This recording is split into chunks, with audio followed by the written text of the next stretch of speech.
Good morning, everybody, and welcome back to day 2 of our CIRM-CNS Consortium Workshop. Given that there are some people that are new to today's workshop, I am going to provide a quick recap of the background for where this workshop came from for those who were not able to attend yesterday's meeting. Next slide. The vision of today's workshop has been informed by multiple layers of stakeholders, discussions, and input that started even prior to the passage of Proposition 14 over the past 2 years. Next, starting with the brainstorm generation, a neurodegeneration workshop, CIRM received broad stakeholder input about the benefits and bottlenecks of developing a consortium approach where genomics and big data, novel stem cell models, and patient data could be collectively leveraged to advance the field of neurodegenerative research in a collaborative manner. Next. In 2020, just before the passage of Prop 14, and in order to better understand the status and bottlenecks of knowledge networks that could leverage data sharing, we brought together a panel of experts in the context of our yearly grantee meeting. We were encouraged to learn that the approach for promoting knowledge sharing was right on target, and the panelists suggested that CIRM had a great opportunity to promote a paradigm shift in this area. Next. In the early 2021, immediately after the passage of Prop 14 and building on previous conversations, we formed a strategic scientific advisory panel that was comprising a distinguished group of national and international scientists in the stem cell field. And once again, they advised us to expand shareable resources, which we discussed extensively yesterday during the first part of the workshop, and bringing more attention to complex diseases such as neurodegenerative and neuropsychiatric disorders, and also facilitate knowledge sharing, which is what we will be focusing today. Next. In the midst of 2021, as we were forming our strategic plan based on all this input, we pressure tested our paradigm shift vision in a town hall meeting and further gathered feedback from California stakeholders about their needs. And again, all arrows pointed to shared resources and data sharing as critical elements of accelerating research. And finally, next, in late 2021, in September of 2021, just before the launch of our strategic plan, we organized an advisory committee, and it was gathered to advise CIRM on ways to facilitate collaborative knowledge sharing. Here we explored various models for leveraging and or generating data, a data infrastructure in which CIRM-funded data could be managed and also shared. The main outcome of this meeting was a recommendation to organize a workshop to test the feasibility and approach for generation of a CIRM knowledge platform. The committee concluded that CIRM is uniquely positioned to contribute a wealth of data to the broader scientific community, and that the knowledge platform could provide an avenue for data sharing and collaboration with other groups that are dedicated to accelerating progress in the development of therapies, and especially for CNS disorders. That workshop that they recommended is today. Next slide. Next. Great. So here's where we are today. I introduced the overall goal of this two-day workshop yesterday, which is to promote the success of scientific research projects by building an infrastructure that organizes and democratizes data through knowledge networks, and that fosters the shared usage of specialized technologies through competency hubs. We spoke about a little bit about competency hubs in the context of shared cell model resource labs yesterday. And the approach proposed through the strategic plan is to build an infrastructure that organizes and democratizes this data through the competency hubs and the knowledge networks. Today's discussion will center around the knowledge networks, and we will start the day with the speaker sessions that will, with the intention of actually providing an educational background around data infrastructure and the possibilities to California researchers, as well as expert presentations from the stakeholders that have already developed and used such types of infrastructures and resource tools. We actually thought that it could be, given that we have data scientists, computational biologists, we have data infrastructure experts, but we also have experimental biologists that not necessarily are educated in this or have the knowledge about this, what a knowledge platform is, or what are the tools and resources of data infrastructures. So we thought that we could provide an overview of what this is about, so we can have an informed discussion and that we are all in the same plane of discussion later on. We will then follow next with a moderated discussion that will hopefully lead to understanding what's the best approach to promoting data sharing in California, and what should CIRM role be, if any. If the answer is yes, what's the scope and the best model for a potential data infrastructure? That's what session 4 is going to be. And we have a distinguished panel of discussants that will be joining us to discuss that. Next slide. At a high level, we structured the workshop discussions around 2 main themes. And the focus yesterday was to gather feedback around opportunities to share resources and promote collaborative research in California, and specifically through the creation of competency hubs. We heard examples of previously CIRM-funded research resources with the specific examples on how these resources have been used. And during the afternoon yesterday, during the moderated discussion, we gathered input from another distinguished group of experts that informed CIRM about potential opportunities to share cell model resources and promote collaborative research through the creation of those shared resources, cell modeling labs, competency hubs. For today, the focus is going to be around finding the best approaches to promoting data sharing and whether there is a role for CIRM in supporting this part of it. A bit about logistics, next slide. This is, and I think I did the same as yesterday. Can you go to the next slide? So we're gonna have a splash slide during the meeting that will be projected at regular intervals with instructions and logistics about the workshop. But quickly, this is a public workshop with an audience in the webinar part of the meeting that is going to be listening only mode. For questions, please use the Q&A.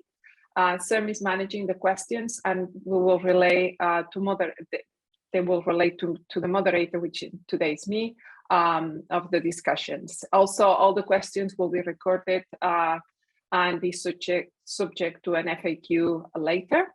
And not all the questions will be responded today. But we try to respond as many as we can. And yesterday, I think we responded them all. The speakers for both days are stakeholder experts, funders, and users of the types of infrastructures, tools, resources that we will be discussing.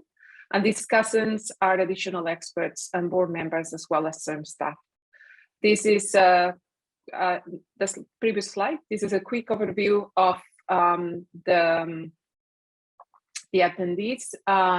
The total attendees now over 150, with representatives of over 50 institutions, including the type of organizations that you can see in this slide. And in the interest of time, we have provided a program that contains details and bios, and the introductions to speakers will be brief. Go 2 slides forward now to the agenda. There you go. Thank you, Damon. This is the agenda for today. Session 3 will provide an overview of the principles, components, and the structure of a collaborative ecosystem, the data biosphere, and we will move into some user experiences, examples of using this type of data infrastructure and others for cloud collaborative endeavors. After a break, we will move into an overview of the data use oversight system platform created by the Broad Institute, the DUOS, but also, just so you know, there are different facets that will be, like, for example, duos is going to be highlighted in other talks because it's a data use oversight system platform that is being implemented in some of the infrastructures that we'll be talking about. So you will see that each one of the talks will talk about different facets of common elements, and they will be zooming in into different things, which we think that can be very informative to see how things kind of like collide together. In the afternoon, we will have a moderated discussion around the potential role of CIRM, if any, to promote data sharing in California. And as I said yesterday, earlier on, if yes, what is the scope, the best model for the potential data infrastructure? And we have an exercise to discuss different model structures in the afternoon. So with that, I would like to introduce the first set of speakers. I'm very excited that we gathered this panel of really wonderful experts, and I'm very thankful for their participation. So if you could just move into the first slide for the next talk. So we are joined by Benedict Patton, who is an associate professor in the Department of Biomolecular Engineering at UC Santa Cruz and an associate director at UCSC Genomics Institute. And importantly, as we will see, and I don't want to just take over from what he's going to say, but I think it's important to say that he's one of the pioneers of the data biosphere, who together with 4 others laid out the vision for the next generation of biomedical research with a common desire to build an open, compatible, and secure approach to data within a larger research community. And I think we're very fortunate to not only have Benedict, we also have David Glazer in the panel, and it will be a great discussion. Brian O'Connor, he's the Chief Data Officer at Sage Bionetworks. He recently joined Sage in the role of Chief Data Officer. And before joining Sage, and that's where I met before Brian, he was a principal investigator in the data sciences platform at the Broad Institute, where he worked on a wide variety of cloud compute and interoperability projects. And he worked on the data biosphere. And Tim Tickle, who is the head of scientific partnerships and the data sciences platform at the Broad Institute. Welcome, and I'm just going to leave the floor to you. Thank you. Great, and Rosa, if I could go ahead, I'll share our screen on our side and step through the slides for Benedict and Tim and I, if that's okay. Yeah, that's fine. Thanks, Brian. Yeah, no problem. Just give me 1 minute to find the right window. You have a great companion waiting for the talk, Benedict, behind you. Yeah, yeah. Sorry, we have some people doing some yard work this morning, and anyway, she's going crazy, so I have to put her in the back here. Otherwise, she's just. Oh, she's great. She's super cute. She's going to learn about the data infrastructure. We'll see. Yeah, I may have to move her. I just want to confirm you can all see the slides. Yes, we can, Brian. Thanks. Yes. Okay, excellent. And I'll go ahead. Yeah. And So I won't belabor this introduction anymore. I'm Benedict. So yeah, it's now 5 years ago since, or nearly 5 years ago, since we put this this Medium post, so sort of blog post on the internet. Very, at the time, somewhat informally, trying to kind of lay out what we think were the elements that we would need to try and build an ecosystem. And this was somewhat a kind of policy document, almost an economic document, thinking about what are the pieces that we would need and what are the principles by which we might operate essentially a digitization of everything that we do within biomedical research. And I was privileged to be part of this, along with the colleagues who are listed down below. So next slide. So at the heart of the problem is actually a very, very simple idea, which is just that our ability to create data is vastly outstripping, exponentially outstripping increases in storage density, our ability to store and hold data either on our personal computers or on our individual servers that we might have at our institutions. And furthermore, the internet, while it does get faster, obviously, we all enjoy broadband and the like, is still not capable of transmitting vast quantities of data that we might generate in an experiment. So think petabytes and up. right? Such data volumes are really, really slow. We essentially clog the highways of the internet if we want to move those quantities of data between our institutions in a timely manner. Next slide. So, on the left-hand side is the very simple model that we've all got to know as researchers who do anything computational. And that is traditionally, we would join an institution. That institution would have its own infrastructure, its sort of on-premise, as we would call it, infrastructure, where there would be computers and there would be hard drives and so forth. And as a researcher who wants to do some analysis, I would first go off and find the data set that I was interested in. I would go to one of the databases, NCBI, etc., and then download that data to my host institution, and so therefore move that data across the internet, and then perform the analysis on my host infrastructure. And then when I'm done, presumably delete it and publish my paper.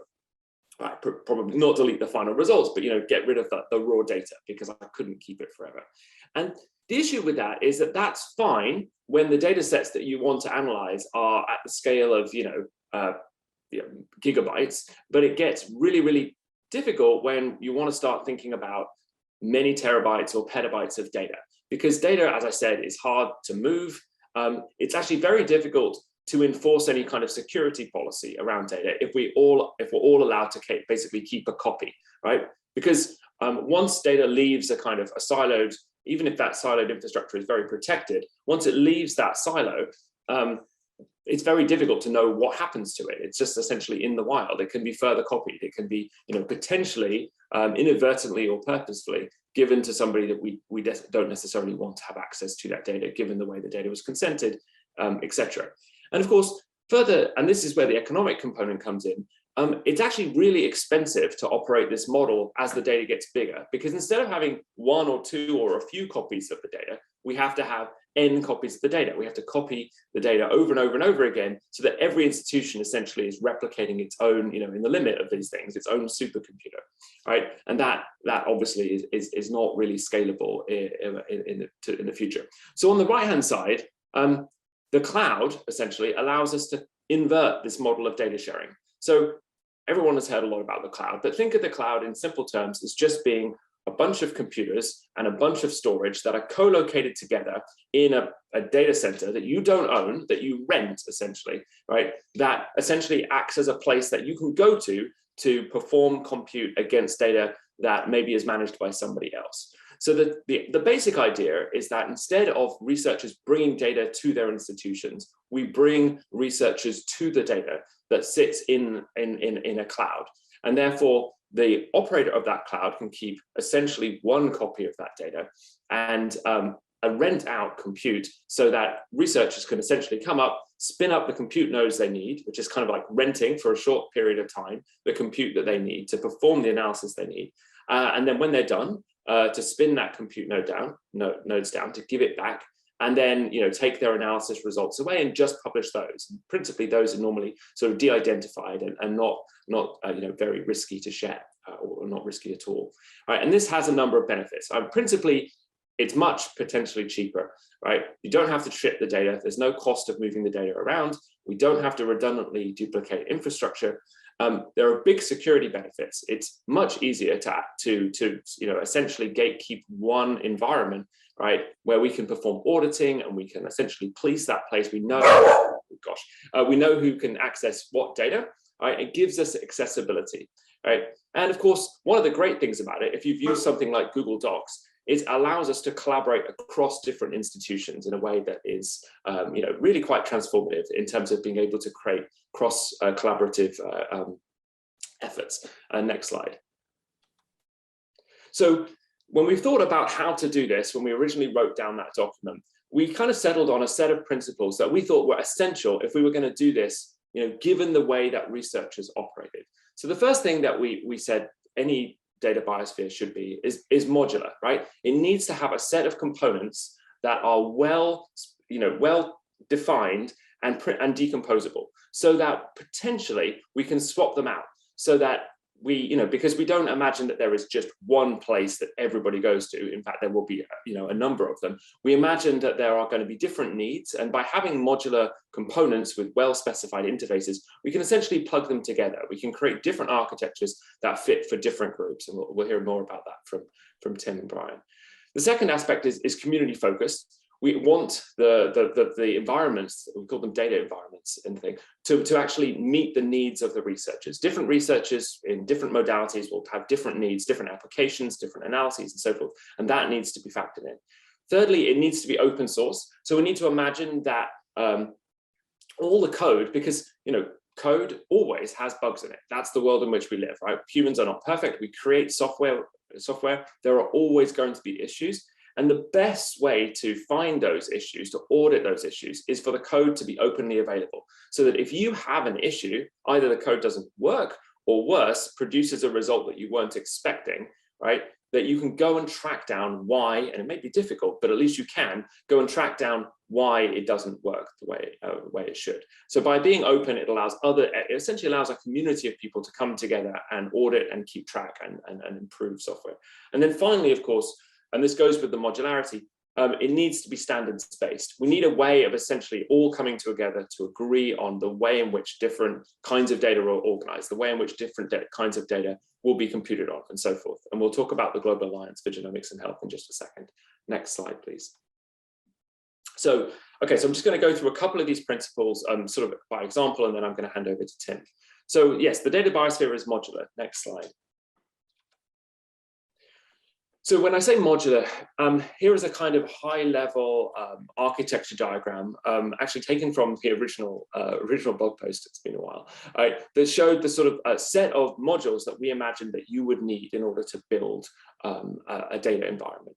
So at the bottom of this stack, you can't see my mouse, but at the bottom of this stack are potentially multiple different clouds, right? So clouds being this grouping of compute and data, right? And within those clouds are essentially data assets. So there are essentially data sets. Think of the different kinds of data sets that we generate. It'd be large data sets of sequencing reads, or large data sets of EHRs, or whatever, right? At the end of the day, they're all just bits and files, right? So in order to index over them, we came up with this concept, which has largely proven robust, of a digital object catalog, essentially a way of indexing all of these different data assets so that they are accessible to everybody, right? So that they can be searched, so that we can find, and data is essentially accessible through the principles that we call fairness, findable, accessible, interoperable, reproducible. So that's the key for the findability aspect. And then on top of essentially this data layer with its search capabilities are, yes, specialized assets that provide specialized kinds of search. So I think there are many different kinds of search, from searches over metadata to searches of specific sequence, and so forth and so forth. And then what are these final three things? So we have workspaces, which think of them as like shared environments in which people can come together and analyze data in situ. So think of it a bit like kind of Google Docs, where you might be sharing a document and multiple people can come into that document and edit it. Essentially, it provides an environment in which data is kind of housed and multiple people can be given access. And then, of course, to compute on that data, we need essentially tools that work using what we call analytical engines, systems that can compute on that data in an easy way. And then on top of those analytical engines, we need repositories of scientific analyses. And we'll talk a little bit more about this. And then on top of all of this, of course, are the specific applications and portals that we need and that are specialized by the community focus. So next slide. I'm going to let the dog out. She's going to go crazy. Go on. Okay, sorry. So finally, the data biosphere is community focused. So next slide. Sorry about that. So this isn't, this was 5 years ago we wrote that piece. But since that time, many projects that we have collectively, and this is not just me, this is not any one individual, there's a large number of groups who kind of came together under this banner, have collectively worked across many different data sets at this point. All of which are using to different degrees, different aspects of the data's biosphere. And we're going to lay out one in particular, the NHGRI Anvil platform, but we could equally talk about many of these other efforts and show how they are reusing different aspects. So next slide. And yeah, just to mention, in addition to that, the projects that are, kind of reducing to practice the actual principles that we laid out, we have also, and I'm going to credit Brian O'Connor and David Glazer and the people within GA4GH, also worked really, really hard on a bunch of technical standards, what we call application programming interfaces or APIs, to connect together these different aspects. And this has all been done under the auspices of the GA4GH, and I think Brian will talk more about that. So next slide.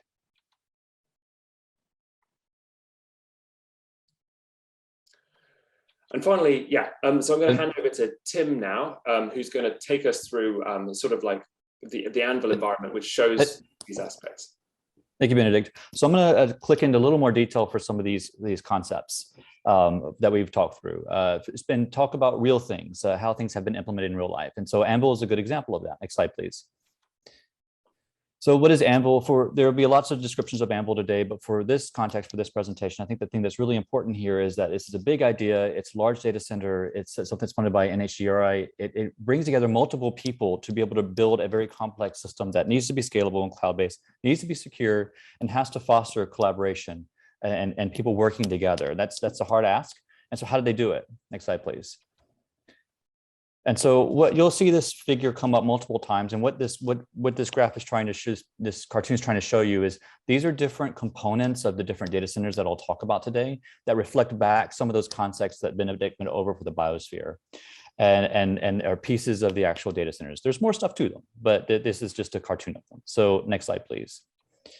In this space, for instance, I will always start in the upper left-hand corner and go clockwise. We have Gen 3, which is the index and data object catalog for this project. And then workspaces are being provided by a different group with Terra. And then tool repositories are provided yet again by another system, DocStore. And then there's multiple analytic engines, depending upon if you use Bioconductor R, Galaxy UIs, or Python, Jupyter Notebook kinds of environments. And so sort of these reflect back the kinds of things that you saw in what Benedict was talking about. Next slide, please. Even though this system, with multiple people, had to be a federated environment with multiple components, it doesn't mean that it isn't secure. In fact, actually, a requirement was for it to be very secure, and so this is operated in a physical modern environment, which is a high standard of security. So it is possible to be able to do that kind of thing, and in fact, actually has two authority to operate as a result of its security. And even components inside the system have even higher levels of security. For instance, Terra has a FedRAMP compliance, which is an extremely high level of security. So that can be achieved in a Biosphere approach. Next slide, please. Also, for the engineers out there thinking about this kind of work, I'll be showing examples of federated environments of people coming together to build data centers. That doesn't mean that platforms themselves can't use an architecture that reflects this. And so while Anvil is a great example of a federated environment, pulling a piece out of it, for instance, Terra, which is a platform on its own, actually is a collection of microservices. And those microservices also reflect many of the different things that you see within that data biosphere modular diagram. And so keep it in mind that this also can influence good architecture, as well as good ways of federating. Next slide, please. So data biosphere is community focused. So we already saw how Anvil, is a real instance of using the data biosphere, but each data center has to be shaped to the activities and the needs of the consortia, right? It's not a cookie cutter thing, even though there are some standard things that you have to do for data dissemination. So let's think through that. Next slide, please. We're going to look at a couple of data centers from a couple projects. Here, this one is the Bidata Catalyst, which is another large project. This one funded by the NHLBI. Let's see how it folds out. Next slide, please. So same figure as I showed before, but this time I'm changing out components and talking about the Bidata Catalyst. Let's see how, next slide, please. So we're mapping things back. Now you'll see check marks. Check marks just tell you that you've seen that before in another one of these figures. Dark blue, for instance, is in the Anvil. And so what I'm trying to show is that there are some things that are consistent and some things that are not consistent. They're swapped out, and it shows a flexibility of using this kind of architecture. So in the index search and digital object catalog in the upper left-hand corner, we have Gen 3 again appearing. And then as well as we go around clockwise, we have Terra for workspaces. Dockstore for tool repositories. So those are shared with Anvil. But do we see things being swapped out? Yes. For Biodata Catalyst, they have an additional workspace environment, 7 bridges. So here we have 2 workspace environments as opposed to 1. And then as we go around, we have Picture, which is indexes and allows search over clinical data. So there's a clinical focus here for this consortia, so that data center reflects that. And then we have Jupyter Notebooks as an analytical environment, which is a common thing. So we see something swapped out and something's common. Next slide, please. Let's look at another group that reflects this kind of architecture, the Human Cell Data Coordination Platform. Next slide, please. So in this situation, we have a red check mark now added, and that was the Biodata Catalyst that we saw before. If we look at the upper left-hand corner, we see that there's a swapped out piece here. This is the UCSC data browser that's being used for the HCA-DCP, which does the data object catalog and index search for this project. And that's integrated with Terra up at the top, as we go around Dockstore as well. And then as we see in the bottom here, we have 3 analytical engines that are integrated with the system, as opposed to an additional object catalog or workspace that we saw before. And so once again, that flexibility is being shown here. Next slide, please. And the last project is what I wanted to point out, just to show once again how you can mix and match and these things can be community focused, is the LungMap project. The LungMap project is different, notably different in 2 different ways for the other ones that we mentioned. Number one, it's not funded as well. So it's a smaller project, it has less funding, right? But they still have great aspirations. It's also a newer one. So some of these components existed before it was started. And so they thought, hey, let's re-leverage some of these components. They're supposed to be you're supposed to be able to swap them out and use them. So how does that concept support us as we build new things, right? Next slide, please. And they were able to actually do that. So the light blue is now representing the HCA-DCP that you saw before. And so in the upper left-hand corner, we have UCSC data browser being reused here for the index searching data object catalog. As we go around, we have Terra for workspaces, we have Dockstore for tool repositories, and Biodata, and they have access to things like Bioconductor as an analytical engine. We're going to skip over Biodata Catalyst for just a moment, and then Jupyter environments as well in Jupyter Notebooks. Another really cool thing, the second really cool thing about the system is it's actually a platform that points to a platform. Right, so there's a recursive nature to this. For the LungMap, the open access data flows in one direction, and the managed access data is moved into Biodata Catalyst as a part of that project. It's an important part of the data policy. But because the Biodata Catalyst project does work with the same kinds of standards that LungMap is using, they interoperate. And so it's very possible to do that kind of thing. And even more to point, Biodata Catalyst itself was already shown here. It was already shown to have a lot of these different components, some of them in common. And so even though data is being moved into Biodata Catalyst, it's not being siloed from this group at all. But in fact, actually, people can use Terra in both environments or Dockstore in both environments. So they can, no matter the open access or managed access data, can use the same pipeline from Dockstore and use it in a common environment in a workspace, for instance, to run things. And use common analytical environments. And so then you start to see the power of building with the Biosphere and Biosphere components, which is really exciting. And as you can see, hopefully flexible, even in complex situations. Next slide, please. So the Biosphere is open. Next slide, please.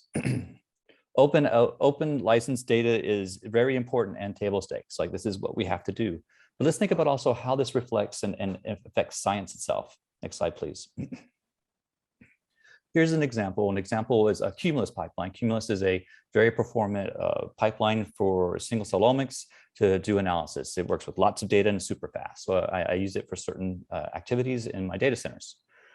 So for me to use it, Bo's team who creates this had to put it into Dockstore for me to use it. Well, once it's in Dockstore, that requirement in Dockstore, well, suddenly that's available to everyone, not just Tim. Like, that's available to everyone. It's containerized and can be ran in multiple places, right? And so that's open. That's making open happen.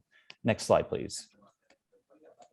As well, since I'm using an open environment for data operations, where other people could log in as well. The same tutorial that I use to learn about Cumulus, you can log in and learn the same way. In fact, actually, you can use the same exact pipeline. And if you cloned the environment and made a copy for yourself, you get the same test data that I have, and the pipeline's already installed in an environment with the same computing and elastic services that I use for a data center. So this changes the concept of an environment, of a data center, beyond something that's siloed to an open environment. And to me, it's extremely exciting. Next slide, please. So how do we make this happen? So if everyone was in a room and everyone in a room spoke different languages, we would not be able to communicate to each other. You need common languages, right? And so common languages in our world are standards. And so let's talk about these common languages. Next slide, please.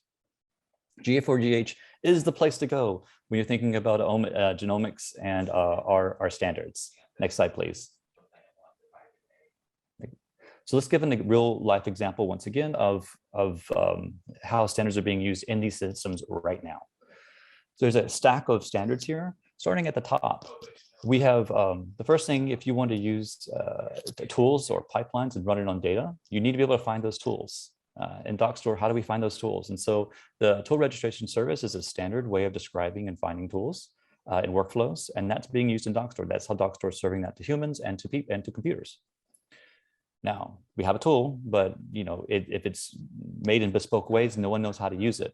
And so if it's described in certain ways, then we can have workflow engines that run these pipelines consistently.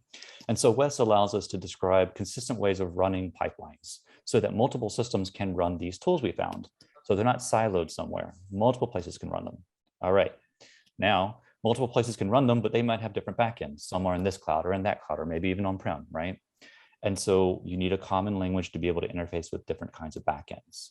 And when you stack all those together, what you have is a common way of being able to find tools to be able to run them by multiple people and in multiple places. That's that kind of flexibility that one needs to make these kinds of systems. These things exist right now and can be leveraged right now, but can't do anything without data, right? And so that's our last standard on the bottom here, DERS, where it's the standard of describing data and where it's at. And actually, it's kind of magical where you can use data if you have it or if you just have a link to it. And you can still process and run on it, which I find really magical, but allows us not to silo data, but still to leverage data freely. And all this together helps us make these kinds of biosphere environments. Next slide, please. Great. So we heard from Benedict here, the origin story of the data biosphere and its principles and components. And Tim did an awesome job here describing various systems that have been built with modular components, using open source software, using standards like those from GA4GH, and really fostering communities around them. I'm going to switch gears a little bit and ask the question, what happens to the ecosystem of data biosphere inspired systems? And I'm going to talk about effectively an ecosystem effect here. When multiple platforms adopt these principles, multiple platforms adopt these standards, they can speak the same languages effectively. And what happens when we do that? And so I think one of the really nice efforts to profile here is the NIH Cloud Platform's interoperability effort. This is a collaboration across Biodata Catalyst and Anvil, which Tim told you a bit about, as well as Kids First and NCBI. And what NCPI is doing is facilitating the realization of this trans NIH federated data ecosystem. So it's establishing guidelines, it's implementing those guidelines, it's implementing those technical standards while being rooted in researcher use cases. And this is something I really love about the project. It's all about these data biosphere inspired systems that communicate with the same APIs, but that communication between these systems is really rooted in researcher use cases being driven by named researchers. So we're actively working with researchers to use these systems in concert. So in terms of motivation, these systems are already built out in the cloud. They're already adopting the sort of principles of data biosphere and adopting many of these GA4GH standards to help them interoperate. But what's the researcher motivation here? And I think it primarily boils down to an extraordinary story about data that's accessible in these platforms. Individually, each of them have fascinating data sets and high value data sets. But when you take a step back and look at this overall ecosystem of platforms, we have about 11 petabytes of high value research data accessible together as a whole. And that represents over 800,000 study participants across these systems. And the other thing that's fascinating here is, looking at the last year and a half of the NCPI effort, in that time, these projects have essentially doubled their data footprint on the cloud. So this is a huge motivation here. Rich data, increasing the amount of data accessible to researchers, is a huge motivation for making these systems work together using the principles, the componentry of the data biosphere, as well as the standards of GA4GH. So where were we 2 years ago when NCPI got started? NCPI was started in October of 2019, so it's a little over 2 years ago.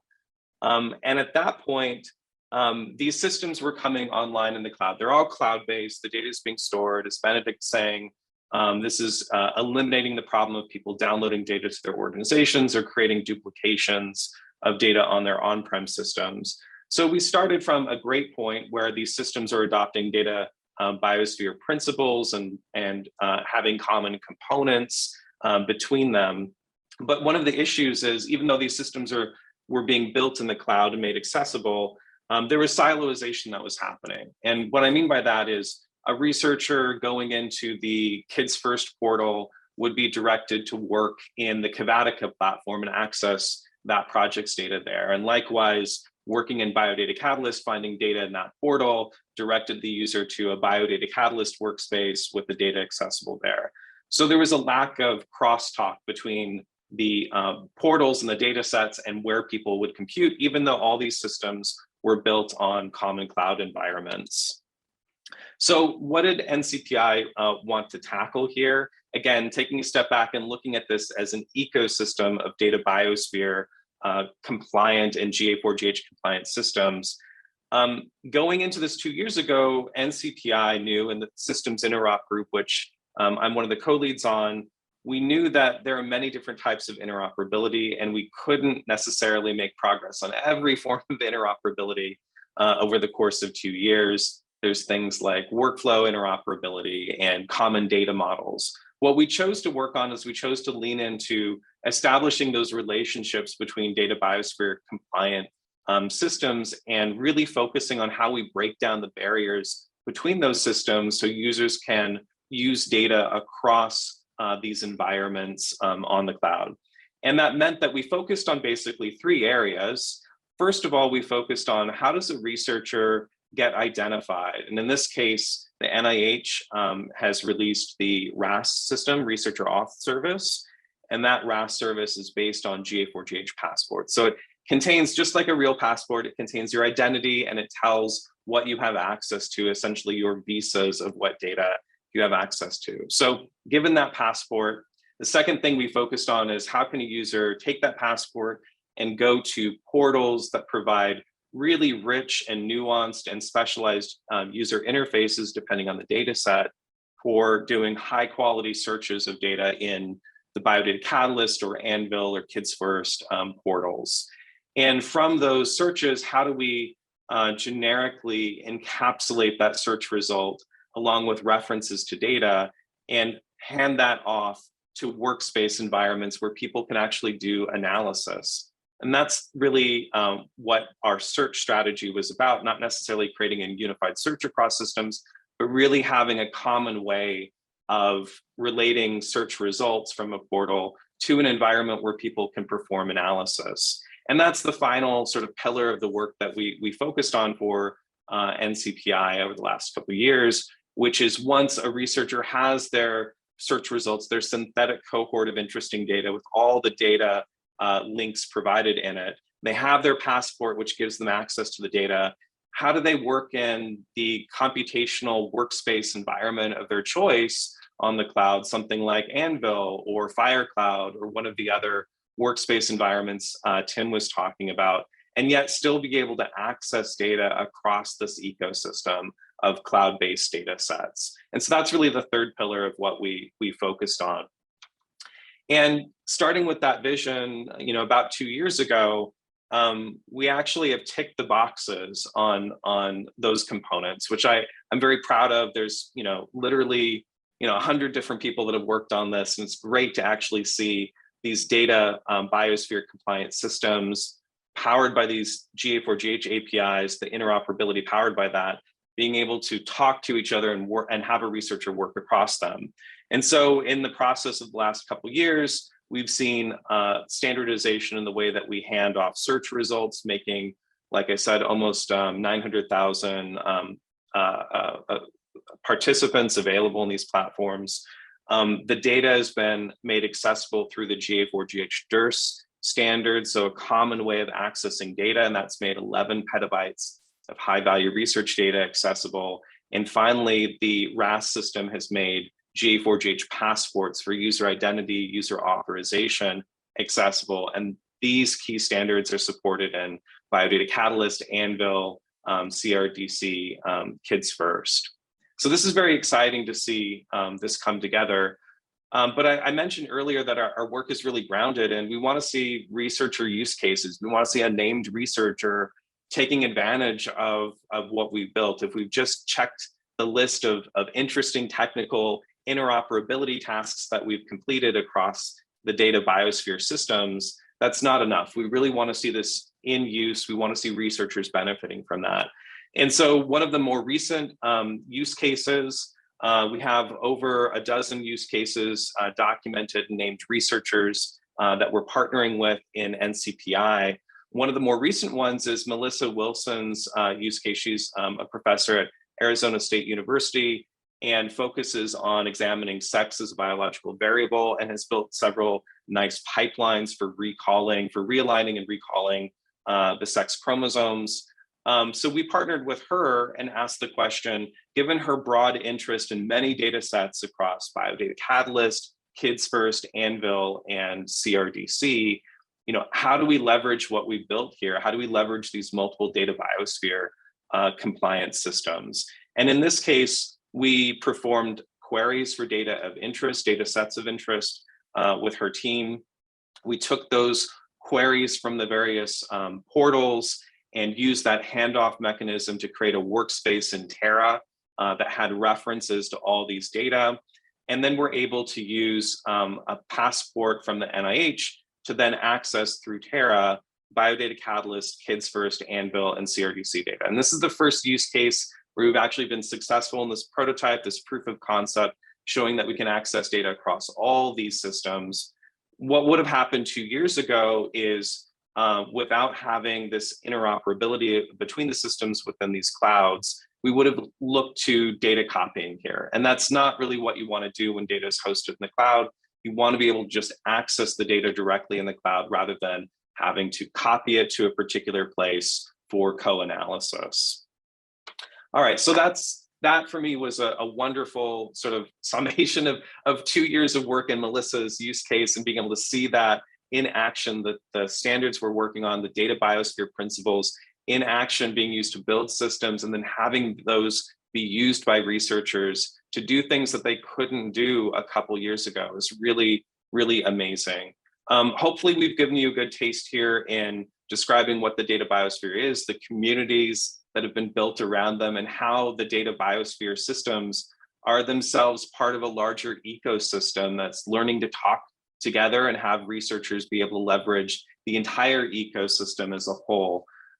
With that, I have to say I'm super excited to see where we go in data biosphere, how we add many more systems, many more platforms in the future, and continue to add value to researchers in this process. There are many people to thank here. Too many people have contributed to the conceptualization of data biosphere, the standards behind it through organizations like GA4GH, the implementation, and of course, the researchers themselves actually using the systems we've built and using data and accessing data across the systems that we've built. So I just want to say thank you to everyone that's contributed. And you can find more information about data biosphere. A great jumping off point is databiosphere.org.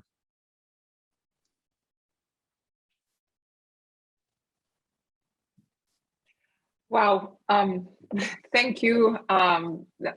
This was a fabulous introduction to today's talks and concepts and the data biosphere. I want to thank you three, Benedict, Brian, and Tim. This was an illustration of the various data biosphere modules in different environments, and including Anvil, a federated environment, and the flexibility of those modular components. And importantly, also the interoperability aspects between these systems and environments, as well as the great example, the last example from Melissa's work, the use case for this interoperability, I think is crucial to our understanding of the possibilities of what this data biosphere. And as David Glazer commented on the chat, you know, it's like 5 years. I remember 2017, it's just already passed, and this has so much potential. So thank you for providing this fantastic summary of it. As part of the discussion later, we'll be talking about these elements, the modular components of the software infrastructure that are needed, and is further for thought for the discussion for what it takes to enable CIRM's scientific mission and the potential and scenarios when building a potential infrastructure. Our next set of talks are about the use case scenarios for this, and we have a great set of experts that will provide examples of 3 types of environments using cloud-based data infrastructures. First of all, the first one of the examples is the Accelerating Medicines Partnerships for Parkinson's Disease platform. And for that, we have Matt Bookman. Matt is a solutions architect and the lead for the Terra Solutions team at Verily Life Sciences. And he also, we met back in the days at FNIH. He started in 2018 as co-chair of the Accelerating Medicines Partnership Parkinson's Disease Data Working Group. He worked with collaborating scientists to process and organize clinical genomics and transcriptomics data and make it available to qualified researchers on the Terra platform. He's a great data architect, and I'm very happy that he was able to come to this talk. We also have Barry Landing, who is not in the program because it was a change that we made later. Barry is a solutions architect and a leading engineer and execution for information systems and scientific data management teams that he works with a lot of federal programs at the DoD, the NIH, and NGOs, and he's been doing this since 2000. And he was a data coordinator for the AMPD. And then we have also David Craig, who is a professor and co-director of the USC Institute for Translational Genomics. And he also serves as the vice chair of the University of Southern California's new Department of Translational Genomics within the USC School of Medicine. I would like to thank you 3 for presenting this first use case scenario, and please go ahead. Great, thanks, Rosa. All right. So as Rosa said, I appreciate the introduction. My name is Matt Bookman, Solutions Architect for Verily Life Sciences, and I'm going to be speaking about AMPD today. Let's see. Oh, is somebody else? Oh, we're seeing Rosa's slides, or are we seeing mine? We are seeing yours. Okay, because when I attempt to go to the next slide, oh, sorry. Great. Yeah, great. Okay. Do you see the acknowledgements page now? Yes, the green page. Thank you very much. Okay, so did want to be sure to acknowledge the work for AMPD. This would not be possible without so many providing their input. There's the public-private partners, and there's the contributing studies, and certainly the study participants who have provided their data and their time, and we are really very appreciative of it. AMPD is built on a collection of studies, which we'll talk about more as we get into this. But we really want to thank them. This is a little bit of an overview of the steering committee and the structure of AMPD. And this slide just really, I want to take a moment to capture in context also of what CIRM is trying to do, is recognizing how much science today is a team sport, and it really takes a lot of collaboration, a lot of goodwill, and good systems and organization. So, excuse me, Matt. Yes. We were actually sharing your slides. Yes. And so, would you like to share your screen now? I will do that again. I see. So you were not able to see my slides. No, I just didn't want to interrupt you. Oh, when I select share screen, nothing happens. So perhaps go back to. We're happy to run your slides. You could just say next slide. That sounds great. Okay, so you can go to the next slide. This is the slide that I spoke to, the contributing studies. Go ahead and go to the next slide. The structure, the steering committee structure, and go on to the next slide. And it's a large collaborative team effort to do this sort of work in modern science. Okay, next slide. All right, so let's get into AMPD. So the next slide, please.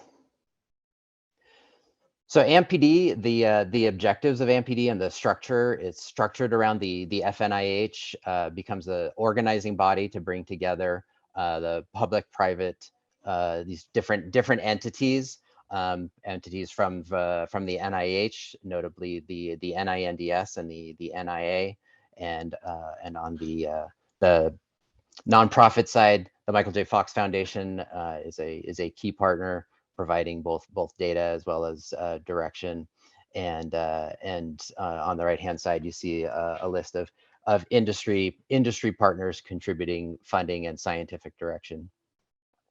Next slide.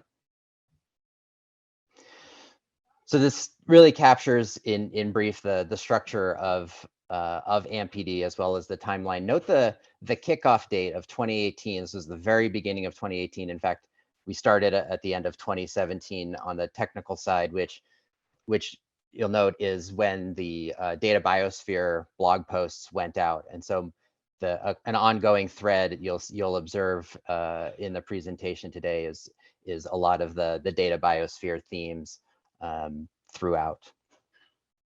The goal of AMPD was to create a data-driven resource for biomarker discovery. It would totally transform the way we diagnose and treat and understand Parkinson's disease if we can discover reliable biomarkers. Next slide. The approach that was taken, the real focus first was on the data, and there was a goal of creating a harmonized data set. This was pretty important. It was not just intended to be a collection of disparate Parkinson's related studies, but was intended to, as much as possible, harmonize the clinical data to get the real statistical strength out of a larger overall cohort, both on the case and control side. On the molecular side, there was new RNA-seq data generated from whole blood, and just about all participants contributed whole genome sequencing data, and right now we're also adding proteomics data, which is great.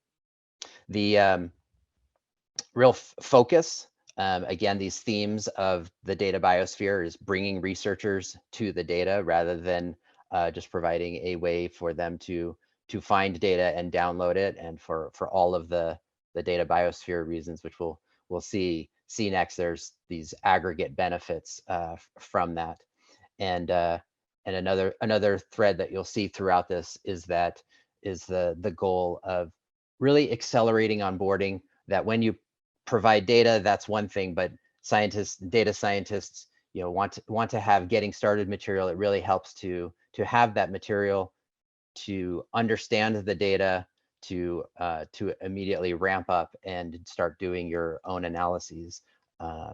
Next slide. And this is a sort of standard data biosphere image that really shows, again, echoing what the others said earlier this morning, in terms of that the traditional approach on the left-hand side.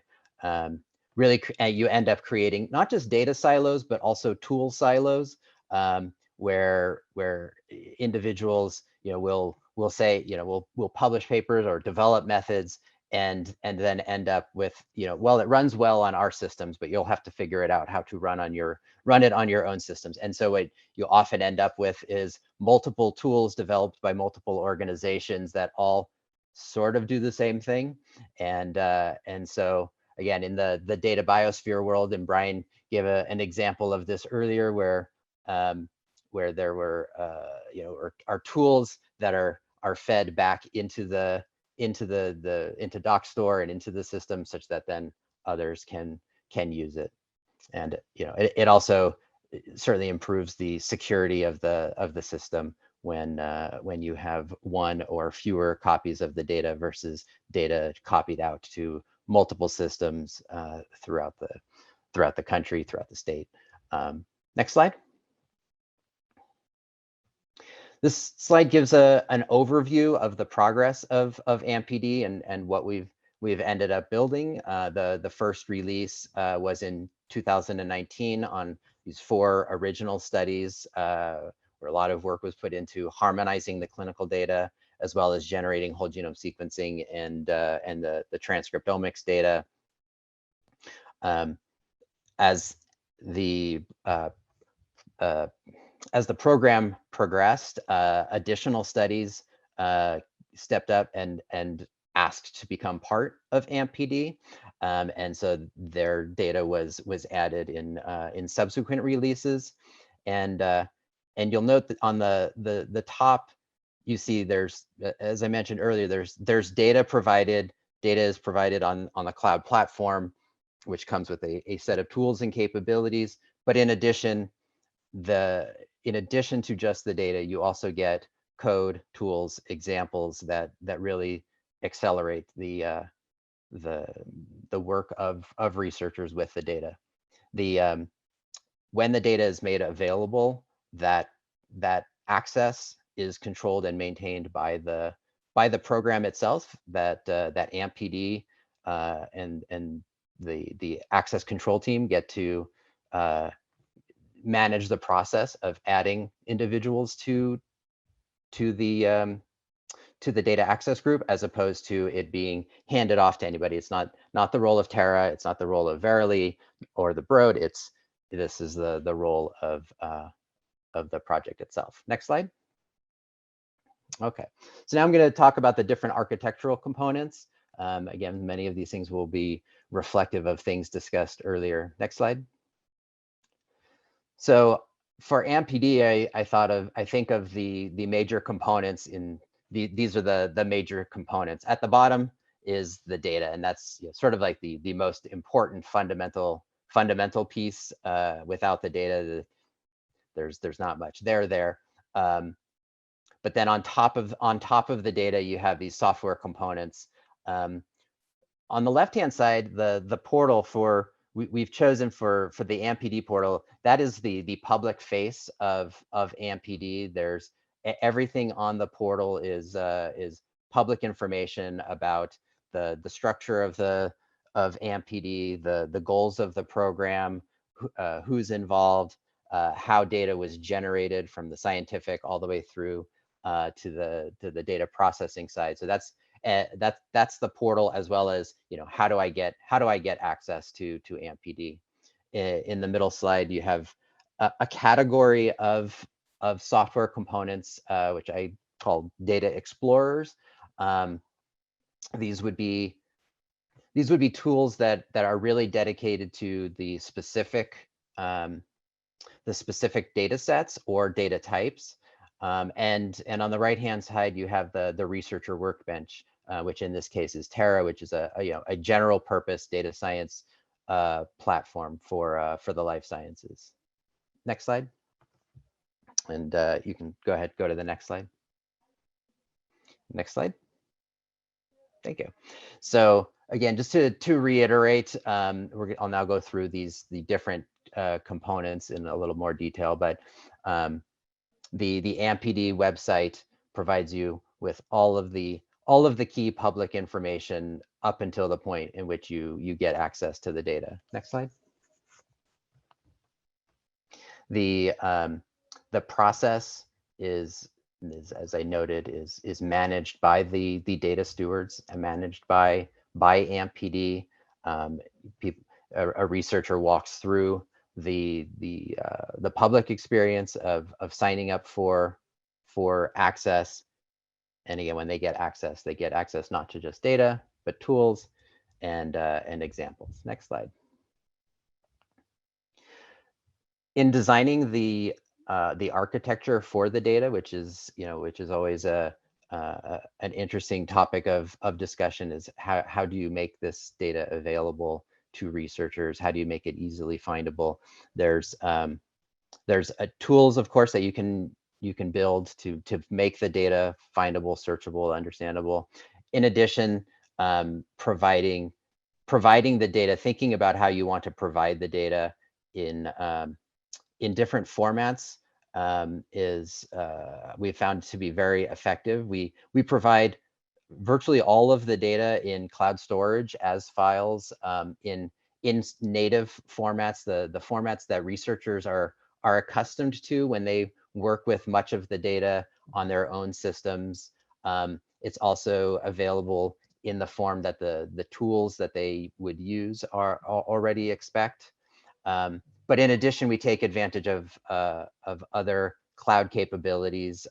Google has a great query engine called BigQuery, which can be used to do queries over massive data sets, and we make much of the data available in BigQuery as well. Next slide. By putting the data into the cloud, as opposed to, for example, just an FTP site or something similar, you also immediately get the benefits of all of the thousands of Google engineers, as well as others who are developing tools for cloud platforms. So in getting access to AMPD data, we made a choice. The data is not, quote, just available through Terra, it's available through the cloud platform.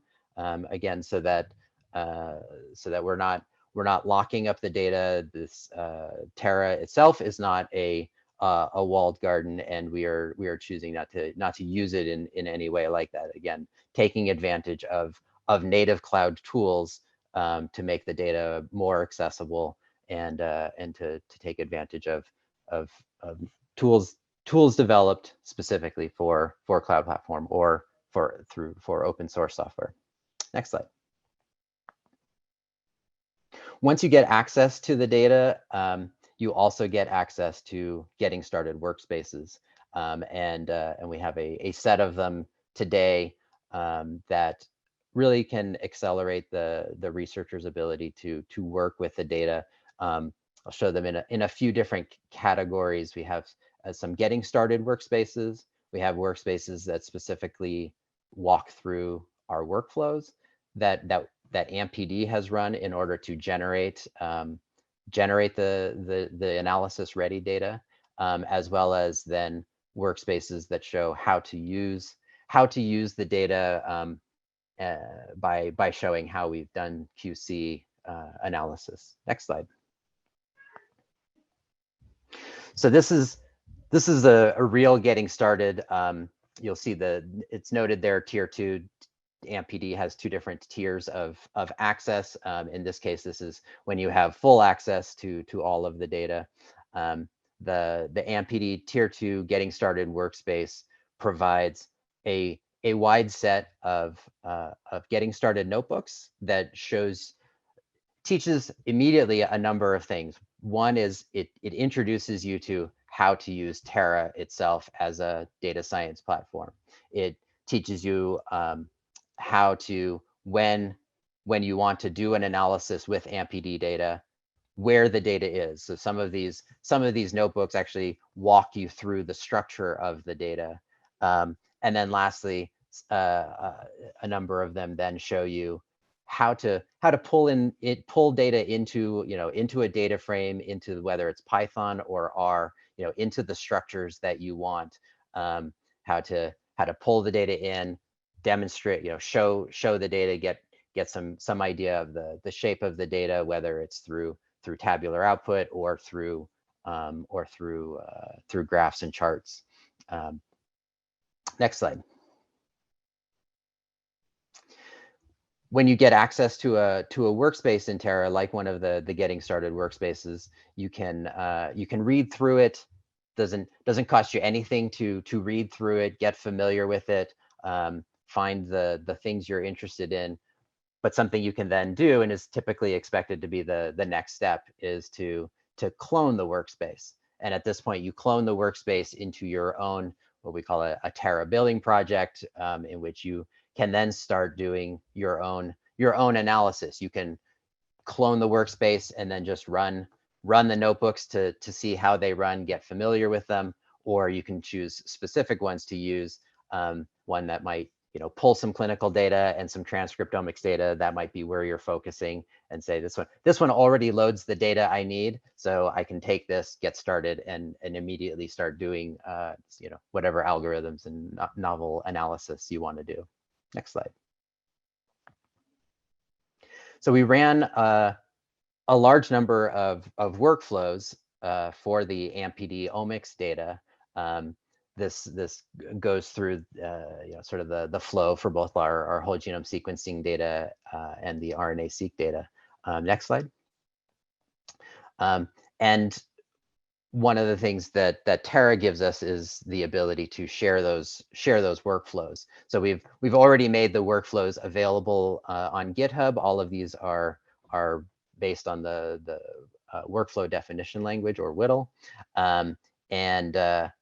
and you can go read the code in GitHub. Those are publicly accessible, but you can also then, from a workspace in Terra, immediately, if you want, clone the workspace, and it's got a detailed step-by-step, so you can run in the same environment that we ran the workflows in. Next slide. Go ahead, next slide. And the last example I want to give around workspaces and the demonstration of collaboration that it facilitates is with this workspace. We were in the middle of doing the RNA-seq data generation, and we had just done our very first batch, and one of the things that we really wanted to know was whether with all the data transfer and all of the processing, whether we had continued to label the samples correctly, and that there were no mislabeled samples, on at least certainly on on a large scale. And so the opportunity to run a quick sex check against the clinical data was available. So we were in a meeting and talking about this, and Ivo from USC said, "Oh, I think Elizabeth already has a notebook that will do that." This was something that she had run for a previous project. Elizabeth wasn't in the meeting, but then later that day, I created a workspace for this collaboration. Elizabeth uploaded the notebook. I made a few additions in order to help load the data in. Elizabeth then worked to run the notebook. Ran into some issues with libraries, in a new environment. There were some specific R libraries she wanted to use. Willie, who's on my team, got on and was able to get the right libraries loaded, and then Elizabeth tuned the notebook a little bit. Next slide.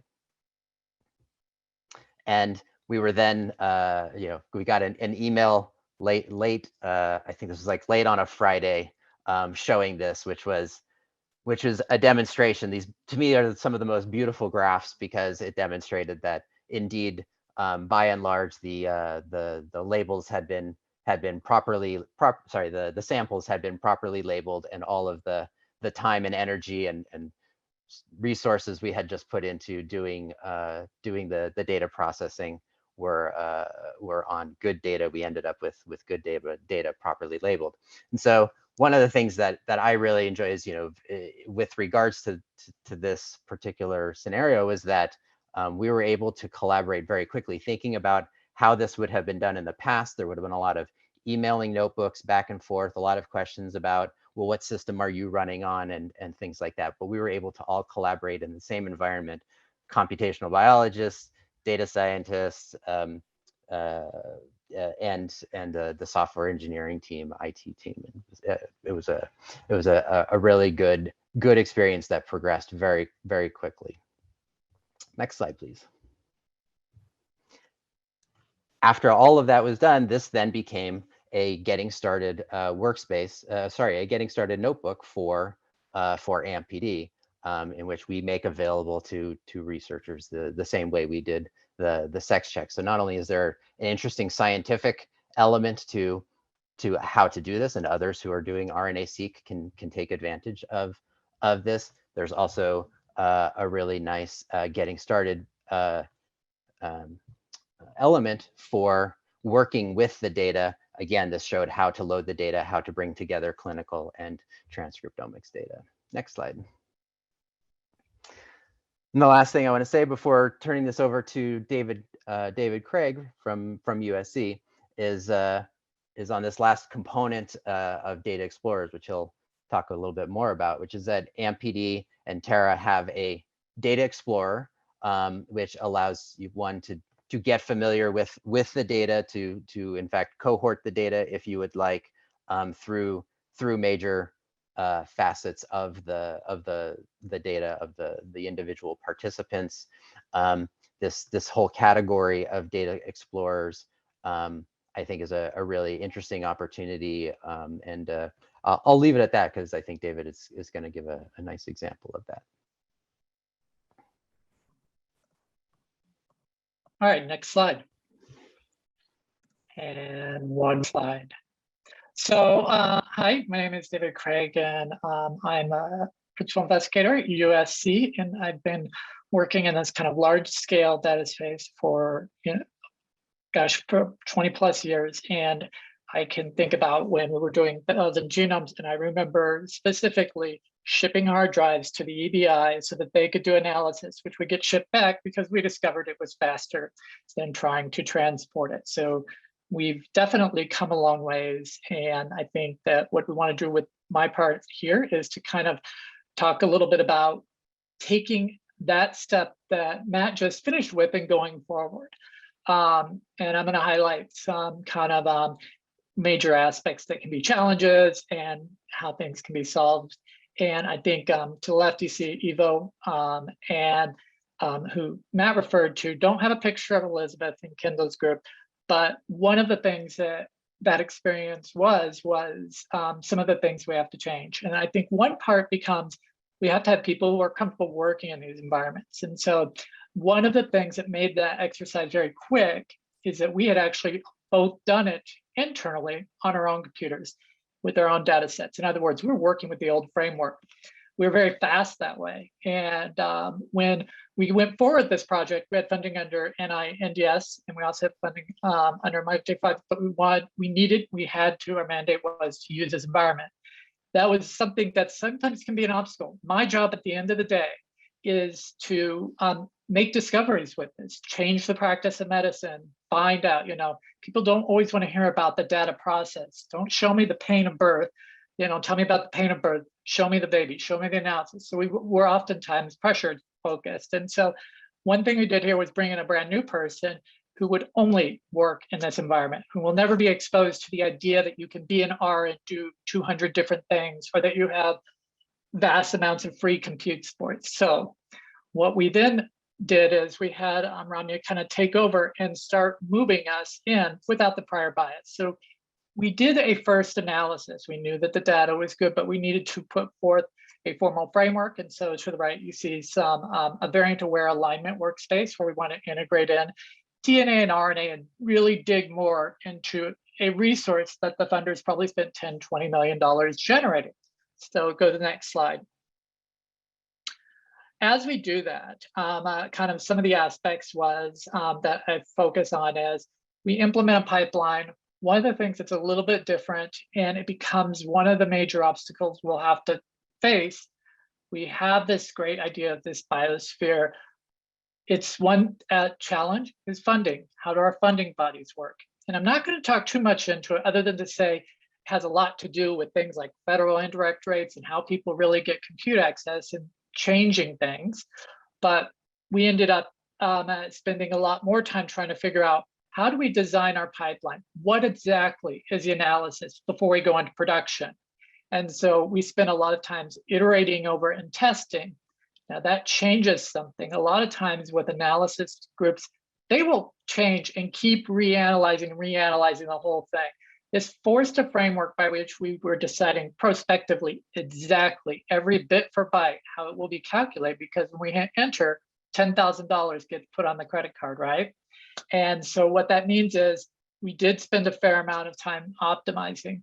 One, as far as the learning curve for somebody coming in, it was probably a little bit faster in some respects because there exist structured bodies of documentation and the ability to just hit run and not have to figure out that you know, some of the kind of rogue details are word we use, bespoke details, right?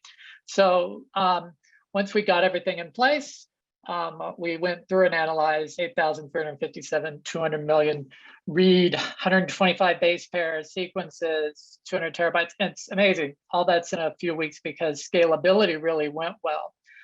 So these are some of the workbooks and notebooks. From a reproducibility standpoint, I have to admit, this study is probably one of the most reproducible I can think of in terms of my experience, and that's very tricky.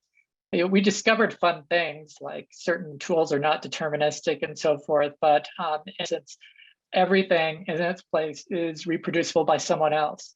It's very rare for someone to post 10,000 genomes worth of stuff and say that anyone could repeat the analysis, but we have that ability. Go ahead and go to the next slide. And so this gets a little bit more into the nitty-gritty details. It's kind of the back and forth one goes and focusing on CPU costs, understanding where the bills get paid and so forth. And we're not using a community, you know, high performance computing environment where we can get free compute hours and so forth, that we have to think about how long we're going to spend stuff. I mean, at the end of the day, we were regenerating about 70 terabytes worth of a line sequence. That starts to add up. You start thinking about where it goes and so forth. I think that became a lot more. I have been in project scenarios where people have said, oh, let's just store them and download them to a hard drive, put them in a corner. It's like a really not effective idea, not a good idea. So these become the aspects that we then you know, probably spent more time on. This was an increase, but it wasn't all the time. I will say that it is a different framework when you're actually figuring out exactly what analysis you're going to do and why. And I think that's better science. I mean, I think we all know that. One thing that I think the little things that you don't pay attention to, there is this word egress, which people learn about, which is kind of the moving the data back and forth that was specific to kind of the framework that we used. Go ahead and go to the next slide. So one of the things that we really wanted to do was we work with a lot of different groups, and many people do. We will have groups that are really adopting into this new framework, this Biosphere, and then groups that aren't. And so one of the really amazing things is when you're able to build viewers to integrate multiple types of data. And we've been working on this project where we were building ways of kind of introducing people to the data with these browsers that allow us to do, you know, basically extract using findable information and provide views for people. We spent a lot of time doing that. It's kind of some work we're very proud of. Go ahead and go to the next slide. But we were doing this with the context of some other projects. And one of these projects, for example, was this, I want to bring up for this group, Found in PD, which has the team on the right, Gladstone, NIA, NIH, bringing together where we want to take the AMP-PD data we've been talking about and merge it with this data from Found in PD, which has 96 individuals who were actually in AMP-PD, but in this case, induced pluripotent stem cells have been generated, and those have been neuronally differentiated. And we did a series of tons of different types of sequencing, single cell ataxia, ChI-C, and so forth. And this was done by really an incredible collaborative team. But to build a framework where we have different sort of kind of governance working and merge it in a front-end viewer such that we could see it all at the same time. Go ahead and go to the next slide. And this is where things get elegant, where you can actually then build a browser where we can actually take resources and on the front-end browser can reach and through authentication and reach to go access the data on the AMP-PD, access the data found in pd.org, and provide a holistic view. The back end is solved, and if you saw in the prior talk, the key word is identification authentication. If that's all kind of under a framework where these things like passports all work, you can do that. And you can build in checks in place. And that's really exciting because then you can build in integrated viewers where the right people who want to see the right tracks can see them. And those who can't, you know, it's all governed and taken care of through identification and authentication. Go to the next slide. And I think that's been one thing that has really been helpful for working in these environments. And in this case, we're leveraging the fact that within Founded PD, we were using kind of a Google Cloud share, which allowed us to use the identity-aware proxies. And in essence, we know that if people have certain accesses, they've been put into certain buckets, like the AMPD researchers, they will see that data. And if others, you know, maybe don't, that's what really gets exciting. The idea that we can build these viewers or ways of exploring analyses and put the governance around DUAs and so forth, not force the developers to live, sleep, and breathe DUAs. They focus in on the development side. And so that's really then becomes kind of an amazing thing under the hood that creates an incredible front-end experience where somebody's kind of looking with exploring data, trying to understand the biological basis of disease. All right, that's going to take it. Next slide. To Barry. Thank you, David. Can you guys hear me? Yes, thanks, Barry. All right, thanks, guys. Yeah, so I'm gonna take some time to talk about the next step. We've done all this great work to generate the data, and it's very well organized data. We put it out there, it's released. What next? You know, if we build it, will they come? The examples that, oh, next, please. The examples that Matt and David Craig showed, they appeal to different audiences. We need to appeal to users that like software code, and we need to appeal to users who want more visualizations. So some users will want both, and many will want just one or the other. So PIs or clinicians, they're more inclined to use visualization tools to learn about the data, to find what they're looking for, to grab a snapshot for a presentation.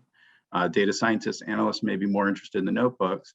So MPD includes analyses that are reviewed by our working groups, and then also include those notebooks that show how the data was generated and how it was QC'd at MPD. So these can be run again by a user or modified to suit a user's purpose. A third case that's not mentioned on the slide is for users who want just to access the source code so that they can use that in their labs. AMPD provides a public Git repository that would appeal to these users. I think they could still be considered contributors to the cloud ecosystem through the contributions that they may add to the Git repository or from the research that they derive from it. I think they're still part of that ecosystem. Next, please. This slide shows the product of some of our labor. Notebooks are being prepared for over 50 topics, ranging from AMPD official generation processes to EQTL and PCAs for different omics. We have a couple of vendors who are now developing some multi-omics analyses that will be shared. And our NINDS partner has issued grants with milestones that include contributions through notebooks. So this slide shows some of what it takes to engage the community and get people interested in contributing. Once you have a good set of resources, the thought is that people will be more inclined to contribute and highlight their work. An analyst on our team highlights that I think more junior grad students and postdocs are an excellent target for community building. You know, these are the folks who have high energy, their ability to shape the ecosystem is there, and you know, they would be incentivized by the exposure that they've received. The strategy again here is to push a lot in the beginning, and once it gets going, the community may grow organically. At the bottom of this slide, AMPD provides a path for users to have their data products endorsed and subsidized by AMPD. And if those products become essential to the user community, AMPD may adopt them as official AMPD workspaces and credit the originator. So I think I'm short on time. I'll skip an anecdote. Let's go to slide 3, please. So AMPD's strategy for building community is to put incredible, immense time into organizing the data, since everything else derives from that. It's important to have direct access to the infrastructure, like the one we have at Google, so that people can use any tool that they're familiar with against the underlying cloud resources. For all the tools and data that we provide, access controls and sharing amongst users is very simple and it's seamless. AMPD also provides a lot of example notebooks that show the user how to access cloud resources, so they don't have to learn how to do that themselves. As Matt showed, they can take from what we've provided, clone it, and then make it their own. And finally, by providing a rich set of analyses and encouraging partners and grantees to share, we build a compelling environment that's active. AMPD can present the products of so many people's work over time for others to take and to build upon. One last point to drive here is that community building really shouldn't be an afterthought. It's an incredible advantage to building the ecosystem to have notebooks and workflows that were developed all along the way. This, in a sense, trains the teams who are producing data while the interest is still there. And the product of that work would later seed the community building effort downstream. Last slide, please. All right, I have to show the slide again, just to reiterate how much work goes into generating and preparing all the resources that AMPD provides. This is truly an incredible team of teams at AMPD, all with a forward-looking attitude and all working together to realize the vision of the biosphere.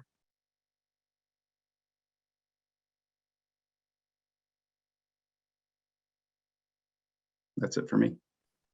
Wonderful. Thank you, Barry. It does take I can see I'm illuminated today. It does take a village, but I would like to just thank Matt Bookman and you, Barry and David, but without Barry and without Matt especially, AMPD would not exist. So thank you very much for taking the time to present to us. And this was a beautiful example of how the product of the data biosphere architecture makes it really easy for, well, now it makes it easy for multidisciplinary collaboration in the same environment. And I think the control access integration potential of these environments is a great characteristic, especially when thinking, at least for us and for the goal of this workshop, about an infrastructure that could allow for, consortium type of approaches. So thank you very much for providing the examples as well. With my excitement, I kind of like bypassed the questions of the data biosphere overview introduction, and we had a couple of questions, and I would like to do them now so that we don't forget about that. So for the group, the first group, there was a question about if you could talk a little bit about approval criteria for issuing passports. And for example, if a data like Palantir could have access to genomic data. Is there Benedict or Brian, do you think, or Tim, could you answer that question? Yeah, I'm happy to answer. There's an interesting ecosystem forming here of passports and passport brokers, right? So there's the NIH RAS system, Researcher Auth Service, and that's issuing passports that have authorization information about dbGaP hosted or annotated projects. But the other sort of element of this ecosystem right now is individual systems producing their own passport brokers in order to model things that are outside of dbGaP, such as consortium data access, kind of early data set data access, consortium working group data access, or even things like developer access. So for those data sets that are authorized by dbGaP, it makes sense there's a well-defined mechanism and process to connect to RAS to get those passports. But the whole idea here is that there's an emerging ecosystem that multiple platforms would support issuing the passports using the same GA4GH standard, and multiple systems would accept that. That's very much in progress. I know many of these NIH systems that we talked about are literally working right now on that sort of ability to have multiple passport brokers, so we can have multiple different types of authorization visas being exchanged in the ecosystem. But I will, for the specific question about RAS passports, I will put a link in the chat to the information by the RAS group at NIH, which has a lot of great information about how would you as a system connect and get authorized, get your client's secret to connect with that system and retrieve those passports. Fantastic. Thank you so much, Brian, for taking the question. And I think this kind of answers the second one as well. In the interest of time, we are going to move now into the next talk, and we will do the final user experiences Q&A at the end of the next two talks. With the goal of providing, we had a goal of providing a little bit of a flavor for all the types of infrastructures and non-data biosphere based and based also in a different type of cloud. We have two representatives here from the Alzheimer's Disease Data Initiative, and thank you very much for attending today's workshop.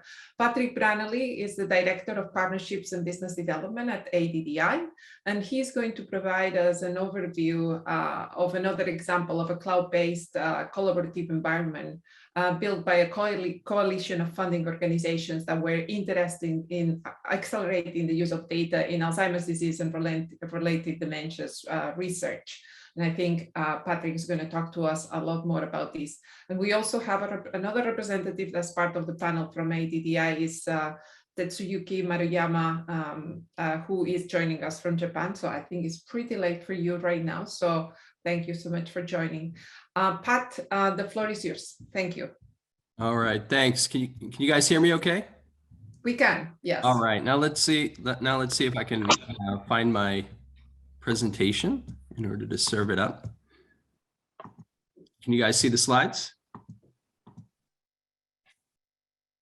Yes, yes. Great, okay. Well, it's great to be with you guys. We're clearly kindred spirits, and I won't reiterate so many of the great principles and technical solutions that our colleagues have already figured out and blazed a trail with over the last several years. I'll just say that it's been very gratifying because I think we're all on the same page basically about where the field needs to go. And it's great fun to see some of our active partners like Michael J. Fox represented here, and Barry and Answer ALS represented here, and others. So with that, I'm just going to jump right in. And to summarize right up front, there are a few main takeaways that I'm just going to add. I'm not going to reiterate a lot of things that have already been said, but number one is I'm going to add to the discussion here is that although the technology solutions are really fundamentally important here, this is about a lot more than technology. It's about people and partnerships and persuading folks and changing behavior and policies. And we're certainly spending a lot of time at ADDI thinking about that and trying to persuade the field to come along with us. The second thing is, I think, although here in California, I'm a resident of California, we've got amazing resources, and in many cases, you know, some of the most important breakthroughs for the field are going to come from California. We have to think really carefully about how we connect in not only across the nation, but globally, because there's talent and resources all over the world that we need to unleash as well. Thirdly, this aspect of community that Barry was just talking about, this is something that we talk about together, and we're certainly working a lot on it at ADDI. I'll talk about the importance of cultivating community around the data and the tools. I'll also talk about the need to make all of these great platforms interoperable. I think that's what we owe the field, and we owe patients and families. And so I'll talk about that a little bit at the end. And kind of on that note, cutting across multiple disorders is going to be a really important thing for us to figure out so that we don't end up with just silos around existing clinical definitions. So with that, let's jump in. Very quick background on us. The Alzheimer's Disease Data Initiative is one of many efforts that have been spun out of the private office of Bill Gates. I'm sure you're all familiar with the Bill and Melinda Gates Foundation. That is a separate organization. Bill Gates has a private office where he does additional philanthropic efforts and think tank activities in a range of different areas. The Alzheimer's disease piece of that equation is quite substantial. We are the data component of that. When Bill Gates decided to get involved in Alzheimer's philanthropy, and in the data piece in particular, the team brought together a coalition of partners to think about what was going on in the field and what we could do to have a positive impact. We learned a great deal from many of the folks that you've heard present over the last few days, as well as some of these key institutional partners and their representatives, in order to figure out what our model ought to be. And then the long story short is it comes down to this. We are trying really hard to promote interoperability. We are trying to encourage people to share more data with more people. And we are trying to provide an enabling environment so that people can use that data.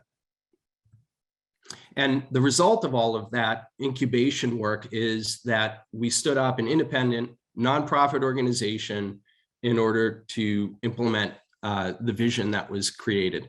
And so to be clear, just in terms of who ADDI is, we're a nonprofit organization and our tools and resources are provided for free.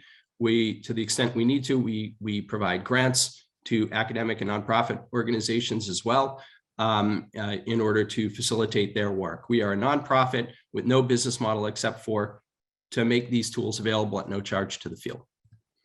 I don't have to spend a lot of time on the problem.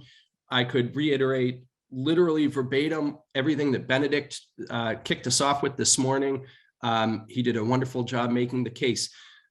Silos are a problem, data copying is a problem, sending data out into the wild is a huge problem, and we need to solve that. It makes a really, it creates barriers for data owners where they don't want to share because of some of these barriers, but also it makes it really difficult on the users. They can't find the data, and it takes time and effort to get their hands on it. It's just not the best way to do this going forward, especially with the growth of the data, as Benedict explained so nicely.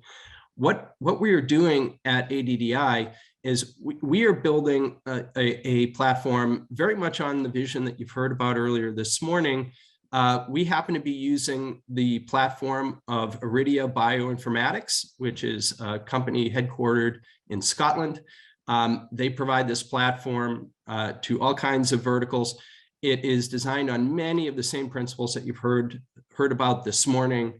And so already, I'm not going to reiterate that, except for the idea that we are trying to bring as many data sources as possible into the platform where they can be discoverable and requested using streamlined, standardized workflows so that people can request access to the data.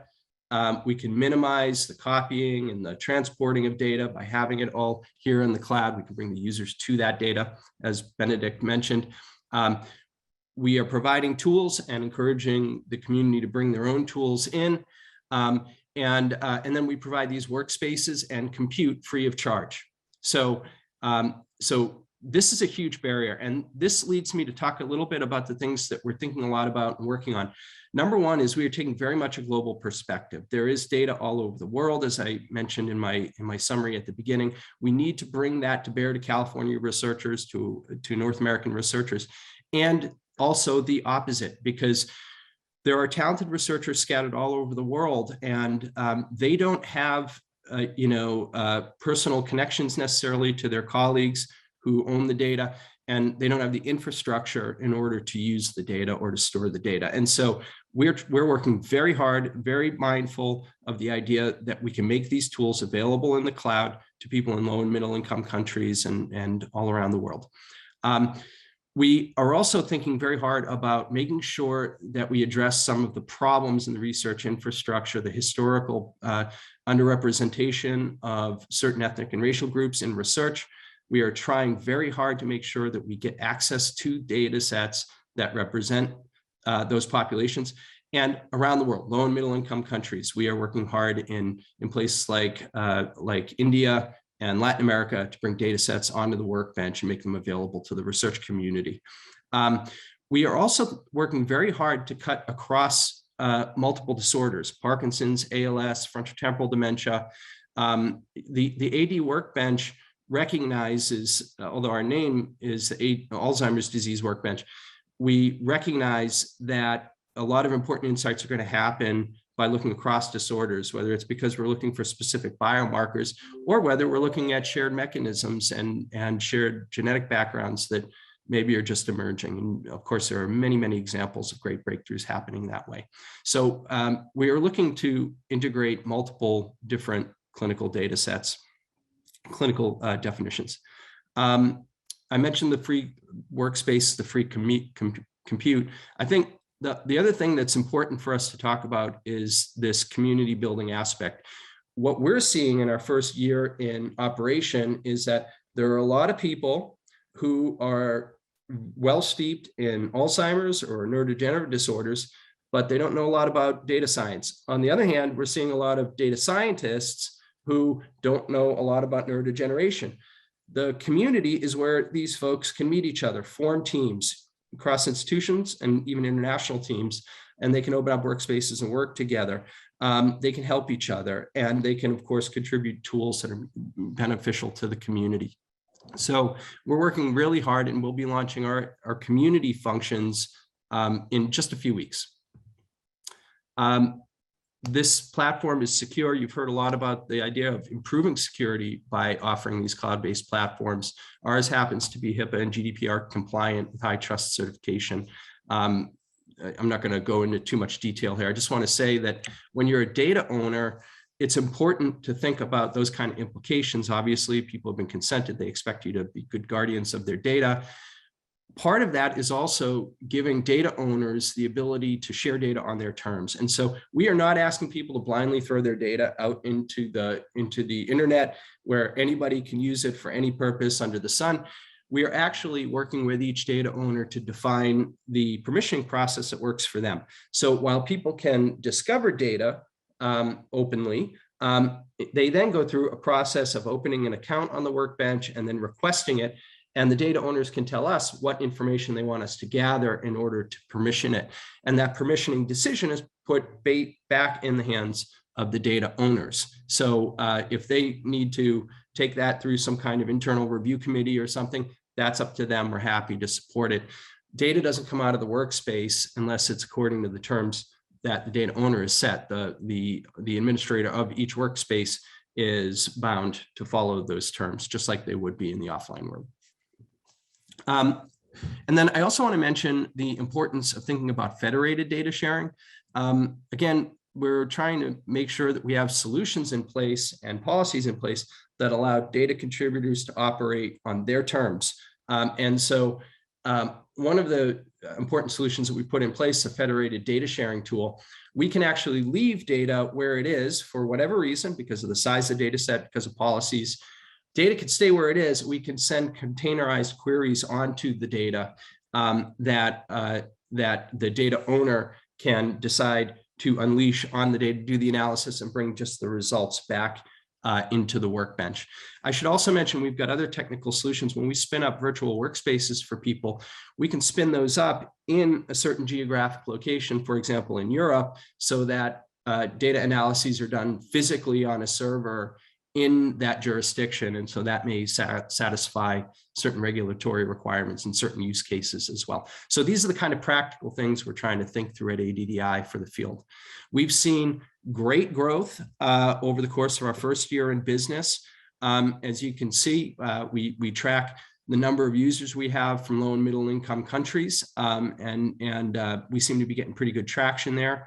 In fact, I think we'll see quite a bit more of this over the next year or two as we really unleash our resources on generating that demand.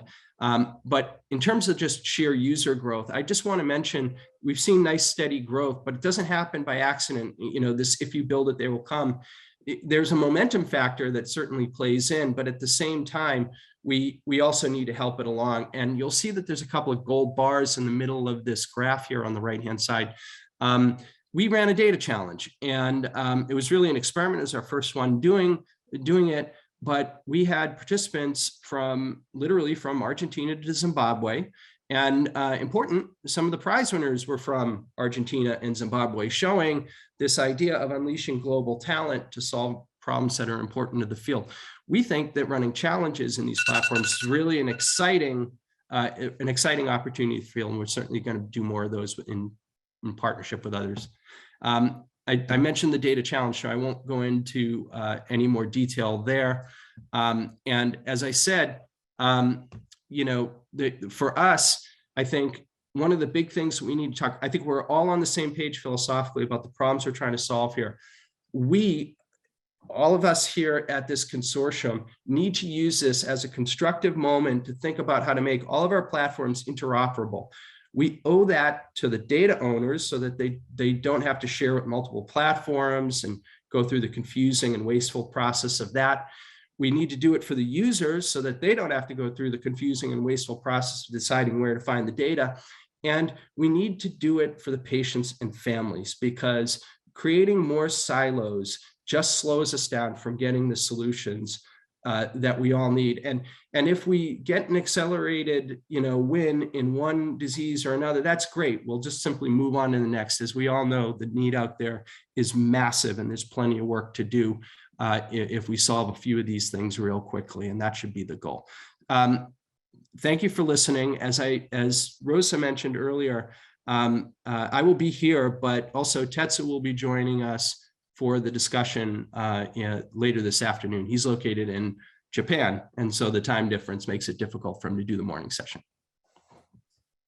Wonderful. Thank you so much, Pat, for providing such a great example of an alternative way to solve these, you know, the status quo problems that we have with data sharing, and the amazing amount of work, an overview of the amazing amount of work that ADDI has done in this. And we hope to learn more through the questions and later on in the discussions. Moving on to the next user experience example, we are going to hear a little bit of an example we've heard a lot about, but in this case, we actually have one of the co-chairs of the program. So Ken Wiley is going to talk to us about ANVIL. Ken is the program director of the Division of Genomic Medicine at the National Human Genome Research Institute, the NHGRI. And importantly, he is also the co-lead of the NHGRI's Analysis, Visualization, and Informatics Labs space, also known as ANVIL. We've heard this morning of the data biosphere elements that are components of ANVIL, and Ken will be providing us with a more holistic view of how the components came together with the context, within the context of the function and capabilities of ANVIL, as we raise some of the operational bottlenecks that we might want to take into account when thinking forward in terms of developing other ecosystems. Accompanying Ken, we also will have Cornelis Blauendrath, who is a research investigator at the National Institute of Aging Laboratory of Neurogenetics, and also part of the Center for AD and the Alzheimer's disease and related dementias.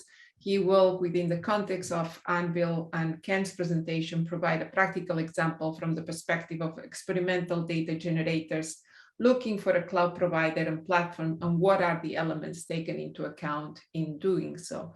So we are very excited and very thankful for your presentations. Ken, please go ahead. Thank you, and thank you for giving me the opportunity to share what we've been doing with ANVIL. So hopefully you can see my slides and you can hear me. So I want to first start off with how we got to the concept of ANVIL. ANVIL is designed to provide a cloud-based infrastructure and software platform. We wanted this because we wanted something that was scalable and feasible for us to allow for shared analysis and a computing environment for our collaborators and our users to be able to access large genomic data sets and develop tools and services on that would allow them to foster those types of collaborations to develop new discoveries. We also understood that we needed to have the infrastructure and the ecosystem in a secure manner for both the data and the tools and the workflows. So we wanted to make sure that that was also included in the capabilities and services that we want to provide to the community. Because this is NHGRI, it needs to be focused on how to leverage genomic data sets and their related phenotypes and metadata. So that was another component we had to consider. We understand that using cloud resources, that's an expense to that. So we wanted to understand ways that we could figure out to try to mitigate those costs and understand ways to improve on those costs. And so that's another component that we wanted to add. We also understand that cloud resources, this is not a build it and they will come. There really needs to be an effort to try to drive and encourage users to be able to use this resource. And that starts with user training and outreach. And it's not just for the power users. This is something that we wanted the broad genomic-based research community to leverage. So we wanted resource-limited institutions. We wanted the other research groups to be able to use this resource. We also didn't want AMBLE to sit in a silo. We wanted to have AMBLE as something that could be able to participate in the Federated Genomic Data Commons ecosystem, so we can share data sets and tools and resources in a controlled and secure manner with other cloud-based resources that NIH has funded. And you've heard some of those discussions in previous conversations from my colleagues here. And we also don't want AMBLE to be stagnant in the tools and workflows and pipelines. We want to be able to incorporate new scientific technologies and advances. So when you look at this broad range of efforts that we want to accomplish, we realize that this can't be done with just a very limited group of people to address. So when we put the RFA out, we actually ended up funding 2 awards. One went to the Broad Institute under Anthony Philippakis.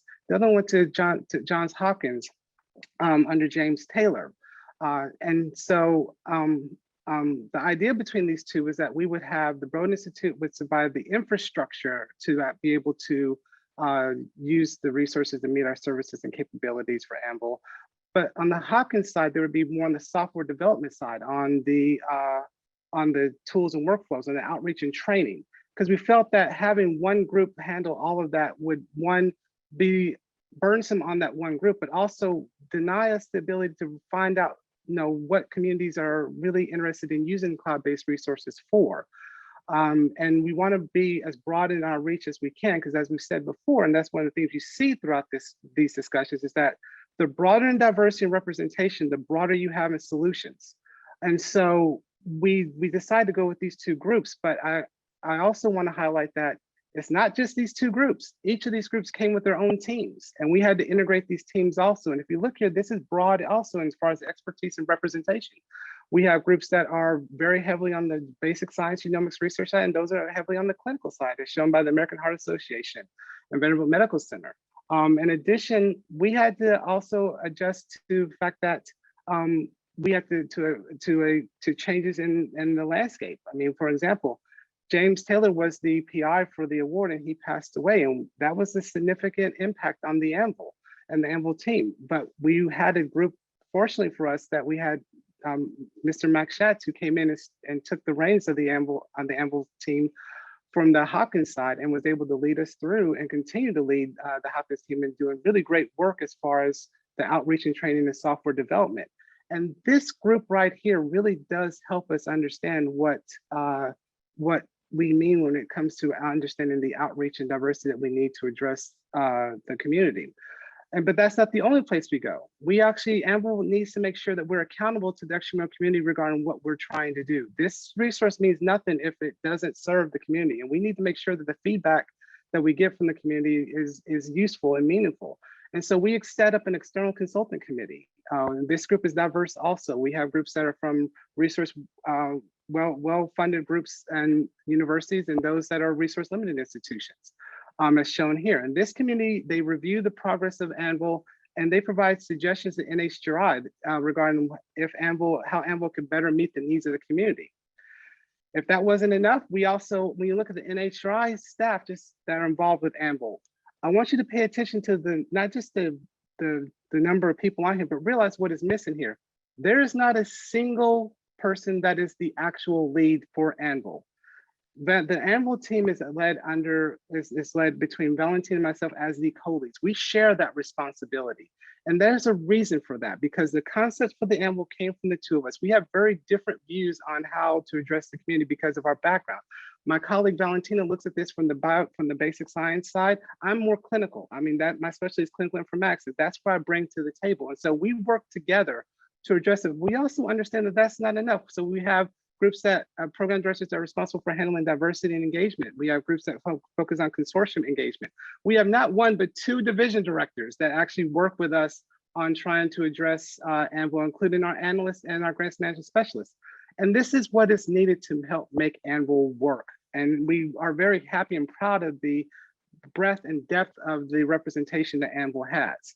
So what is Anvil when we look at this? Anvil is made up of a series of components and tools and resources that we feel is representing the needs of the genomic research community.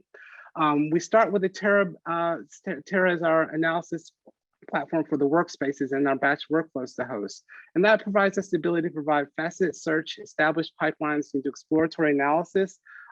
Terra also provides us the ability to have a integrated development environment that will allow for us to have ability to do text editors and code libraries and compilers and test the platform.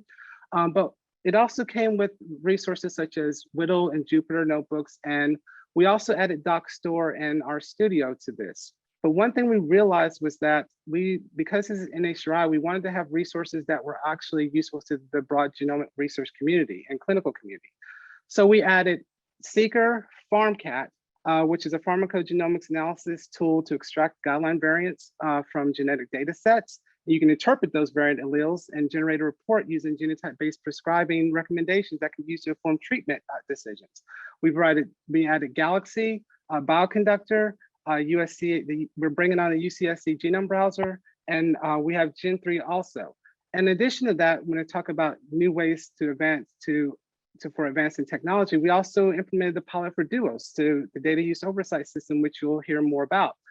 And I understand that, what for us Duos was to understand how to address some of these barriers as far as data access requests that go in and try to automate some of the repetitive activities of that.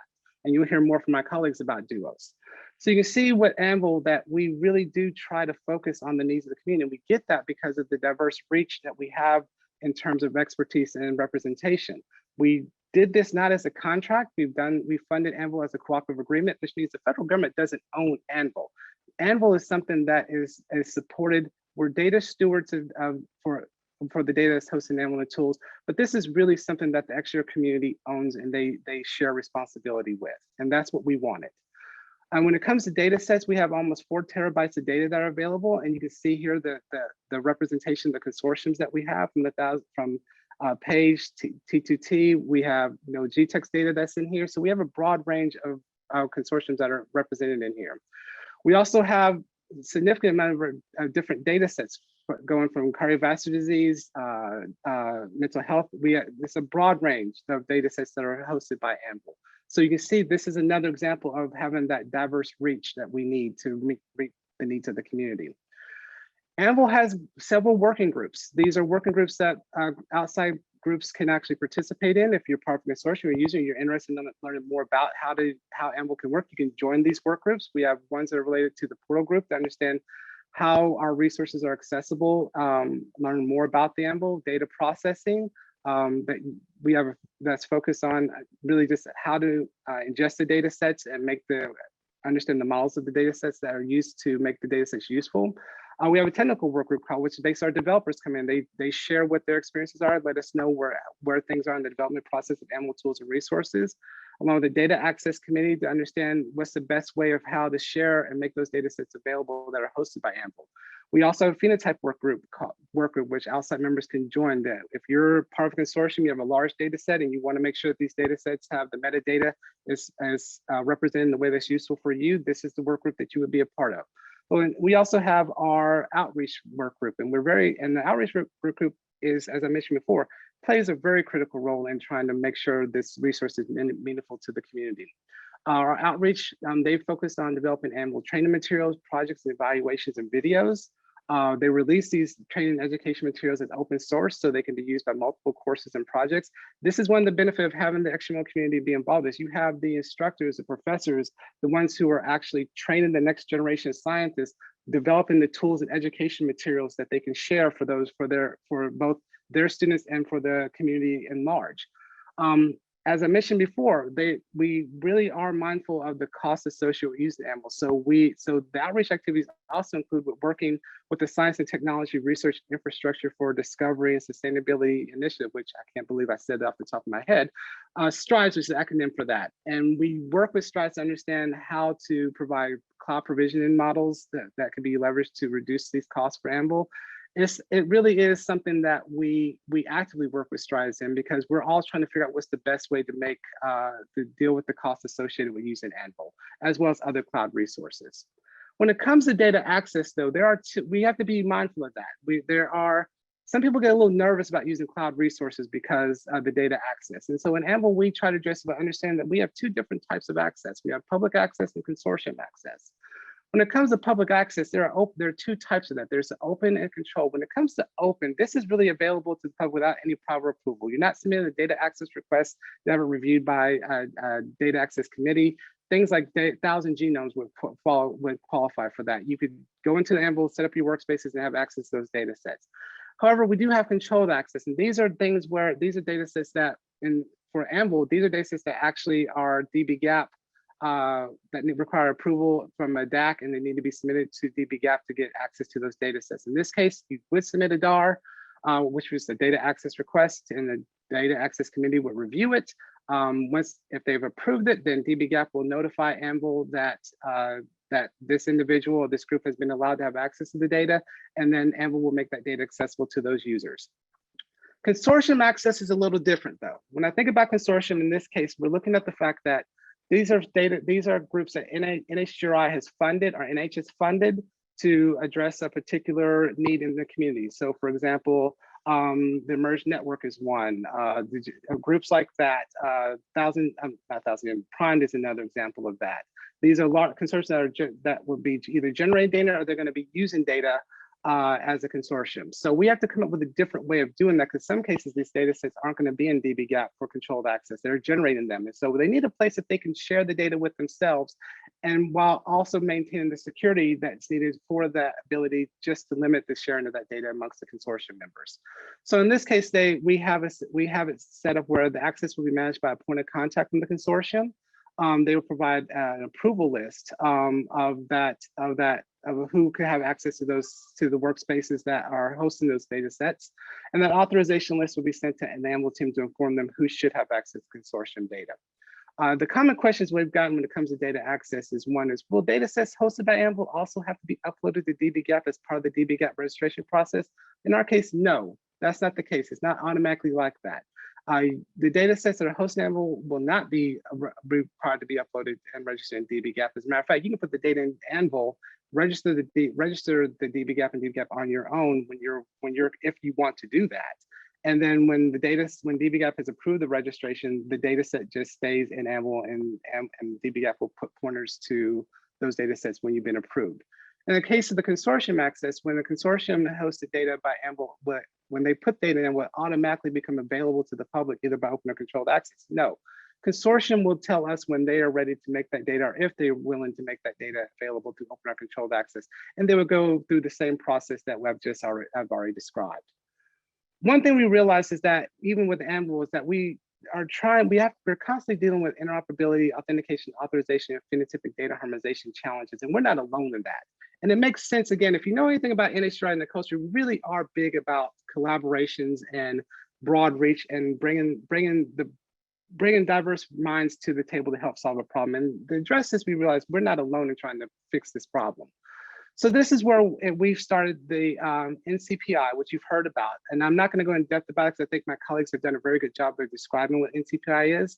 But for our perspective, NCPI really allows the different groups, different NIH-funded cloud platforms, to come together and understand how to address the previous mentioned concerns that I've discussed. It really is about understanding, where we can improve interoperability amongst all our cloud-based resources. And we have a great team of people who have worked with us to try to make this possible, because this is not an easy task. If you think about it, there's a reason why Google, Amazon, and Microsoft have not made these platforms easily accessible for each other. And we're trying to work with our XML communities to figure out ways to make that interoperability possible. And so that's what NCPI focuses on.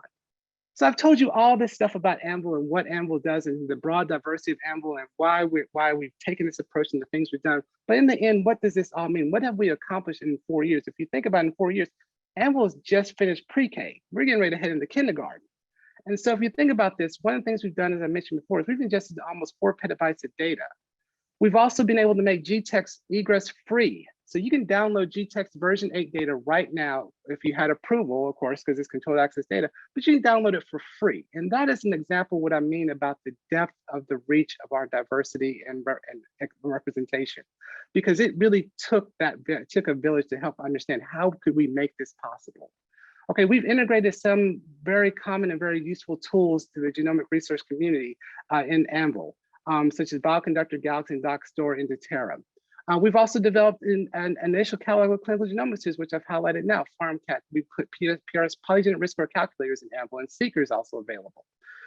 We've deployed RStudio with Terra. We've actually established a meta portal. So information about AMBL, what needs to be done, which you can learn about AMBL, is all on one place. You go to the AMBL project.org site. From there, you can even launch into AMBL if you wanted to. We've had very successful outreach groups. We've reached out to groups from research limited institutions. We've reached out. We constantly we've actually set up initiatives where we've helped train users and their graduate program to come up with ideas for trying to use cloud resources. And we've also piloted duos. And all this is a culmination of, as led to the culmination of the AMBL will actually be in the cover article for Cell Genomics in January's January article. And so this is something we're very proud of. And you can see in the cover art that the number of programs that are represented in AMBL. And this would not be possible if it weren't for the people that have been from the XML community and our colleagues who've helped us make AMBL what it is now. And again, I sound like a broken record when I say this, but there is value when it comes to understanding the need of making sure you have broad representation to use to help communities understand how to use this resource. So that's all I wanted to share about AMBL, and I'll stop. That's in my presentation. And thank you for giving me the opportunity to share with you what AMBL's been able to do. Thank you, Ken. Cornelis, are you ready? Is Cornelis ready? Yes. Do you want me to share my screen, or do you want to share my slides? I think Damon has them. Damon, are they ready? We're checking. Let's just. Are you able to share yours, Cornelis, just go ahead. Thanks. Can you see my screen now? We can. All right, great. So yes, thank you. I will talk about a practical example how we went, how we started a new project and where we have the cloud as the only option, basically. So I'm from the NIH. I'm from the new Center CART, which is the Center for Alzheimer's Disease and also related dementias. So the general aims of this project is to create an easy, accessible structural variant reference for Alzheimer's disease and also related, dementia, which is called ADRDs. So our overall goal is to create this data on 4,000 in individuals from multiple ancestries. And so with this data, we expect to assess the role of those, of course, structural variants, but also we want to actually resolve complex region of interest, because there are certain genes and also regions in the genome that are very complex and that we just can't resolve with the normal sequencing techniques. So we also want to assess the structural variant on gene expression in health and also disease, and we want to investigate methylation patterns. So I guess most of you are hopefully fairly familiar with short read sequencing. On the left, you see how short read sequencing, you have very short reads, are typically 100 to 200 base pairs. And if you align those to the reference genomes, you often have gaps. Because of those gaps, you have a hard time sequencing those because they're either complex region or they're just very hard to sequence. So therefore, of course, recently there is a lot of effort and also a lot of development into long reads, where you have very long reads who are able to sequence across those complex areas. And then you can just actually align them straight to the genome. So just for a brief comparison, your short reads are typically like 100 to 200 base pairs, and with of course your long reads, you can sequence all over like 100 KB reads, which is like 100, which is like almost 1,000 increase in fold. Of course, with the technology, there's also a like problem that we face, and which is also has been introduced by of course Benedict as well, that we can generate way too much data that we can process or store, right? Because your typically short read genome is 30 gigabytes, and now with the long read genome, it's about 1 terabyte per of course human genome, which is a massive increase, of course. So therefore, there's a clear need for a collaborative workspace, right? Because no one can and wants to store these files locally. And as also been mentioned by many others, there's a need for a centralized pipeline that is transparent and easy to use. And that's, of course, given the size and computational cost, because I mean, no one wants to process these files several times on your own server. This I mean, can and should be all done centrally. So maybe when we were like designing this project, we came up with this general flow where we would, of course, generate the data locally, and that we process the data and analyze the data on a consortium level. And we would then go actually release it to like a like semi-public space with like the research community. But of course, when we were designing this, we already found out that, I mean, the data that we will be sharing is roughly 5,000 terabytes, right? Which is something which is of course insanely big. So we had to find solutions for that. And of course, one of the things that is worth to highlight, this is not something that one group can do by itself. This is a real consortium effort where there are like several aspects of the like the analysis is done by of course several centers. And these are just a couple of these are just 8 things that we're going to do with the data and to see who is involved in each part. But I mean, this of course takes a real consortium effort to of course process this data. So also one thing that I already mentioned, that I mean, the data is huge, right? Thinking about just storing this data on a month on a commercial cloud would be roughly like 100K per month. And then of course we have the option to store this in like archive, and which is also called cold storage, but then it's still 10K a month. But we also have to think about egress costs, right? Because if you want to analyze the data, we have to move the data, and that costs also money, right? So again, there's a clear need for a consortium access prior to public release in order to jointly analyze everything in the same space and also harmonize those pipelines to save costs, right? Because it doesn't make sense if one group is going to analyze something first with the pipeline that produces file X, but if file X is also needed by like the second group, we need to harmonize everything, that everything can go in one go, and we don't have to, of course, process things too much, right? And just for an idea, I think the rough cost of like processing one sample on a commercial cloud is about $100 per sample now. But that is if everything is of course optimized. And then again, we came to the conclusion, like many others today come to the same conclusion, luckily, that local storage is just not worth the investment anymore. I mean, specifically for long read or any large scale sequencing projects. I mean, the cloud is the future and key to success, because I mean, data sharing wise, no one can and should be downloading all these amount of data to your own local drive. So then we came up with a list of needs, and we came up with this list about, I think, 1.5 years ago, where we were searching for a of course platform for this. And I think we established that we want a very efficient platform, right? Because we have a lot of data, which is of course a lot of money. And also we want safe data storage. And we want also a consortium level access prior to public release, so we can do the things we need to do before releasing it. We also want easy data access. I mean, of course, ideally a single sign-on where people don't have to go to a lot of hassle to get to the data. And also we want to bring in, of course, researchers to the data and no versioning and also no data downloading. Like this is also mentioned already today. If like 100 centers are going to download data, who knows where the data ends up, right? That's something we want to prevent. And we also want to make sure that everyone is working on the same version of the data that we're going to share, right? And then also authentication is crucial. Ideally, we would like to do this via dpGaP, because that's already, of course, widely established method. But also we have the benefit there that if a study is already registered at dbGaP, and now we're going to generate off that same study a separate data, then of course everyone who is already registered at dbGaP can automatically access already to this new data, so they don't have to go to the new process.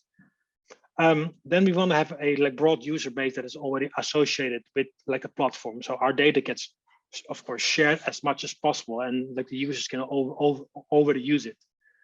And then we had two more optional, which of course we would love, but we know that those are two more complicated things, right? We want to have the option for a locality log, which is not an immediate need, but something we have to think about in the future, right? Because of course, in the beginning, we will of course process only US samples because they're easier to share.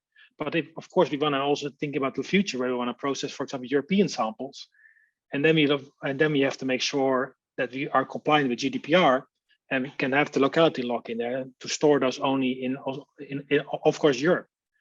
Then the second is the cloud interoperability, right? We want to be able to tailor, of course, the cloud option to, for example, user preferences, that if someone wants to use AWS or, of course, Google Cloud, they can pick which one they want to use, which they're most comfortable with. In the end, we settled on Anvil, which we're so far extremely happy with, which actually ticks most of the boxes, and the only two that are not tickable, they are in development, which we're very excited about. So that in the end, coming back to our general proposed workflow, in the end we settled on a hybrid environment where we process the data, partly process the data locally. Then we move all of the data to Anvil on a consortium level access, and from there on, in Anvil and Terra, we gonna process the data, QC the data, and when it's done on a cohort level, we're gonna move the cohort to the semi-public access to be broadly shared with the research community. So this is our really practical example how we went from project design to figuring out what's the best way of processing and of course sharing, to hopefully soon the first data to be broadly shared. And again, this is not something that we do by ourselves. We have many partners in this study, and I'm happy to answer any questions.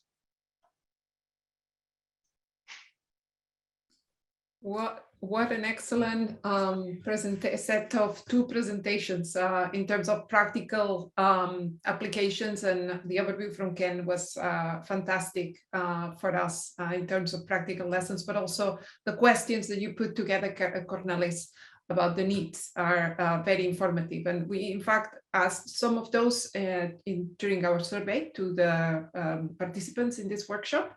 But some others are going to be very helpful as we think whether, if we move forward with something like this, what kind of questions we need to ask. So we have is 11:22, and we kind of ate in a very good way because I think the time was fantastically well spent. But we have about, let me see, few more minutes. Let's do the Q&A. If all the participants in the speakers could just come up to the put the cameras on. What we will do is I'm going to bring up some of the questions that we have selected from the participants in the workshop. So there was a question. One of the questions was if we could discuss the current stage of connecting clinical data to laboratory data. There are a number of conflicting trade-offs and issues about patient privacy and de-identification and annotating samples with clinical information standards such as the FHIR. For example, TCGA cancer patient datasets could not be updated with patient survival once the dataset was released. This question was from Ted Goldstein. And this actually links to some of the discussions from yesterday. So I'm just going to put it up. Someone would like to perhaps connecting clinical data to laboratory data. Somebody wants to take this one specifically? Let me see. I can try to do that. Yeah. Sorry. Yeah. I was going to ask you. There you go. Okay, thanks. And can everybody hear me? My AirPods went out. So yes. No, that's a very good question. One of the issues that we have, you mentioned fire, but the issue about FHIR is that it really wasn't designed for research. I mean, so we're starting off just trying to figure out how to use FHIR for research. That's actually something NCPI is working on, as well as individual programs that we're funding. And the NIH is trying to address that also. But you make a good point. I mean, what we've had to do in the past is we've really had to keep these items separate. I mean, it's fun for the consortium, the data generators, they have access to combine these two, but we really are trying to figure out what's the best way of sharing that information in a controlled way, in a secure way. But we still feel that a resource like the cloud is probably one of the better ways of doing that. But there's several things we have to address, which is, can we use FHIR and how do we use FHIR for clinical research in this case? And then also how we can use a cloud resource to be able to address as an option for trying to be able to connect the clinical data to the laboratory data. And there's resources like Seeker where we're trying to understand how we can do that. So I hope I answered your question, provide some clarity to it, but if not, let me know. Thank you. Yes, that was a very informative answer. Thank you, Ken. Well, there are other questions that are coming up, but so one of the questions that just popped up is a lot of from Mike Snyder is a lot of the framework is set up on Google Cloud. What if you want to do some analysis on the Amazon Web Services Cloud? Is that possible? And just so you realize, today we had 2 cloud talks. Most of them were on Google. There was Azure, which was the ADDI.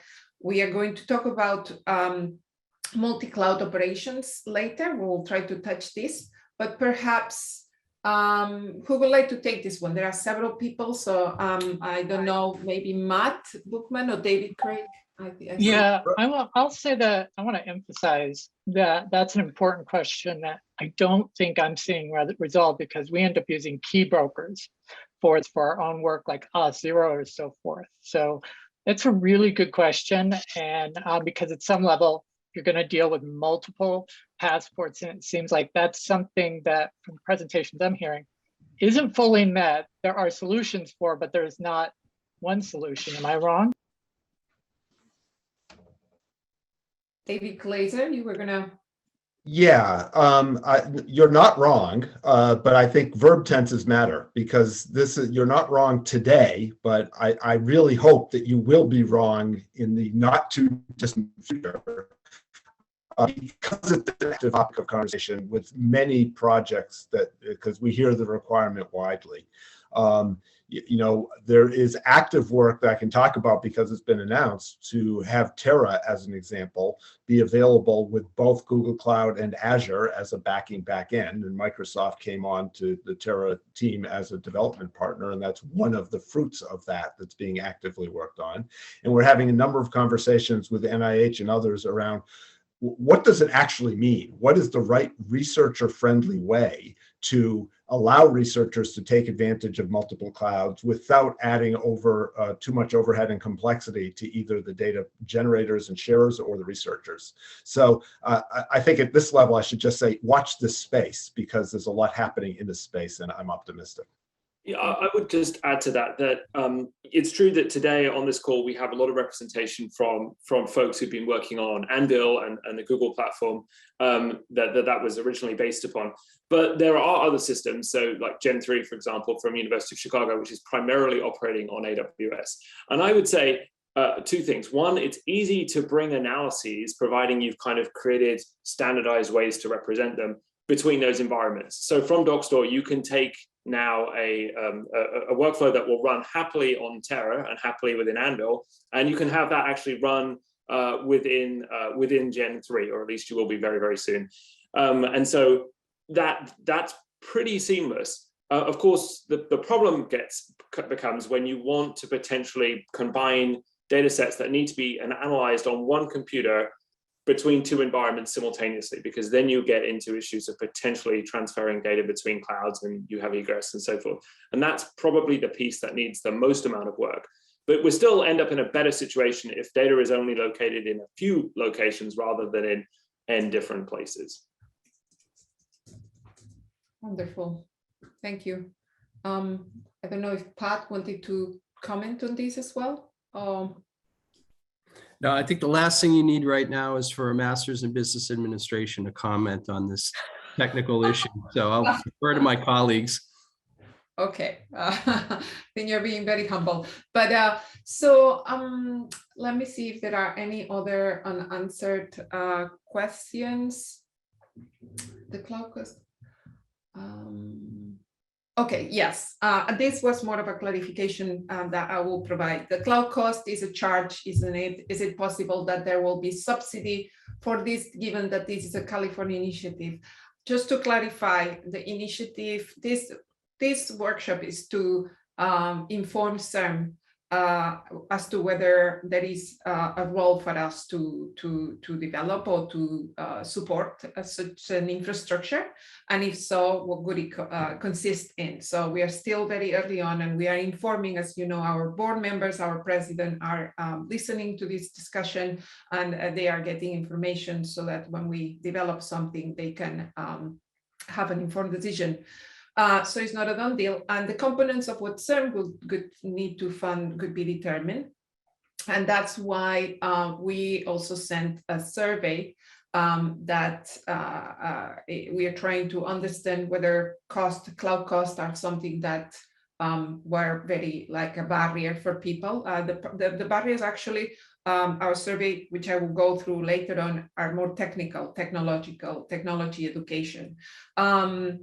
But just so you know as well, one way to the cloud cost could be, covered very likely through our pillar programs, because what we are doing here is we are discussing an infrastructure, but the infrastructure, then what could lead to the data could be funded through our pillar programs of our recurrent programs of discovery, research, translational, and clinical. And I think, do we have any other questions? I'm just looking at my colleagues who are the ones letting me know if there are any pressing questions. It's 11:31. We are really great on time. We're going to take a 9-minute break. Stay connected. Don't go away. And we will be back in 9 minutes. Thank you very much, everybody in the panelists. See you soon. So welcome back, everybody. Just to introduce this last session of the morning, as you know, increasingly a major challenge to data sharing, and as we've seen today, is navigating the complex web of restrictions on secondary data use. And we are very fortunate to count amongst our speakers Jonathan Lawson, who's a senior software product manager and data access committee vice chair at the Broad Institute. He's going to provide us with an overview of a platform, the Duos platform, which is a solution developed to solve this. And I won't say anything else because he's going to cover this. Thank you so much, Jonathan, for joining us, and please go ahead. Thank you, Rosa. So as Rosa said, I work at the Broad primarily as a software product manager for a Duos software, which I think what might be most helpful for this group is really just to talk to the way that this software is employing or plans to employ a lot of Global Alliance for Genomics and Health standards. I also serve in a volunteer capacity as the co-lead for data use, looking primarily at secondary data use restrictions on data and the ways to standardize those through what we've created at the GA4GH called the data use ontology. So I'll talk a little bit about the GA4GH standards primarily, and then just how we're using those in Duos. And really to start off, I know there's probably varying levels of familiarity with this process of secondary data use. So just to give a quick picture so we're on the same page, typically what happens starting from left is a PI will work with their IRB to set up a study. They'll recruit participants, and in that process, they'll collect information, samples for their research and consent the patients according to consent forms, which a lot of times are uniquely templated for their institution. So you would have a variety of consent forms out in the world, though there are some shared templates.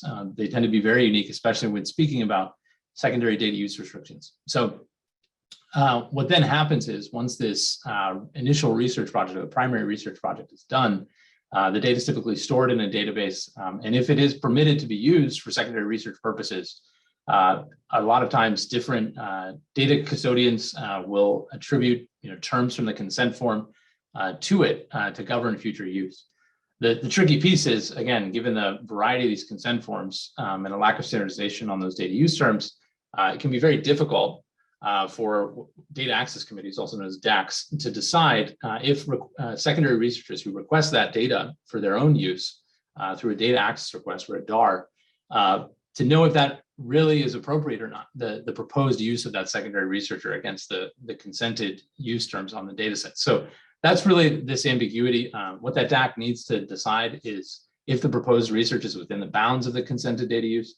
And again, when those are written in different terms, sometimes different languages, and are non-standard, it's somewhat of an apples to apples comparison. So as I said, really what we want to start with is talking about how to kind of reconcile the difference between these two and kind of go from apples to oranges to apples here. And so the way we primarily do that is through what I mentioned earlier, which is called the data use ontology. And the data use ontology is a structured, machine readable vocabulary of terms and definitions for secondary data use. You can see all the terms, so their acronyms are available to you here. Really what this does then is it allows us to talk to IRBs and prospectively suggest that data use terms be inserted into the consent form that represent these specifically as kind of precisely as possible. And then also what we're able to do is to then ask the secondary researchers when they're submitting these data access requests, we enable this through our Duo system, to describe their proposed research in that data access request, not just in narrative terms like a scientific abstract or a research proposal in a paragraph form, but also coding it with these data use ontology terms. So again, then what you've done is you've enabled that DAC to look at things both in terms of the same vocabulary, in Duo terms, and you can compare this. So here's just a quick overview of how we would do that. This is what it looks like in our Duo software, where the data access request application is. You would be able to select, that's in 2.3, one of those permissive categories of the data use ontology, and then other modifying categories down below in 2.4. So that structures the data access request in a machine readable way that it can then be compared with the data sets, data use terms. And this is our some screenshots from our data set registration workflow, where you're able to, again, add the primary permissive boundaries from the data use ontology, and then any other modifying terms from that list. And so very easy then for the DAC to see those represented visually in text and to compare. But really the added benefit that we can do with this is, since it's not just terms and definitions, but they're also machine readable, we've also been working on an algorithm that then ingests these consented data use terms in the data use ontology and the data access requests in terms of data use ontology, and looks to see if that data access request is within the bounds of those data use consented data uses in the consent form. So we've been piloting this now for a number of years. We've actually had some published research on this, which I'm happy to share, that came out with a lot of articles on the GA4GH standards earlier this fall in Cell Genomics. So excited to talk a little bit about that. But in general, the fidelity of the algorithms decisions with human data access committees has been, at lowest 85%, and in best cases above 96. So, and we're continuing to hone that, and especially as the data use ontology itself advances and is kind of honed and groomed, we're seeing better fidelity there as well. One thing I mentioned earlier, an important way to do this is to make sure that we prospectively sort of build or write consent forms using the data use ontology. And one resource that is meant to help with this, it also comes from the GA4GH, is called the Machine Readable Consent Guidance. This is effectively a guide for IRBs, PIs, to consider how they might describe data sharing in their consents in terms of the data use ontology terms and definitions. So we just share this as a resource. I think that's helpful. Again, in prospective cases, understanding that there are sort of retrospective challenges, and a lot of times we try to go back with legacy consent forms and map them to the data use ontology. And we've had some success with it, though there certainly can be complications. So just want to point out a resource we're working on right now for this. It's also a little bit further of a tool to help you if you're building out a consent form and you have an exact idea of what kind of data use permissions you want to set on your data set. You can select those here. Again, these are basically your data use ontology terms. And we're rolling this out slowly in our data use oversight system Duos. And what you'd be able to do after selecting those is then press that generate button at the bottom, and it would generate a string of text for you that you could use in your consent form. to describe those GA4GH data use ontology terms. One other thing, this is a little bit more of a future approach, but a big issue in the secondary data access and request process that we see with different DACs that we work with, including folks at NIH, is just the validation of researcher identities, making sure that we know someone is who they say they are. The GA4GH also rolled out something called the GA4GH passport standard, which helps do this. So we're actively working now on ways to integrate this, and it would serve purposes like making sure we understand who the authorized signatory at an institution is. If someone is then a researcher from that institution, if that institution signatory had approved that researcher to make such requests, and then kind of the pinnacle identity aspect is really whether or not that researcher has been granted access to certain data sets or not. So we're part of initiatives like this, also the NIH Researcher Auth Service, and a number of folks in Anvil and other initiatives are working along with that. So another thing that Duos is using in terms of GA4GH standards. One other one, again, I would kind of commend this for folks who are interested in reading more, but just to point it out, we've also at the GA4GH built a policy or a standard for data access committee reviews of data access requests. This came out relatively recently, I believe end of last summer, early fall, but really helpful in terms of showing kind of guiding principles for how data access committees should operate. And I help co-lead that group as well, and we're doing some continued research with data access committees on exactly how they function and what they think. So, you know, if you're able to look that up and join that group, there's ways to do so through GA4GH, but more information should be coming out about that. We realize a lot of data access committees can be formed ad hoc or are at least formed without very clear guidance on how they are to operate. So I hope this is a helpful resource. And I would also just add that Duos is sort of being built and expanded in ways that help suit management of data access requests according to this policy. One other aspect of this is kind of an innovation that I just want to call out that we're working on and promoting is how a researcher is really approved, as I mentioned earlier, to make such requests of secondary research data. Right now, what typically happens is in the top line, you can see a researcher would prepare a request, and instead of that request going directly to a data access committee that would review it, it actually goes to their own institution signing official. This is the common practice with NIH. And then that can cause further delays. Those individuals can usually be very busy. And then if a researcher is very prolific in their requests, you can imagine that signing official, the large institution, is going to receive many, many administrative requests to do this. And what we found through interviewing those signing officials was they actually are not typically reviewing the science, in many ways are not scientifically qualified to do so, but are really reviewing whether or not that researcher is a legitimate and trustworthy user in their institution. So what we've done is we've piloted a new style of data access agreement and data access process where we essentially flip the order, as you can see there, where the signing official then gives an endorsement onto individual researchers in their institution, which then blesses them to submit as many data access requests as they'd like to the different data access committees using our Duos software. We think this is a great way to go. A lot of signing officials we've talked to already are excited about this and have used it. We've got upwards, I think, of 30 institutions already signed up according to this model, and many of the signing officials are very thankful they're not doing one-by-one approvals of these data access requests. So another approach that we've taken, I think, helpful insights to share with you all. So that's just a quick run through. I know it's a little bit of a lightning tour, but wanted to put out a number of different things to spark interest, and then happy to take questions and comments from there. Thank you, Jonathan. This was it was a very informative session because we are changing the way that we are doing this, and before it used to be that such data use restrictions were uniquely drafted across institutions, and it was very inconsistent. So it is important to see what's being done and how it has been applied. And we've seen all the facets of these specifically to Anvil during today's talks. So maybe we could just bring everybody back up because we are now in the last session before the lunch break. And we have one question that came up let me see.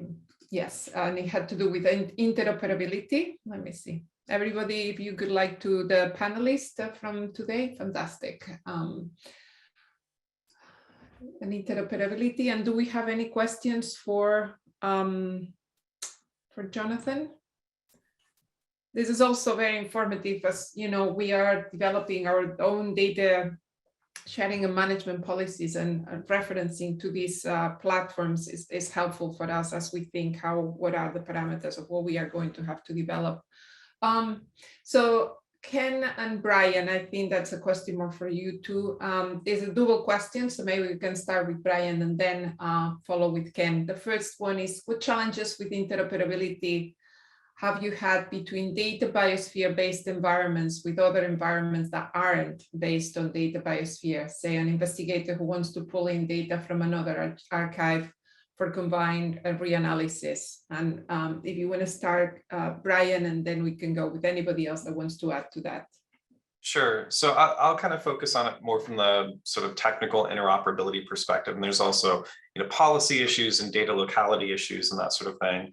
But one of the benefits of systems kind of being built with data biosphere in mind and supporting key interoperability standards like DERS is it means that as new systems come on board, there isn't a retooling needed to actually be able to access data from those systems. If everyone's supporting the same DERS API, then it makes it easy.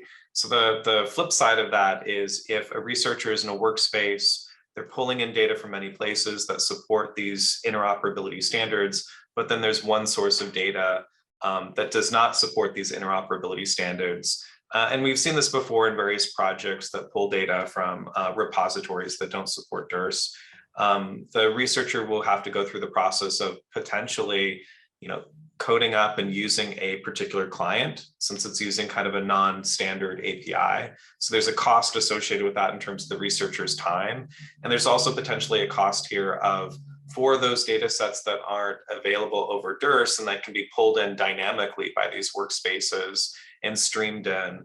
The researcher oftentimes will have to make a copy of that data temporarily to do the processing. Whereas when I showed Melissa Wilson's sort of proof of concept, that was all handled transiently behind the scenes by the systems because they knew how to speak DERS and essentially access the data on that particular cloud right when it was needed, and there was no sort of copying operation. So those are some of the sort of technical, tasks and sort of things that the researcher needs to, hoops they need to jump through in order to access data that isn't using one of these interoperability standards. Great, thank you. And Ken, do you want to take onto the more data locality policy related part of this? Yeah, what we realize is a lot of the barriers we have is also on the policy side, as Brian kind of highlighted. This is one of the things that really came to life when we first started the NIH Cloud Platform Interoperability group. And Brian's probably, as many others on this call, on this meeting, are part of this group. We realized from NIH, we're trying to show where we need some policy changes and adjustments and maybe new policies to help facilitate the ability to do cross-platform analysis while we work with our intramural colleagues to do the technical side of making that feasible. It really is, we're having to approach it in multiple directions. We are working with, within NIH, we're working with an Office of Data Science Strategy, which is led by Dr. Susan Gregaric, to help us work with the rest of NIH to understand how we can address these policies. But you have to understand, these cloud platforms that we fund, we're not set up immediately to be interoperable. We set them up really as in silos, and we're now turning the page to understand how we can make them interoperable, both on the policy and technical side. But it is something that we are constantly having to work on, and it's going to be something that we're going to continue having to address in the near future. Thank you. And relatedly, how have you managed non-omic data modalities where formats may be proprietary and while the data can be sent between researchers, reading and editing files could be an issue? This could be, let me see, is there anybody that can answer this question? This is more of a practical non-omic modalities. probably imaging or, but we didn't talk about any of this data. So maybe we can answer this question offline. So a question for Jonathan. I assume the consent forms are set up so that participants have agreed to share their data broadly? Certainly in what we're using in Duos now and what we'd be working with others to use Duos for, we would want that in the consent forms. We usually have a compliance office that is checking that off and confirming that they've done so before we register anything in Duos. There are, I mean, of course, there are consent forms that wouldn't describe this, and that'd be data then that we wouldn't handle. Great. And there was a comment from one of our participants, Steve Peckman, that said that congratulates for creating the template informed consent from form descriptions for the use of the data. I'm sure it is very helpful for investigators and most importantly for the subjects who struggle with understanding complex and arcane uses of their information. And that's a big part, I think, education and making sure that people understand how things are going to be used later is very important. Thank you.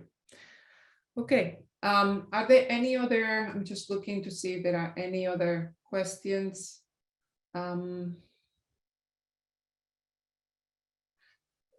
David, yes, please go ahead. I had a chance to, I can try to answer Mike's question about the data models across the platform, because that is actually one that it's not a clear, straight answer to that. One of the things that has to be addressed is the data sets themselves and the models that were used for those data sets. If those data sets are actually compatible with one another, then there may be a way to, to provide that kind of cross model support, but the data sets would still have to be physically moved from one place to another. They're not really set up for, cross-platform analysis yet. There may be some situations I've heard rumors that has happened, but you first have to make sure that data set is in a model that is compatible with each other before you try to combine those data sets to do that kind of work. And David Glazer, I think he also had the, could you comment on this as well? Thank you, Ken, by the way.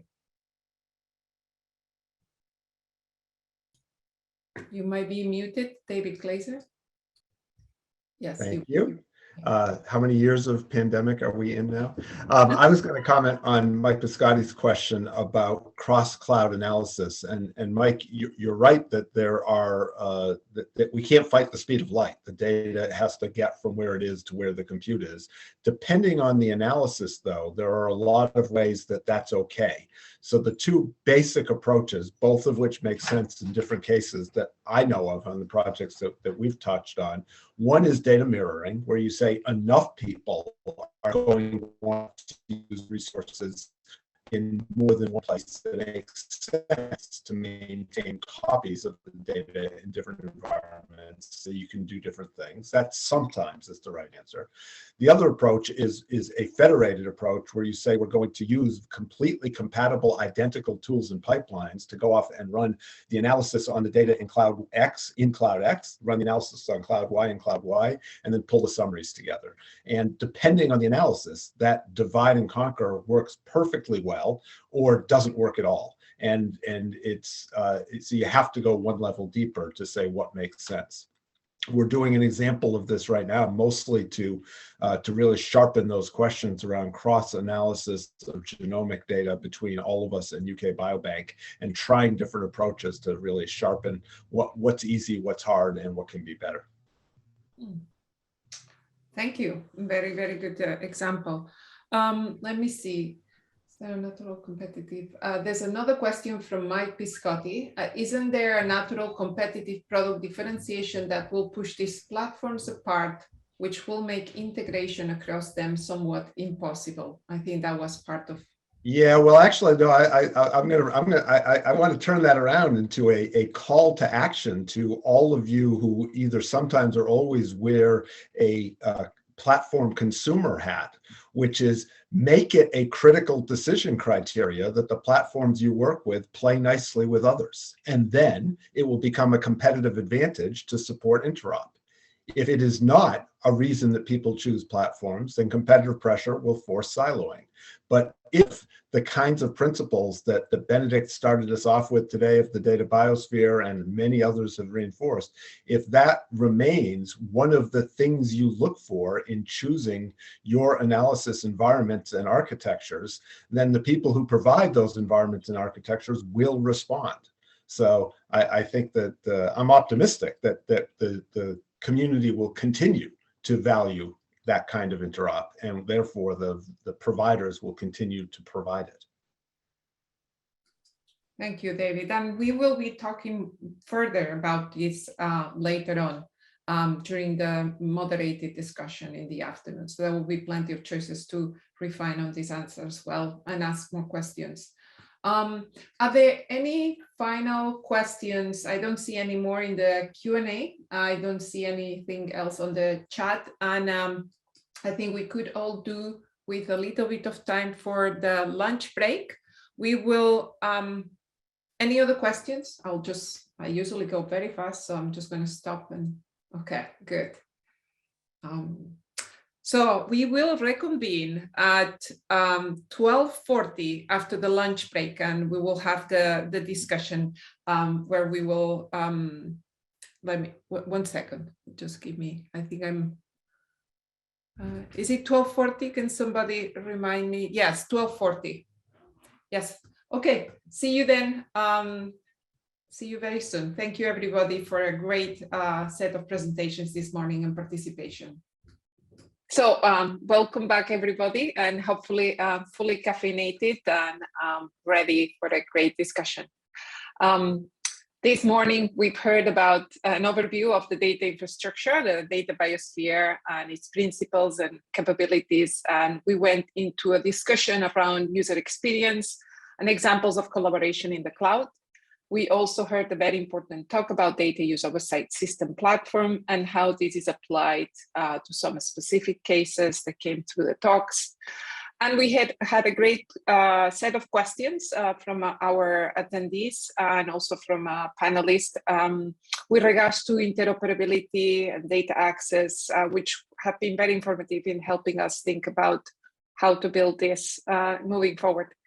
This afternoon, we are going to look forward to and gather input from the speakers from this morning, and also a group of experts, panelists that we've gathered that will inform CIRM about potential ways to promote collaboration in the cloud, and whether the potential ways, whether there are potential ways that CIRM could support this.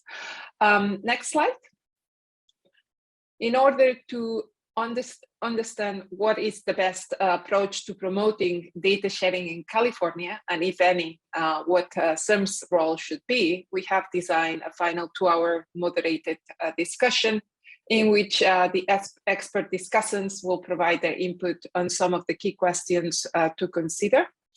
Ultimately, if the answer is that CIRM could or should have a role, we want to understand what is the scope and the best model for a potential data infrastructure, which this could be discussed in the last part of the moderated session. And we are hearing a lot of questions, and there are a lot of things that we could be discussing today. And as we were preparing over the last months for this today's meeting and discussions, one of the things that we were advised by these expert panelists is to try to stay focused, because the conversation could go in many, many avenues. So we are going to try to stay focused on answering these and on discussing potential models. So please bear with us. Next slide. So I'm going to now go through the first part of the moderated discussion, which is actually the framing of the discussion, because we are talking a lot about what are the needs in California and some researchers, but for that we need to have data, and we sent a survey, and we were very happy because we had a lot of participation. So thank you everybody for providing your answers.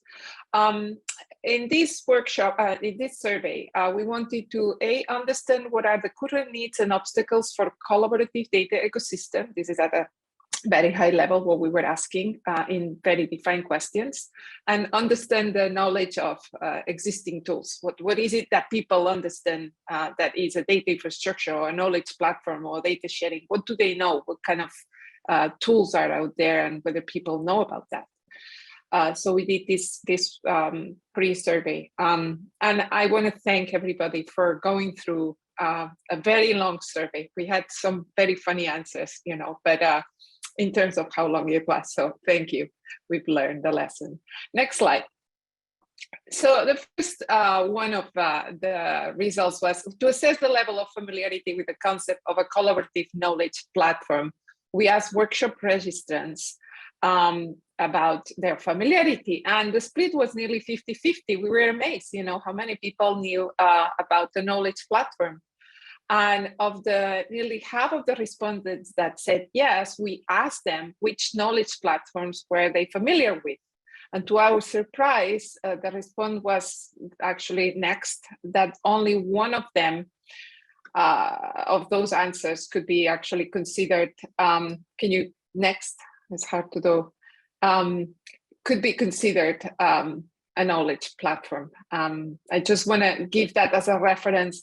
So next, for the purposes of this workshop, I just thought I would put a definition, and you know, it's kind of nerve-wracking to put this definition with all the experts here. So please, if you have refinements, do let us know. But for this purpose, a knowledge platform is a cloud-based infrastructure and software ecosystem that provides tools, applications, and workflows to allow collaborative shared analysis in a computing environment with defined data access and security protocols.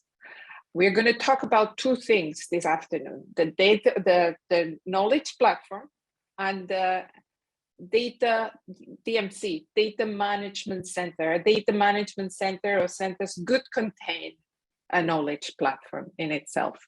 I just want to bring these concepts in because we will be talking about this, and I want to make sure that everybody's in the same page as we are talking about this. Next slide. Another relevant question to inform us in our discussion was which data types are most needed for data sharing and collaboration across laboratories. We also asked what data types are you ready to share as well? And the answer was very similar. Just note that the answer could be one or more. So some people that said omics also said electrophysics, or they said imaging. So that's why it's more than 100% if you addition them. 94% of respondents said omics, and amongst the omics, transcriptomics and genomics were the highest data types needed per the respondents. And you know, we've been seeing, you know, that there is a lot of it's hot, the topic of transcriptomics. Proteomics, it wasn't so much, but I think maybe it was just the type of people that we asked, but transcriptomics and genomics. Note that standardization, and we talked about this yesterday a lot, is not a type of data. And I did tell at the end, I did mention that we were going to talk about this today, but 12.5% of respondents chose that, which obviously applies and validates to what we talked about yesterday, not speaking about data, but knowledge protocols or anything that can lead to standardization is something that people want to share. And there was a comment yesterday in one of the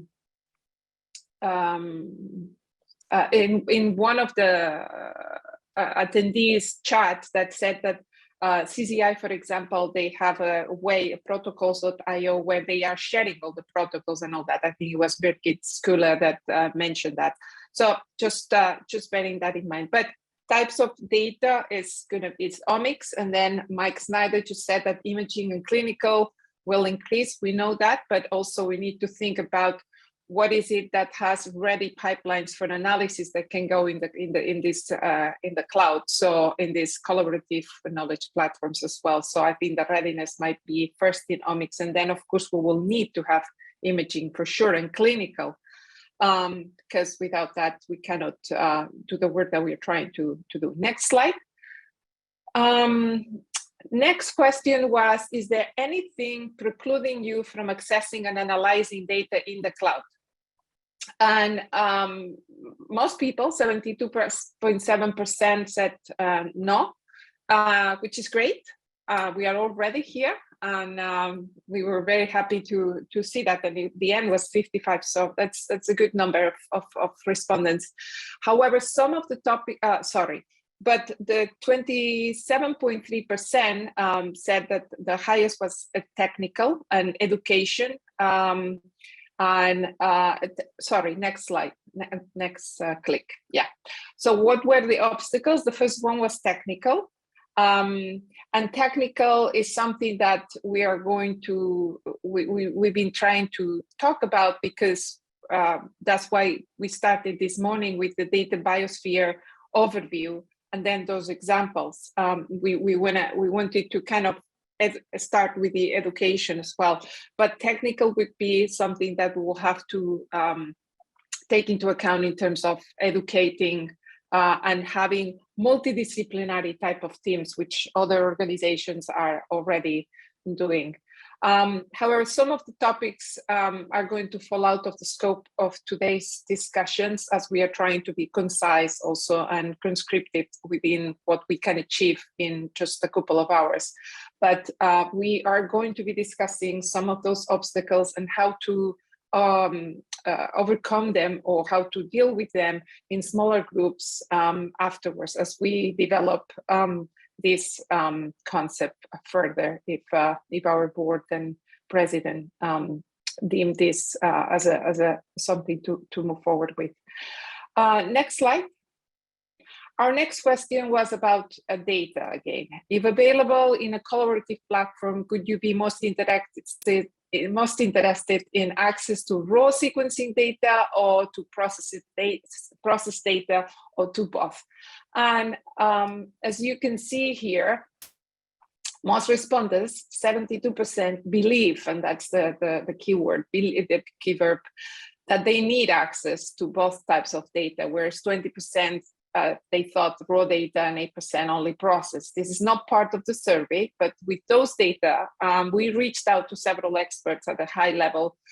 And at a high level, we asked them, if they could provide us a high level, what were their thoughts? And we find that there are two primary categories of users of data. Most consumers of data tend to use, and those experts were people that are in those knowledge platforms, and they see what the use is being, what kind of use is happening, are going to use process data.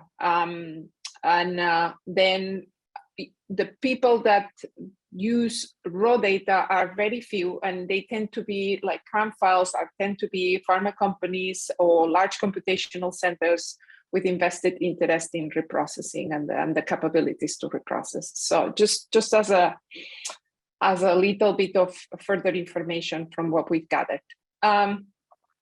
Next slide. And this is my last slide. To kick off today's discussion, which has the goal of helping CIRM understand what's the best approach to promoting data sharing in California, and what should CIRM's role be, if any. And I know I've repeated this several times, but I think it's important to keep the main question up. We have translated this into two broad main types of questions around the data platform. The first one is the systems and software. What are the characteristics of the software infrastructure needed to enable CIRM's scientific mission? And we will try to spend about 35 minutes in that part of the discussion. And then the second part is also about the data platform, but processes and data products. What are the processes and data products necessary to fulfill CIRM's needs? And this is based on what I just summarized now. The last part of the discussion, it will be about 40 minutes. It will be identifying the scopes of the data management center or centers, the pros and cons of hypothetical scenarios. And our panelists have received the scenarios, so we are prepared to discuss different scenarios based on some elements that we also polled them with. So the discussants, please go ahead and turn on your camera if you don't mind. Please stay muted unless you're speaking. And in the interest of time, I will not introduce each discussant, but please refer to the bios for each discussant in the workshop program for more information. I think you will find it that they are an incredibly amazing group of experts that we were able to assemble for this workshop, and I'm very thankful for them, to them for being here. So let me start. So we'll get started. Do we have a slide for the systems and software question? Like just, or maybe you can go back to my slide that said systems and software. What are the characteristics of the software infrastructure needed to enable some scientific mission? We could go, yeah. So we will just be going through the first one. Maybe I should find a way. I don't know if you, Damon, you can do it live, but if you could create the second one so that we don't get confused. And I would like to start with one question, and I'm going to tap on Ken Wiley.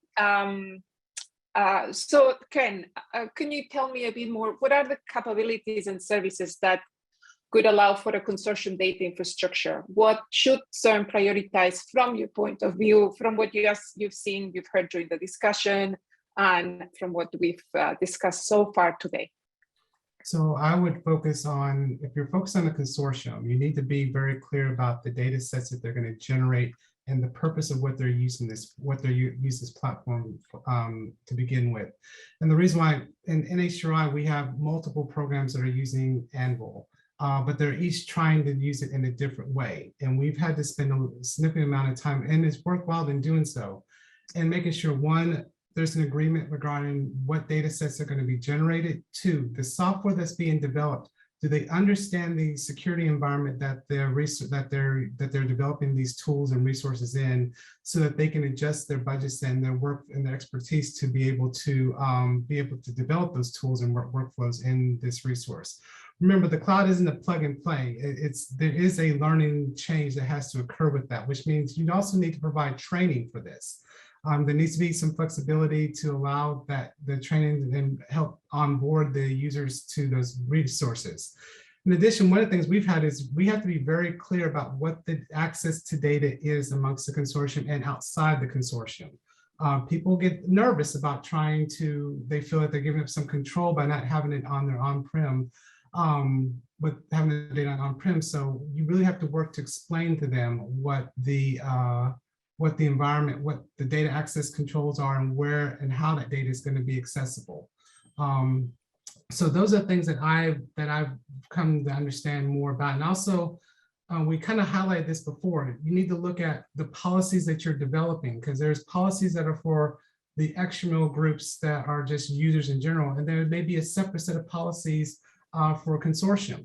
That goes back to the data sharing, data access, the security environments, how to build tools, and address costs associated for those consortiums to use those resources. So those are the things I think about when it comes to the type of infrastructure that we need. It needs to be elastic, it needs to be secure, it needs to be flexible to accommodate the needs of a diverse group on the developer side, well, not on the group that's actually funding it. They need to know their users and how they're going to use the data in this infrastructure. Fantastic, thank you. This is actually speaking to what we heard this morning. So I'm going to ask now Matt Bookman, if we were to, if CIRM, imagining that we were going forward, if we were to adopt an already existing knowledge platform like the MPD or Anvil or an X platform, what changes should be made to fit CIRM's needs from your point of view? And what are the custom features that could need to be developed for a knowledge platform to CIRM's needs? This is a little bit aligned with the question that I just asked, but from your perspective, more like the technical custom features, what do you think, Matt? Sure, thanks, Rosa. The couple of things that first come to mind, and to speak to what Ken spoke to, is really understanding both understanding the data governance would be very important. Understanding the users and who you're targeting would be critical to then make targeted decisions. But the two things that come to mind, that the Terra as it is today and similar platforms are really targeted towards data scientists, and where there's a real opportunity is with like data explorers, tools that target other personas in the scientific world, namely, the scientists who may work with data scientists, but who would also want more point and click opportunities to drill down and to visualize different data sets. So that comes to mind a lot. You also have a real opportunity with the targeted data explorers to tell a story with the data. Very often data sets have a lot of nuances, and each one is different. Each study had a different question in mind when it got started, and being able to tell that more in the interface that somebody's working with really can be very helpful. The other thing, it wasn't clear to me whether the data generation, how the policies might work out, whether you might have homogeneous data policies such that you could access control as one large group, like the way, say, AMP-PD does today, having essentially one data use agreement for people to sign. But if the more granular you get, then the more in terms of who you can share with, and more targeted, you can share individual studies with, then you need some tools for managing that. And then related to that would also be tools for those who are going to be contributing data. And I don't know, again, how this is intended, but based on the discussions yesterday, if individual labs are going to be contributing their data, then having ways for them to more easily contribute their data and do it in a way that makes it more immediately usable, as opposed to needing to contribute the data, have somebody else work with it, move it around, and then prepare it and make it accessible would really accelerate the ability to share data. That's great. And the point about the data generation and how the policies will work out, this comes right on time, because we are at CIRM developing our global data sharing and management policies. And we might have to, it's complex because research data and clinical data, if you have to do some homogeneous data policies, it's going to be complex. But we are right now doing this, is our next task. So we'll definitely take that into account as we are developing these two things, if the data infrastructure is a go. So thank you, Matt, for such a comprehensive response. I just want to make sure, because I saw a couple of things. Do we have the panelists, because please put your cameras on if you are on. I just want to make sure that we have everybody that we can see who's on the call, and that we are all facing each other as if we were all like after the coffee in what we used to have the old meetings in person. And I loved, salute. And I love seeing everybody's faces. Okay, so and I know my colleagues are also, Maruyama-san, I see that's probably for you. What time is it right there? It's just gone 6 o'clock Saturday morning. Happy weekend, everyone.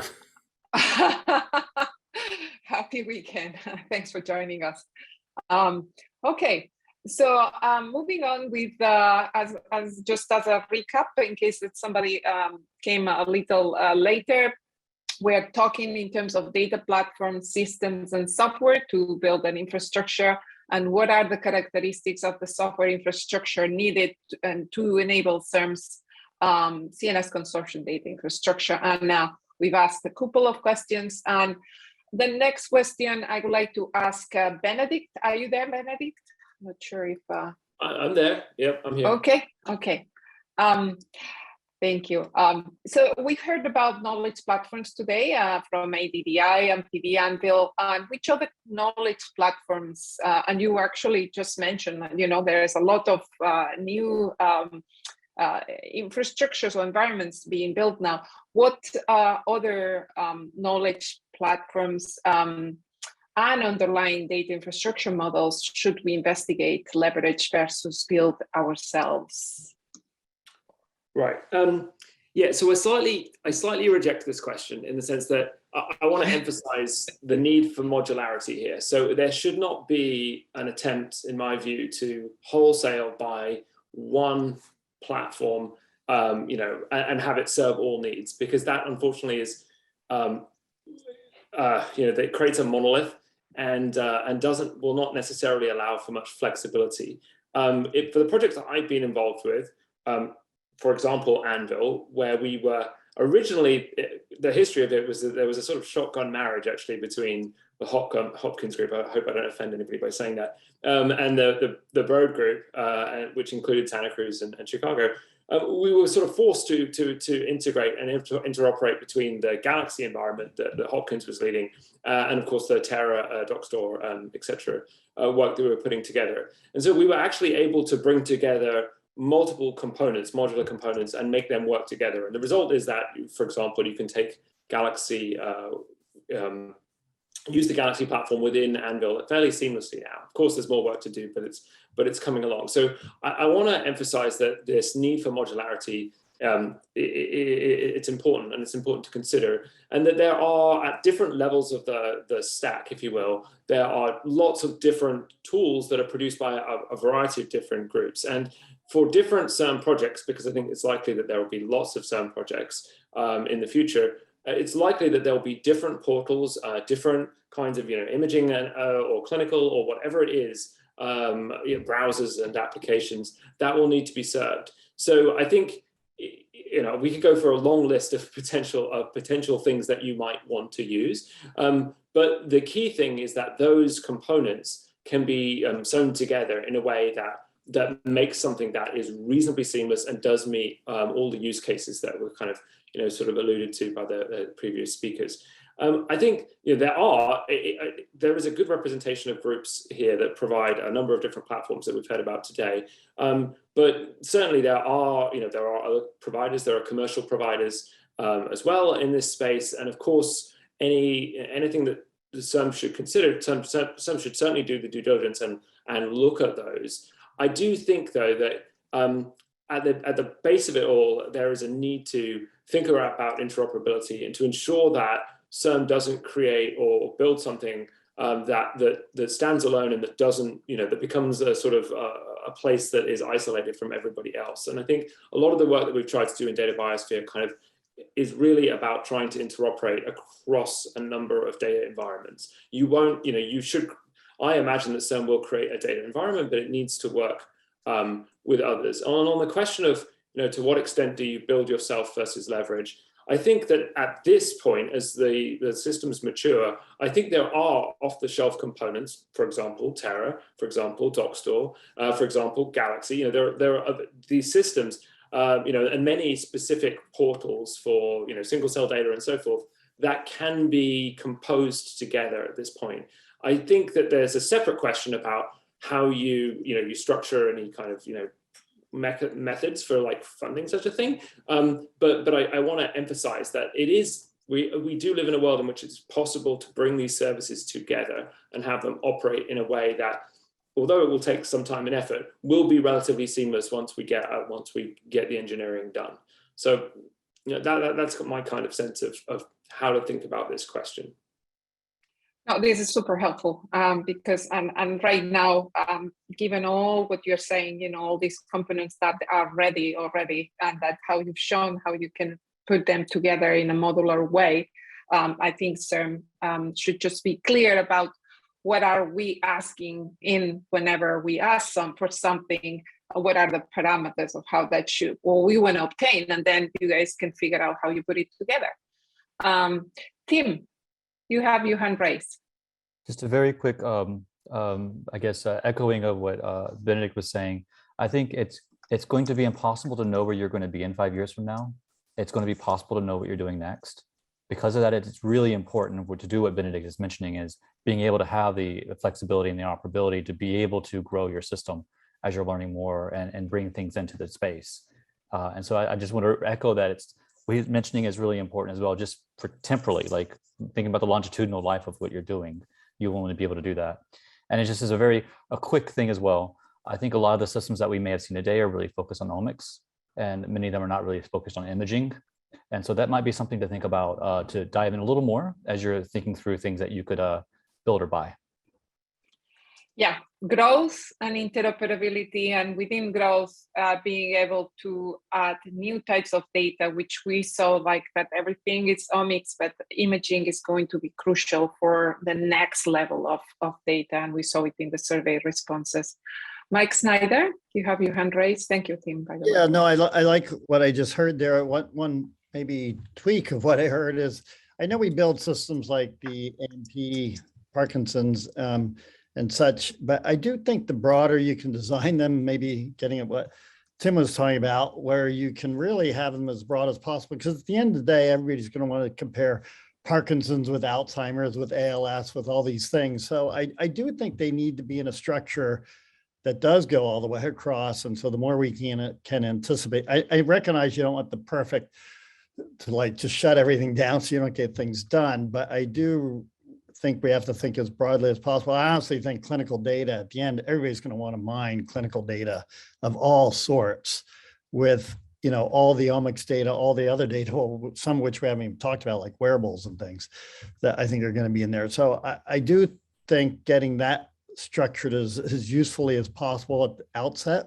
will probably save us a ton of time later. So. Yeah, absolutely right. And also, one thing I haven't said this time, but as we were building the panels and these talks, one of the things that CIRM doesn't want to do is we don't want to reinvent the wheel, because the wheel is already been invented. So if there is already data there, whether are we going to build an infrastructure, are we going to select which diseases so that then our grantees that are generating, say, PD data or AD data go and put the data or operate in those other environments, and we have a way to interoperate with them from our own infrastructure. So those are things that we are going to have to think about, and definitely very important. The clinical data, there's a question that I won't ask now, but there was an important question that came during the lunch break that I will bring later that has to do with clinical data and safety, authentication, safety and authentication for making sure that we can put this data there. Okay, how important, so this is for, how about Pat? I know, don't hate me if you don't want to answer this question, or it's, you say I know you're an MBA, but you're a very smart MBA. So how important is multi-cloud? Are you there, by the way, Pat Branley? I am, I'm here. Okay, okay. Also, yeah. we've got Tetsu here now from ADDI as well. So let's see who's the best person. Yeah, okay. And, you know, Ken also could provide, and there are others. We touched about this. So how important is multi-cloud support to achieving the full reach of programs data? And I know that you guys are trying to do that. David Glazer also spoke about this. Can you speak about this? And what are some of the core technical challenges of using and building and maintaining a multi-cloud collaborative workspace environment? Yeah, I think Tetsu may be more eager to discuss this than I am. I'm very eager to punt it to Pat, but I'll take a stab at it, and then you can correct me on it. I mean, I can talk about ADDI's experience to this point, which is that we've not yet built in multi-cloud support. We've not felt the need to build in multi-cloud support, but I can absolutely see for a bigger undertaking with a broader spectrum of data contributors in future that not having multi-cloud support is going to be a handicap for any platform, because, you know, particularly given the size of the data that you're talking about here, some of these omics data, and when you bring imaging data in, to, you know, the alternative to multi-cloud is copying the data onto a single cloud environment that you have, and that's going to become prohibitive at some point. Okay. Yeah, I'll just add something there, Rosa, about another technical solution which is related to this, which is the federated data sharing solutions are really important. We've been working really hard on this because even outside of cloud environments, the bigger question there is some people have it on-prem, it's not even in the cloud, and how are we going to access that as well? So we've got to go even further than integrating different cloud environments. Yeah, and this speaks to David's, sorry. No, please, I didn't interrupt you, I'm sorry. No, that this was speaking also to what David Glazer mentioned before the lunch break. So Ken, go ahead. No, I was saying, I look at this from the program perspective, and for me, it's supportive of multi-cloud, but you need to also address the fact that the costs associated with that, and the fact that you are working. You should do this with teams if you're going to do this. And what I mean is that there is the cost associated with copying the data, cost associated with developing the tools that can be cloud agnostic. Trying to get through some of the policies that prevent that, as well as some of the technical barriers that are there. It is really something that you want to take into account as you're budgeting for such an effort. And so I just want to highlight that as something that you need to factor in your decision making. It's better to work with groups that are trying to address that than to go it alone. I think that's what my colleagues have already mentioned.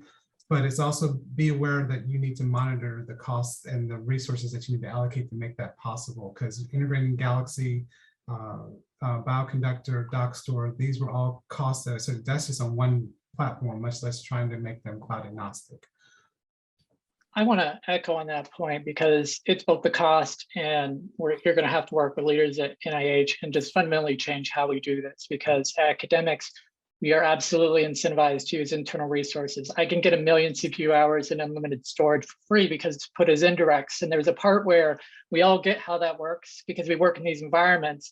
It's an inefficient model. And that has to come from the funding leadership to, be more okay and actually promote getting resources out and really being aggressive at it. Because I think one aspect is we can get a few program officers here and they'll advocate, but fundamentally, I don't see things change. And when you have the money, that's where things follow, right? So one of the reasons we don't use cloud is because I can't upload local data sets to get back what was said before. If I can't do that, it goes with dollars, and there's a part where those two issues of cost and how do we fund these from a funder point of view, and then how do we deal with the local data sets where you're not allowed to bring them up.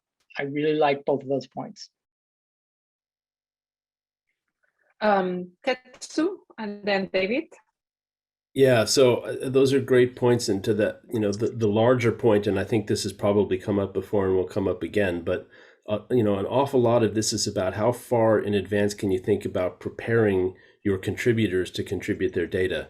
Can you provide them with the resources that make it easy for them to collect it in a way, to store it in a way that makes it shareable in the most appropriate way? And I recognize in academics, you have only so many levers that you can pull to make that happen. But the status quo where people are doing it however is most convenient for the collection of the data, which has always been the focus, without thinking about in future how they're going to share the data, it's going to end up costing you a lot down the road. Thank you, Tetsu. David Glazer. A thought on a few of the previous comments, starting with Benedict's about one system or many and some of the multi-cloud, is I think there's a practical theme of think globally, act locally that I would keep in mind, where you might not want to, I would say you almost certainly don't want to Ken's point, say, oh, on day one, we're going to do everything in parallel on 3 clouds. At the same time, you probably don't want to say, I have chosen an architecture that I know will make it next to impossible for me to add support for a second or third cloud down the road. And same principle, Benedict's about, hey, I certainly don't want to choose an architecture that means I'm stuck and I couldn't tomorrow decide I want to add this existing module or that new analysis tool.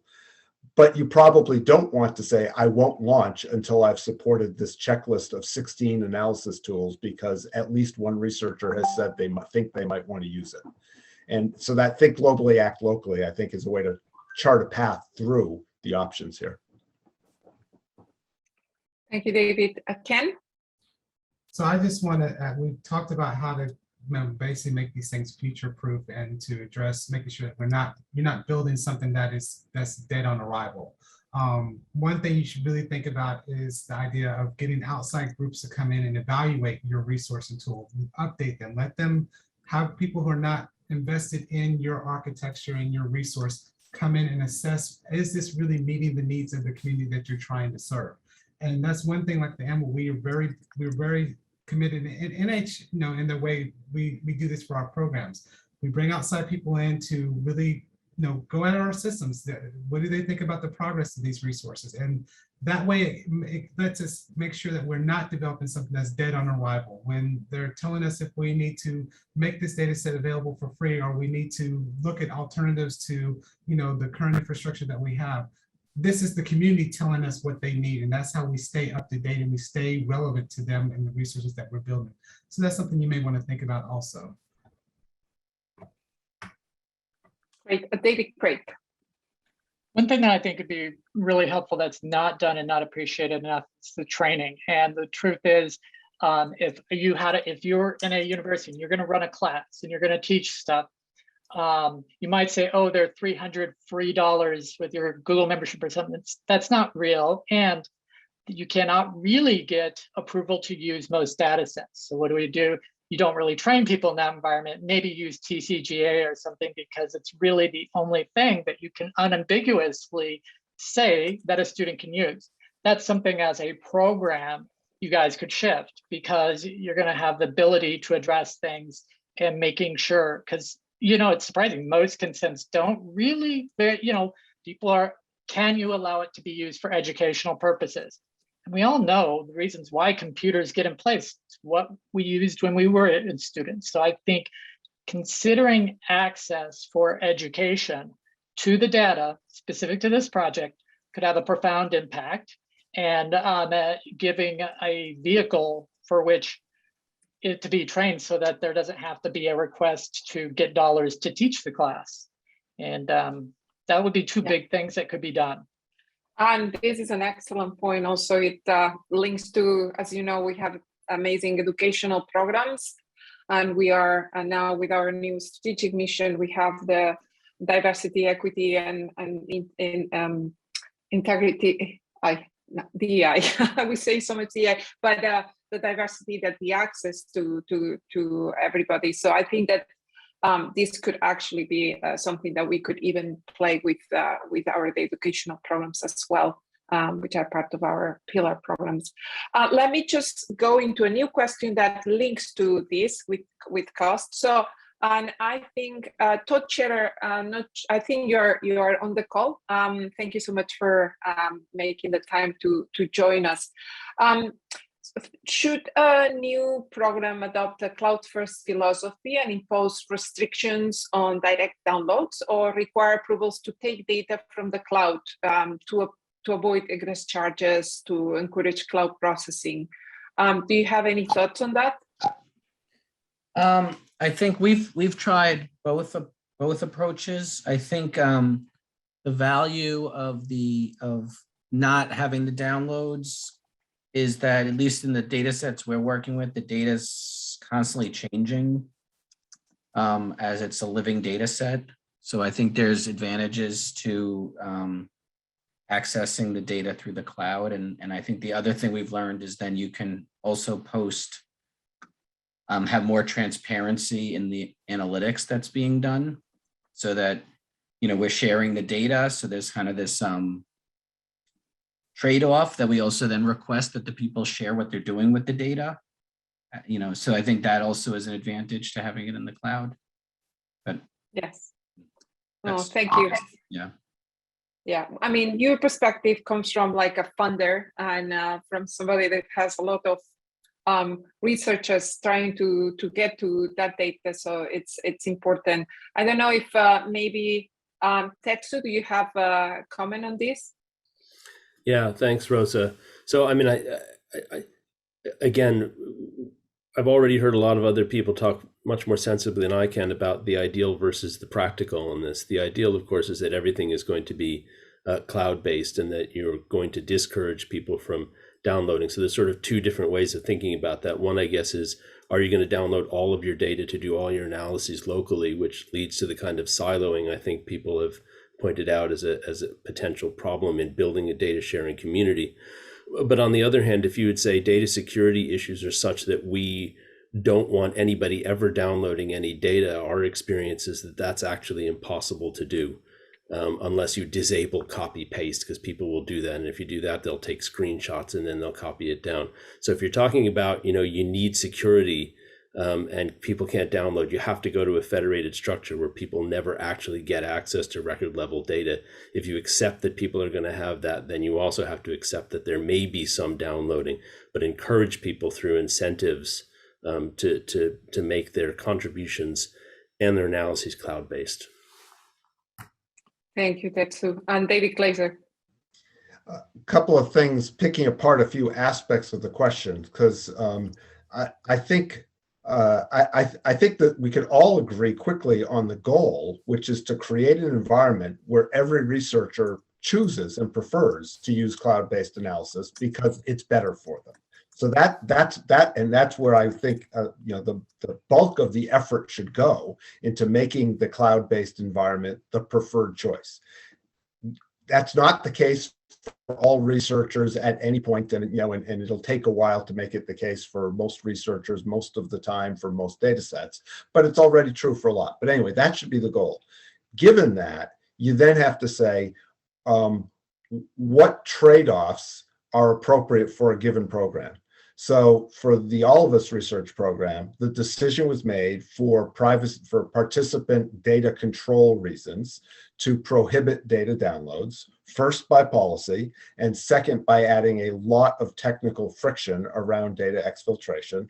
And Tetsu, you're completely right. It's only friction. The analog hole is there no matter what. But the combination of trusting the researchers and getting them to agree to a policy and putting some roadblocks in the way so it doesn't happen accidentally, it works. It's possible, but it is friction.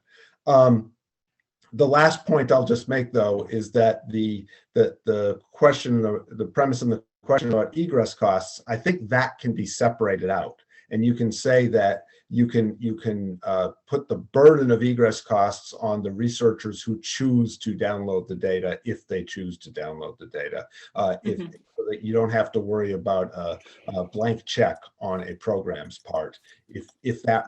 And that's plausible if it's an escape hatch for exceptional cases, to say this is the nature of the escape hatch.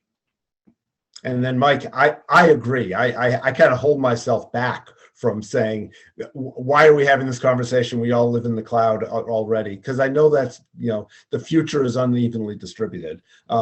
But directionally, that's not me, that's Gibson, but it's a great quote. But directionally, 100% agree. And that the longer we have this conversation, the less relevant it will be, because people will just say, of course I want to work in the cloud, it's better. Yeah. Thank you, David. Well said. Benedict.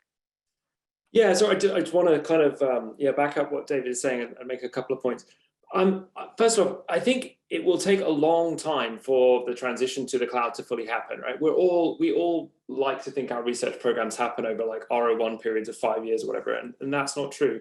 In this case, it's going to take most of a generation for this thing to sort out, because of all of the economics that's spoken about on-prem infrastructure and so forth, and also just for some of the things that we're talking about in terms of data volume to just become so inexorable that there's nothing you can do about it. So I think we have to have a lot of patience, and in the interim, we have to accept the fact that sometimes download is really convenient, right? If you're dealing with a small cell by gene matrix that has no, it's not identifiable in any like realistic sense, and it can be downloaded, well, we should just allow people to download that. It's often, I still write code.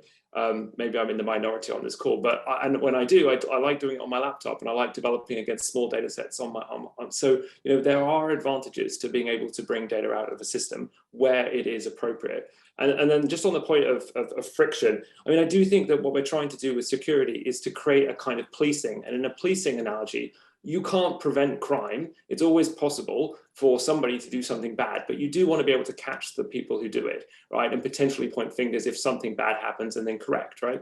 In security, it's all about dealing with incidents and having an operating procedure for dealing with incidents. It's not saying that they will never, ever happen, because breaches will and do happen. So it's more about having a proactive stance than it is about making some guarantee that nothing bad will ever happen. And we should not hold ourselves to that standard. It's still, the cloud is still infinitely better than just allowing everybody, unencumbered to have all the data wherever they want. Thank you. Thank you, Benedict. I think this was a good wrap up to the discussion, and especially the first part where we were talking about systems and software. And I'm sure that there is a lot more that we could be talking about, but I want to move into the processes and data products. We went over the time that we had allotted, which is fine. So now we're going to talk about data platform, but in the context of processes, data products, and I am going to start with the category of data harmonization, curation, schema design, and the goal would be to understand a little bit more, to refine our thinking around the processes and data products necessary to fulfill CIRM's needs. And I'm going to go to, I will pick on Barry Landin now, and maybe also David Glazer, and I'm going to try to ask other people as well. What do we need to consider when designing a data schema to ensure that the system has the capacity to grow with data needs? Who should be doing this? How should it be coordinated? And maybe if you have a specific use case example, that might help as well, Barry. Let me start by saying that you could ask 7 different architects this question, and they could each give you 7 correct answers, and they would all be different. For this one, I'm going to take a program perspective and a pragmatic one. I'd say it's critical for a program to adopt a set of standards and ensure they're applied uniformly. I think we can all agree to that. But this is particularly important for those aspects that cut across data types. And if you look at this from a data management perspective, things that need to be set early on include things that are as simple as a program's naming convention for participant IDs. How do we call samples? This is a critical part of schema, and it's important to set early. So a program standards should be set before any processing begins, or it can be very expensive for a program to repair later. They definitely need to be set before releasing any data, or you pass on that pain to the end user, or in the worst case, render data incompatible. And I'd say because standards within a data category are evolving, I think it's important to have a body or domain specialist that is constantly keeping tabs on the existing standards in their field and then addressing required adjustments over time. Thank you, Barry. Matt Bookman, do you have any comments on that? I know I did not warn you about this one, but do you? Yeah, that's right. So in general, I agree with Barry very much. The one thing that that came to mind in particular, the flexibility and having this set a group of standards on conventions so that you don't pass the pain on to the end researchers who then need to do a lot of harmonization and linking data sets and things like that. Do that for them as much as you can up front. But have the flexibility to say, we will reevaluate this in the future as new standards emerge, and we will not be completely held to previous decisions indefinitely, and figuring out that balance of when is the right time to make a transition, not to move with every change, but to think about ways in which, much like software is released on cycles, and that you'll have things where you have like dot releases of things that are non-breaking changes, and prepare your community when you are going to have something that's a breaking change, and give them a migration path, and do that on some rational cycle for the community and for yourselves. Thank you, Matt.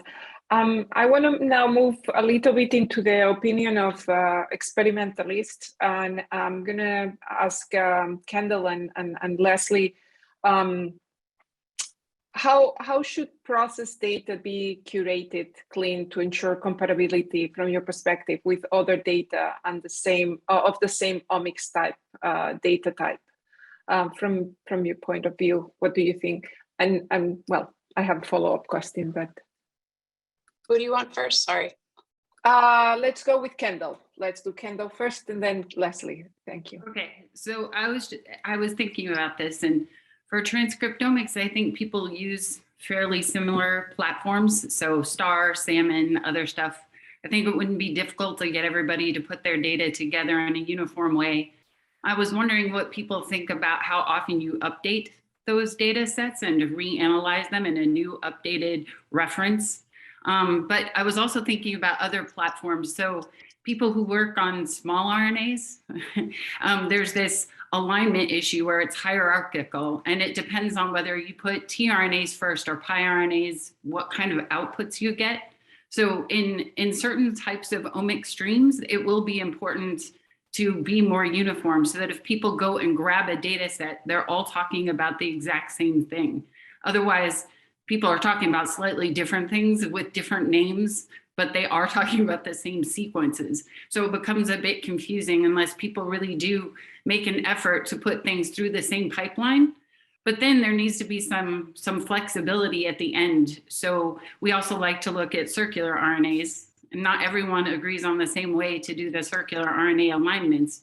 So having some flexibility there too, where people can pull the data back out and reanalyze it in a way that they want. So I guess I'm arguing that there is a uniform stream and pipeline, but then some flexibility for it to be updated in the future and some changes made to it as well.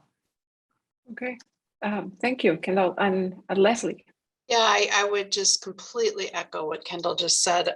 The critical thing would be having as much as possible standard data types and standard pipe, or at least best practice analysis pipelines that you could use, but they do have to be, they are continually updated, right? All the time, people are updating their pipelines or having a different reference genome, or, you know, things that are constantly having to be updated. But if you can agree on the data types for each omic type or sort of data standards, then the outputs can be compared in different ways. I mean, you can use PCA and things like that to compare comparability, but it's really true that the starting, what Barry was saying, starting at the very beginning, naming the files, ways that you are approaching the data, the pipelines that are used for analysis, deciding those things really early is going to be critical to be found.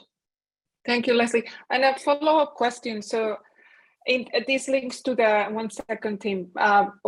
This links to the discussion we'll have later. In terms of functions, you know, like I think your lab does this right now.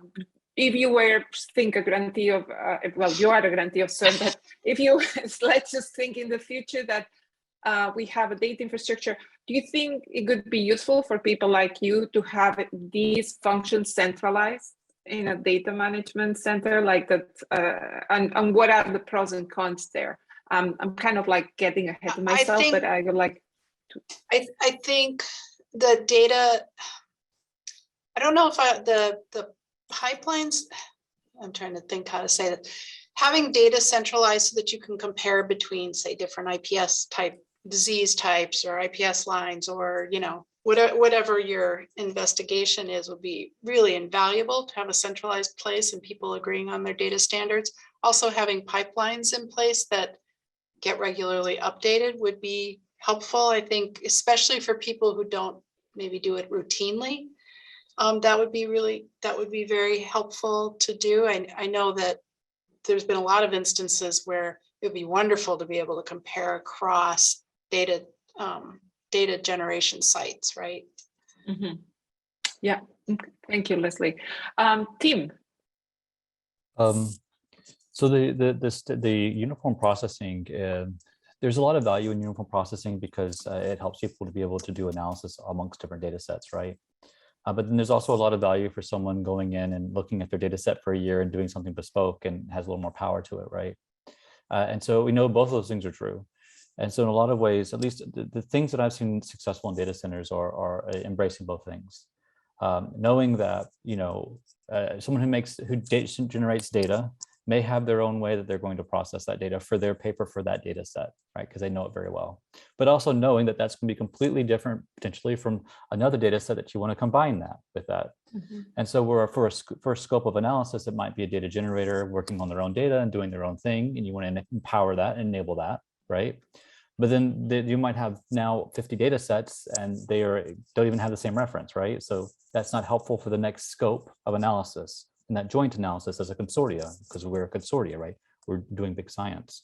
And so the standard processing pipelines can be very helpful for that piece, doing something a little more generic, but is applicable to all those data sets and formats them in a way where people do not have to reharmonize.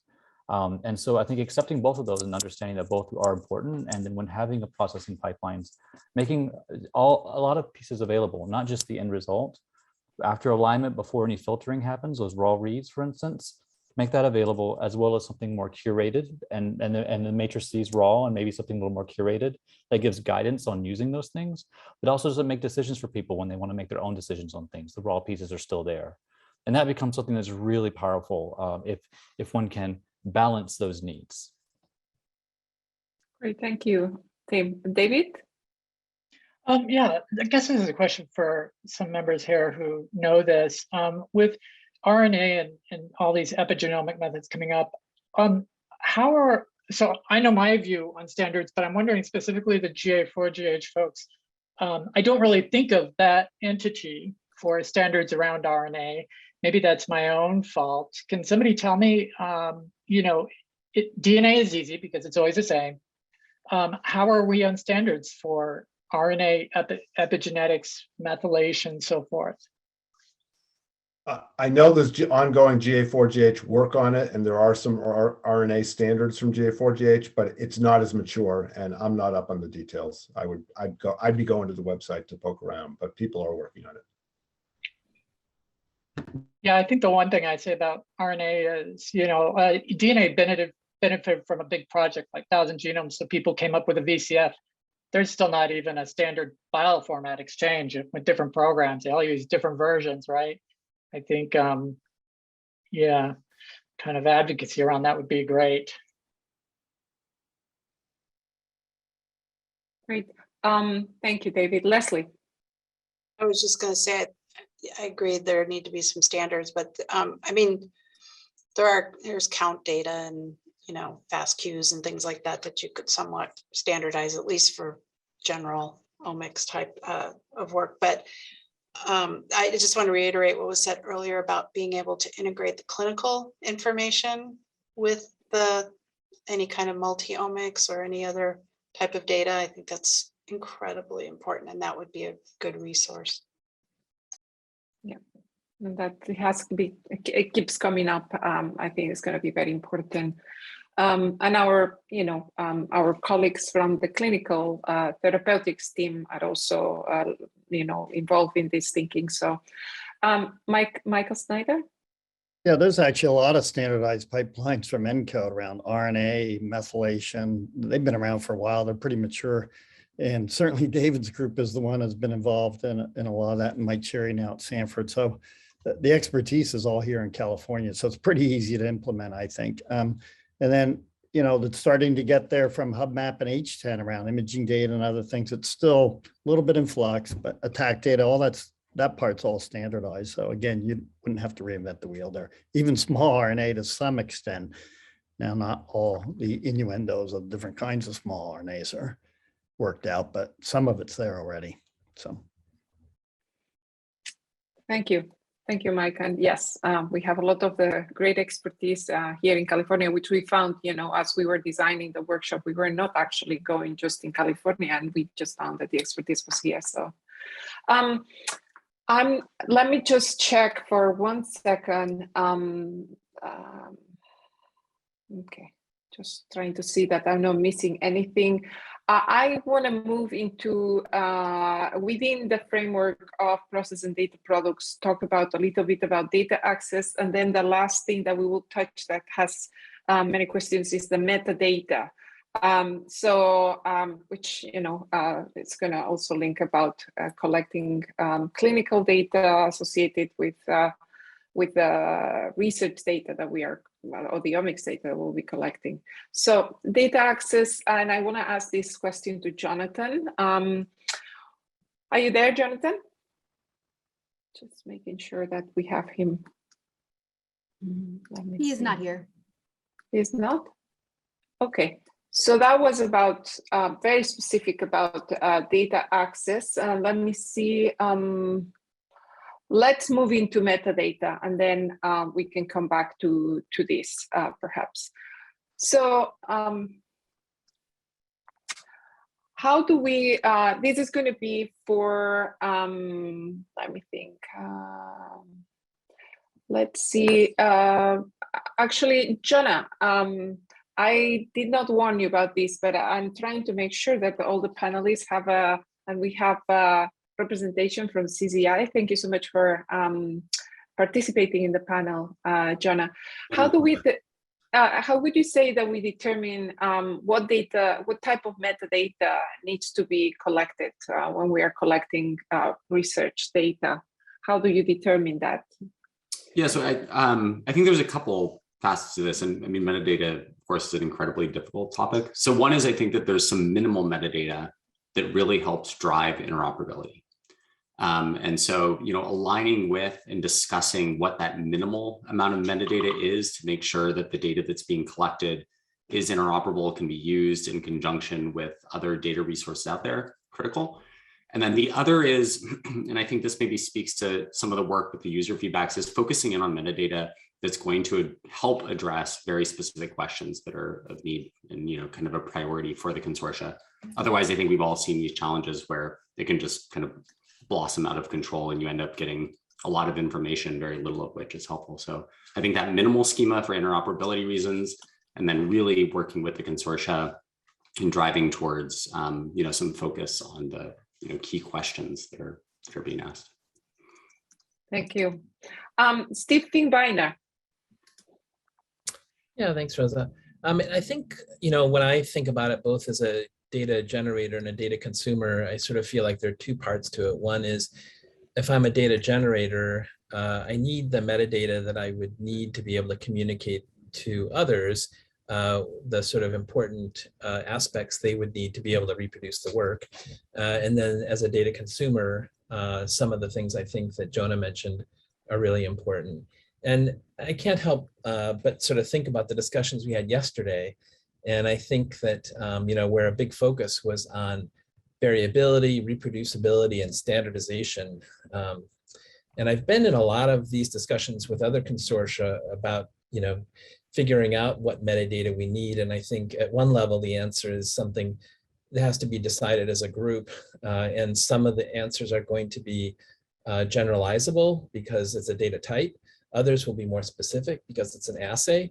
But I think because variability and reproducibility and standardization remains an issue for this field, I think what that tells us is that we actually don't know the complete answer. There must be some metadata out there probably that we're missing, that if we captured it would help us be able to better manage that variability. And so I would just say the other idea to keep in mind as we think about metadata that we have to record and introduce is to also have a flexible network so that we, as we learn, especially if we develop those resource sharing lab networks and one of the work products ends up being the discovery of things we can do to improve variability and reproducibility, just to anticipate that we may be wanting additional metadata in the future. And so whatever framework we have should be able to accommodate that. Thank you. And this missing type of metadata that I hadn't thought in those terms, but I think that's an interesting concept to think about. Anton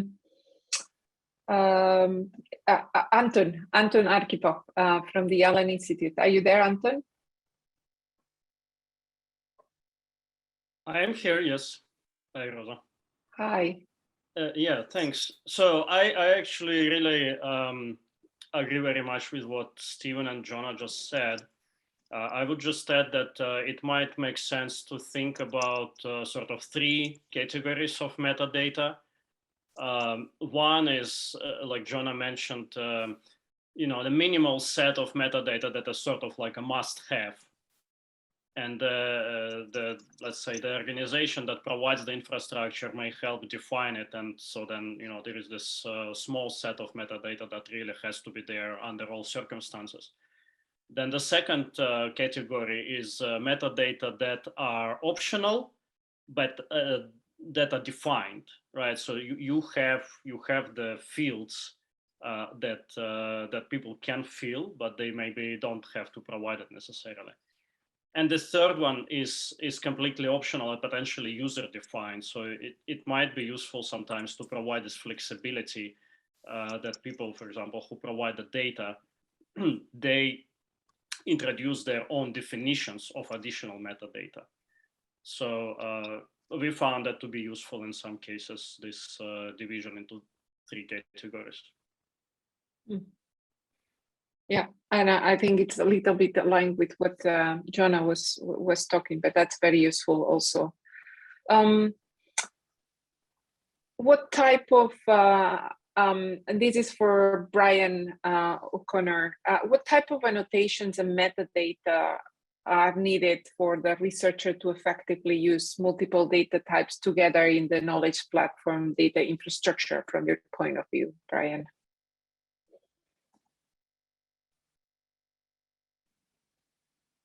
Rosa, I think Brian had to fall out. Oh yes, I forgot. Yes, he told me, and yeah, it's okay. It's okay, Benedict. We can ask. Rosa, I just wanted to make a general point because I just want to make sure. Can you just first clarify when you say metadata, exactly what you're referring to? Is that data that comes along with the sample, clinical data, for example? Yes. Yes. So I think this is a little bit, I put this in the chat. I think this is really important, and in many of the initiatives like this is under focused on. And just to give an example from Parkinson's, there are LRRK2 patients who have a specific mutation, and what we're finding in the clinical data and the pathological data is that about half of them have a synuclein pathology and half of them don't. But fortunately, what happens a lot of times is people will just get their hands on a LRRK2 iPS cell line and study them as if they're the same. So I do think, this is something that in the initiative should really be focused on, is what minimum, but still high quality and important data can come along with the sample. Because as these samples wind up getting put through these molecular machines, a lot of that connection to the actual individual gets lost. And I think can lead to as much misinformation as quality information. That's my pitch, to make sure that you put some effort into that, what we're calling metadata, but it's actually like critical to understand how to use the sample and use the data that's coming out of the sample. That's a very, very good point. And sorry, I haven't seen the comment on the chat. So thank you for bringing it up, because I think it is very important in terms of not only how we design the infrastructure, but also when we design the calls that will generate data, how are we going to ask for that? So very good point. David Hausler, and I was going to call on you. So thanks for coming in. Are you on a bicycle? Yeah, I'm on an elliptical, but I'll stop so I'm not bouncing. I want to support Anton's 3 levels. I really think we don't want to over design this, but we need 3 types of metadata, as Anton outlined.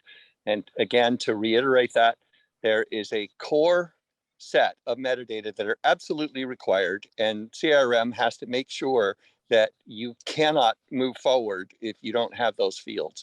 And I would say those are intended for general purpose use of the data, not thinking just about your project, but thinking about people in other groups that might be using your data. And I think we need to work very carefully with the GA4GH on those values for the absolutely required metadata. The next level, Anton was saying, would be good to have, but you can still somehow get your data in if some of these values are missing. And I think I would like to put a little twist on that we will have internal CIRM projects where multiple investigators are collaborating within the CIRM network, And they may very well require extra values in that middle zone. So yes, it's not, the middle zone would not be the minimum you would need for all uses, but there may be some fields that are absolutely required if you would want to be part of a specific project that's planning on doing a specific analysis. So you might need some machinery to check for those values as well as the core values. And then finally, the third is got to be totally flexible. Users can add whatever they want, maybe just a blob, something like that. And gradually, after a while, some of that can migrate into category 2. But this core category should only change under extremely rare circumstances. In other words, the absolute inside most required few sets of values should not be very malleable. All the malleability should fall in the last few. And the last thing I would say about metadata is we must think about metadata for the purposes of machine learning. And that is something that is a big initiative now at NIH and in many places, but we will want to do machine learning algorithms on these data eventually. And there has to be enough information there to make sure we aren't, for example, very important discussion right now, coming up with biases that we didn't intend in our machine learning algorithms, because unbeknownst to us, possibly, the training data set was biased in a way, and that requires metadata information. So this comes a lot down to how the data were collected, what were the criteria, and so forth. Those have to live with the data. And then going back to the previous conversation, the one thing about all the different RNA processing pipelines is that we absolutely must have a definition of raw data that we all agree on. And we can't force everybody to use the same pipeline, but we should provide our best default pipeline. And anytime you process the data from a raw stage into a more processed stage, the program that does that has to live with the data in a Docker container so that that processing could be repeated. And that means that if you, as a researcher, choose to depart from the standard processing and you do your own processing, then you are required to log your code so that your special processing can also be reproduced. Really, really good points. Thank you, David, and especially for digging into deeper on Anton's proposed 3 categories. This is very helpful.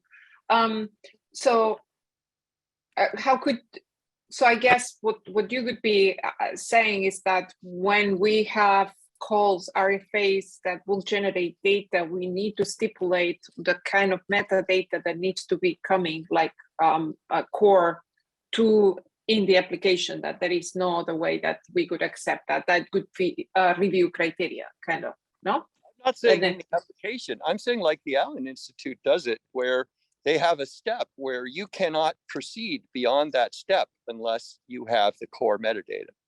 Mm-hmm.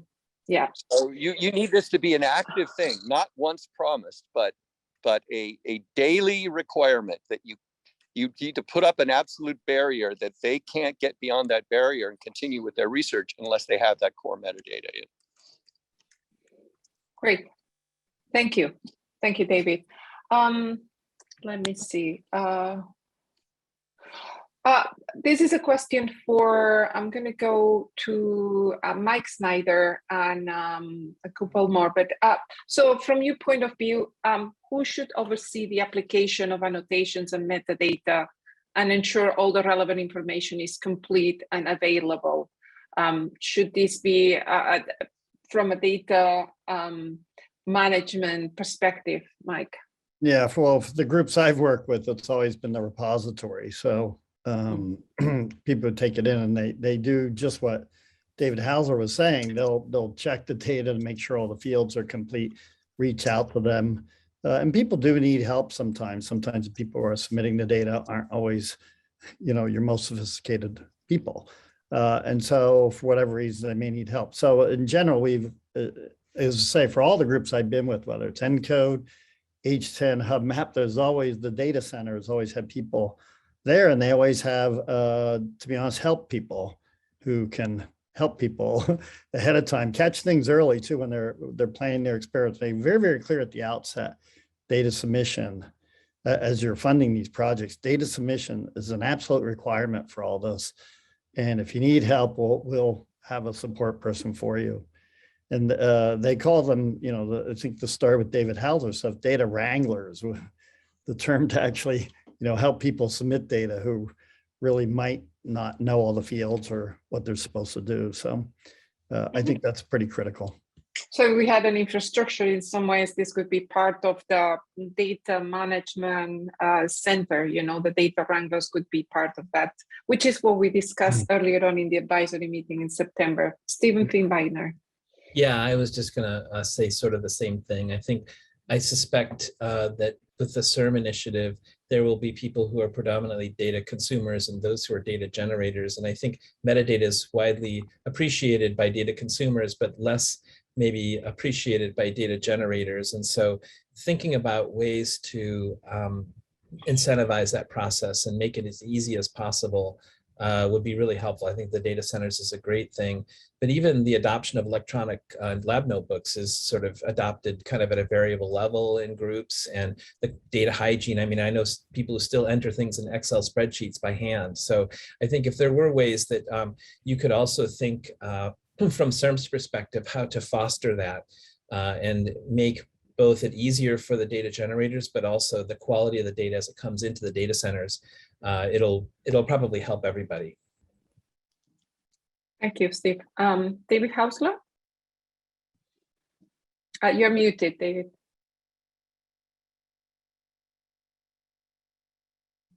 Oh, I was just chatting. I just responded in the chat. I just wanted to support Mike's comment. Yes, the wranglers are absolutely essential, and they have to be seriously engaged with the scientist and understand and be part of the process of making the definition of the metadata, and the entire burden that the researcher has to go through to share their data has to be something that they can cry on their pillows with the data wrangler and feel that they're supported by them. And as you start bringing in new technologies, I mean, a lot of the technology we've been talking about are pretty straightforward, and I think there are pipelines in place you can just lift over. I think when you start getting to some emerging areas, we've talked about spatial imaging, we haven't talked about proteomics and metabolomics, which has a highly varied platform.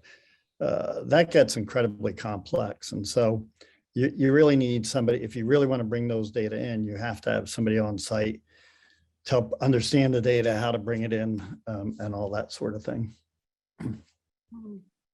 Yeah, thank you. With regards to data and historically linked data, we have, so how, this is for David Hausler actually, how can CIRM enforce that all the data provided can be linked back to historically collected data from the same subjects and samples? Is there any idea that you can propose? Well, you have to deal with the issues about sample identification. And unfortunately, there's a lot of regulatory issues with that. I think this is, it all comes back to consents and to what extent, how you deal with identifiers for individual data contributors. That's something that requires very special attention. I don't have a magic solution. I wish there weren't issues with just having an anonymous identifier for everybody, but even that isn't good enough in many cases for various reasons, privacy concerns and legislation that's happened in the past and HIPAA issues and so forth. So it's a quagmire. I don't have any magic bullet for that, but it's something you do have to have the experts really sit down and think about. Yeah, and we've had some cases at CIRM that we realized, we should have thought about this earlier on. David. Yeah, the NIMH Data Archive uses a global unique identifier that's linked to each donor.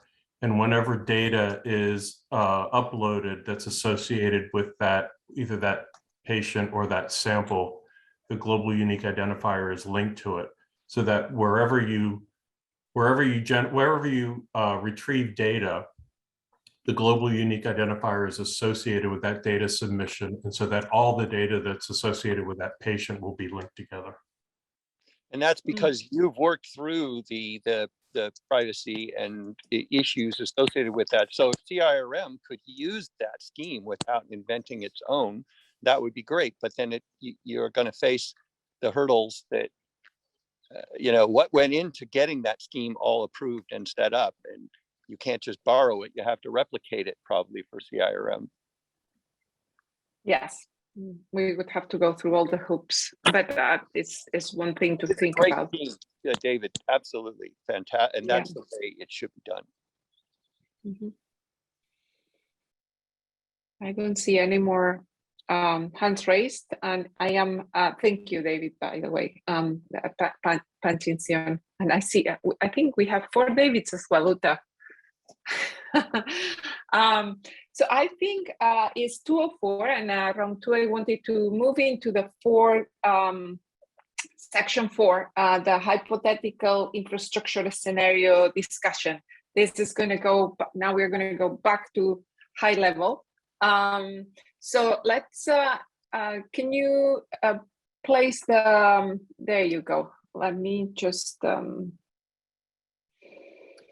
I think this was an extremely informative first part of the discussion, and I am very thankful for all the discussion and the panelists' expert opinions.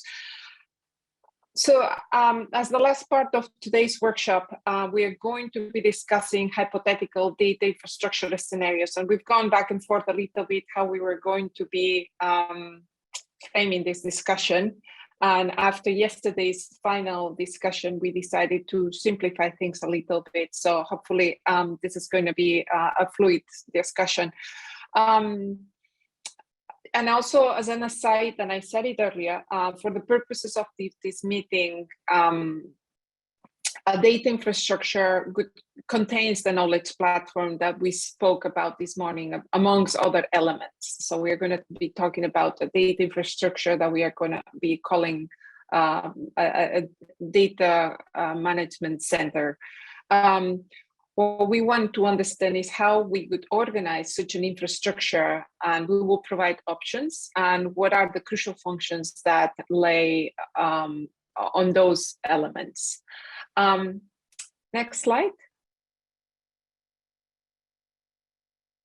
Okay, I'm actually, I know the 4 little designs on the bottom. I have a next slide that's going to have like the description of what each one of them means. So please bear with me. I just want to bring a little bit of why are we proposing these and not something else.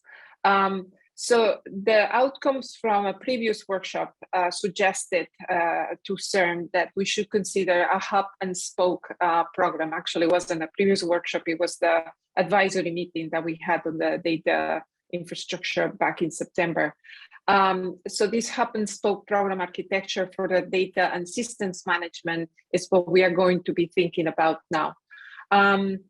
The following framework depicts only the degree of distributed data management center responsibilities, and it is assumed that the raw data generation, like the wet lab to dry lab, is distributed as a spokes to the data management center. This slide shows us the 4 models that we will present in a couple of slides and that we will be discussing. And the way we are going to do, I'm going to propose this is I'm going to bring the next slide in which we have the 4 models. We'll talk about what each one of them are. And then we will go one by one into what they are, what the pros and cons. And hopefully we have time to discuss the 4 of them. So next slide. these are the 4 hypothetical infrastructure scenarios. The first one is the fully centralized model, where the data going into a fully centralized DMC is basically raw FASTQ data, and all the management functions of that data are under the scope of the data management center. And an example of this a little bit is MPD. The tiered centralized, the DMC functions are tiered. So the purple dots show specialized data management centers. So those are the purple dots, and the central dot is actually the central data management center. So these tiered data management functions, data management center functions are tiered potentially by data types, and all the responsibilities are managed by the data management center. And the questions here could be which functions are managed by the centralized one and which others are managed by the tiered. The next one is the shared with the sites. So the pink dots are the labs, the sites, the lab sites, the labs that are, you know, experimental and generating data. So certain DMC functions to be discussed are managed by the centralized data management center, and others would be distributed to the sites that produce the raw data. And apologies to experimentalists, but we could call them the data generators for the purposes of the exercise, but you are not only data generators, of course.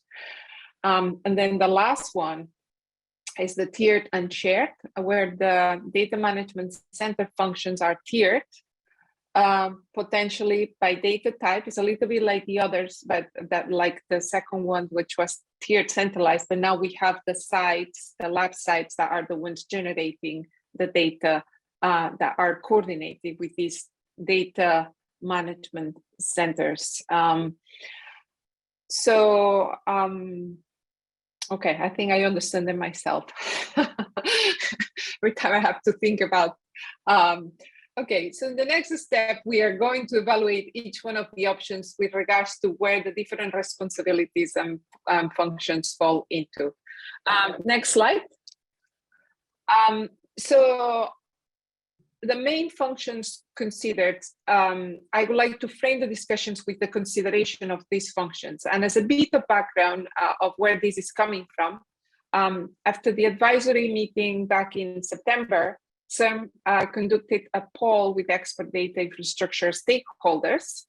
And the poll responses to the questions were tallied for DMC that manages certain program functions.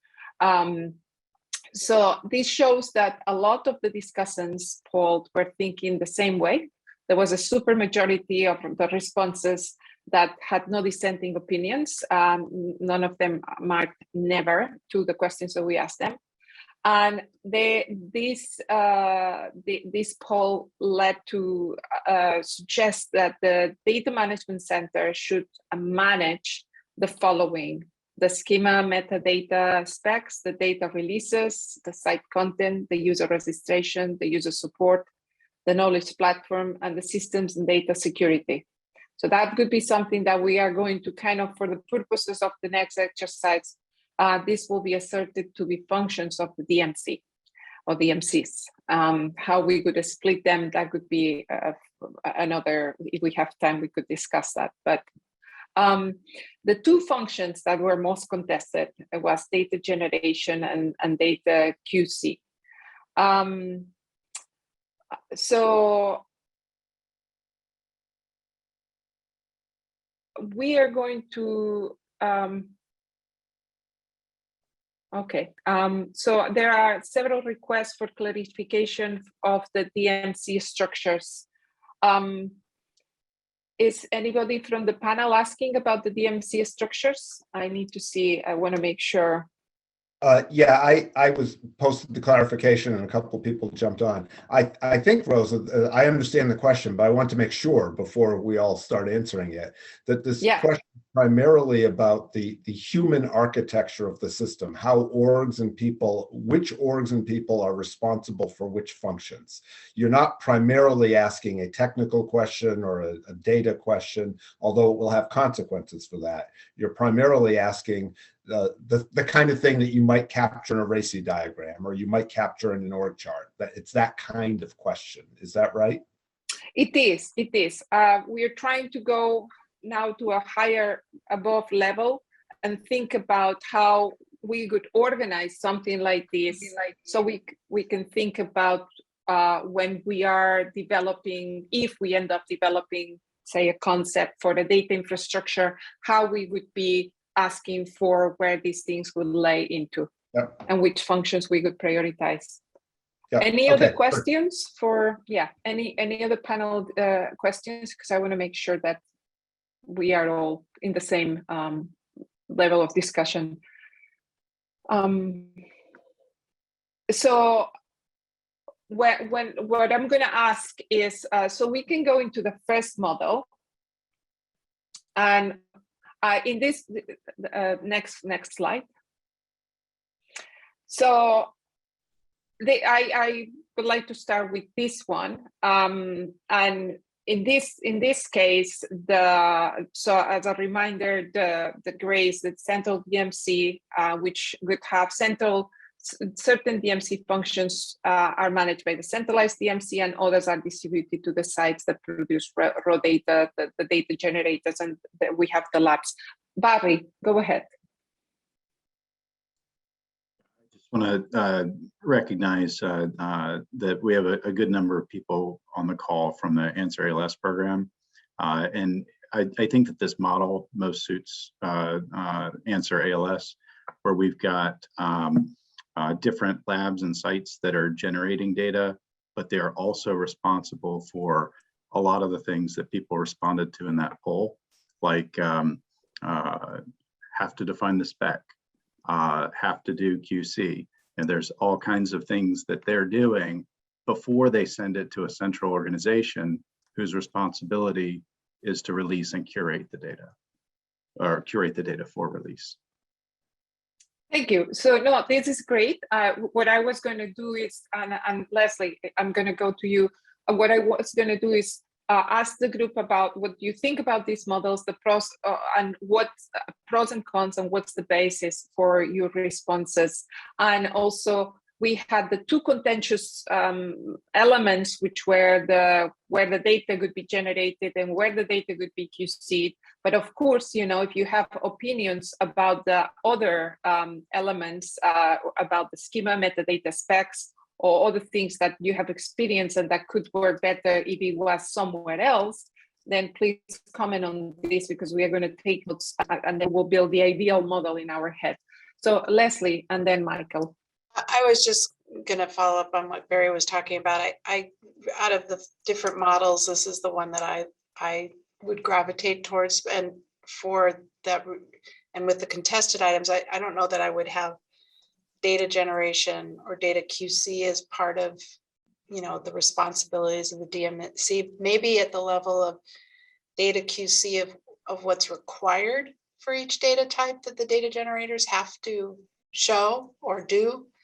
So there's some standardized QC, but and then as David he was saying earlier that the data generators are required to fulfill certain types of standards and have certain types of metadata associated with it. But I like this model personally, and obviously it does fit with what we've been doing with Answer ALS.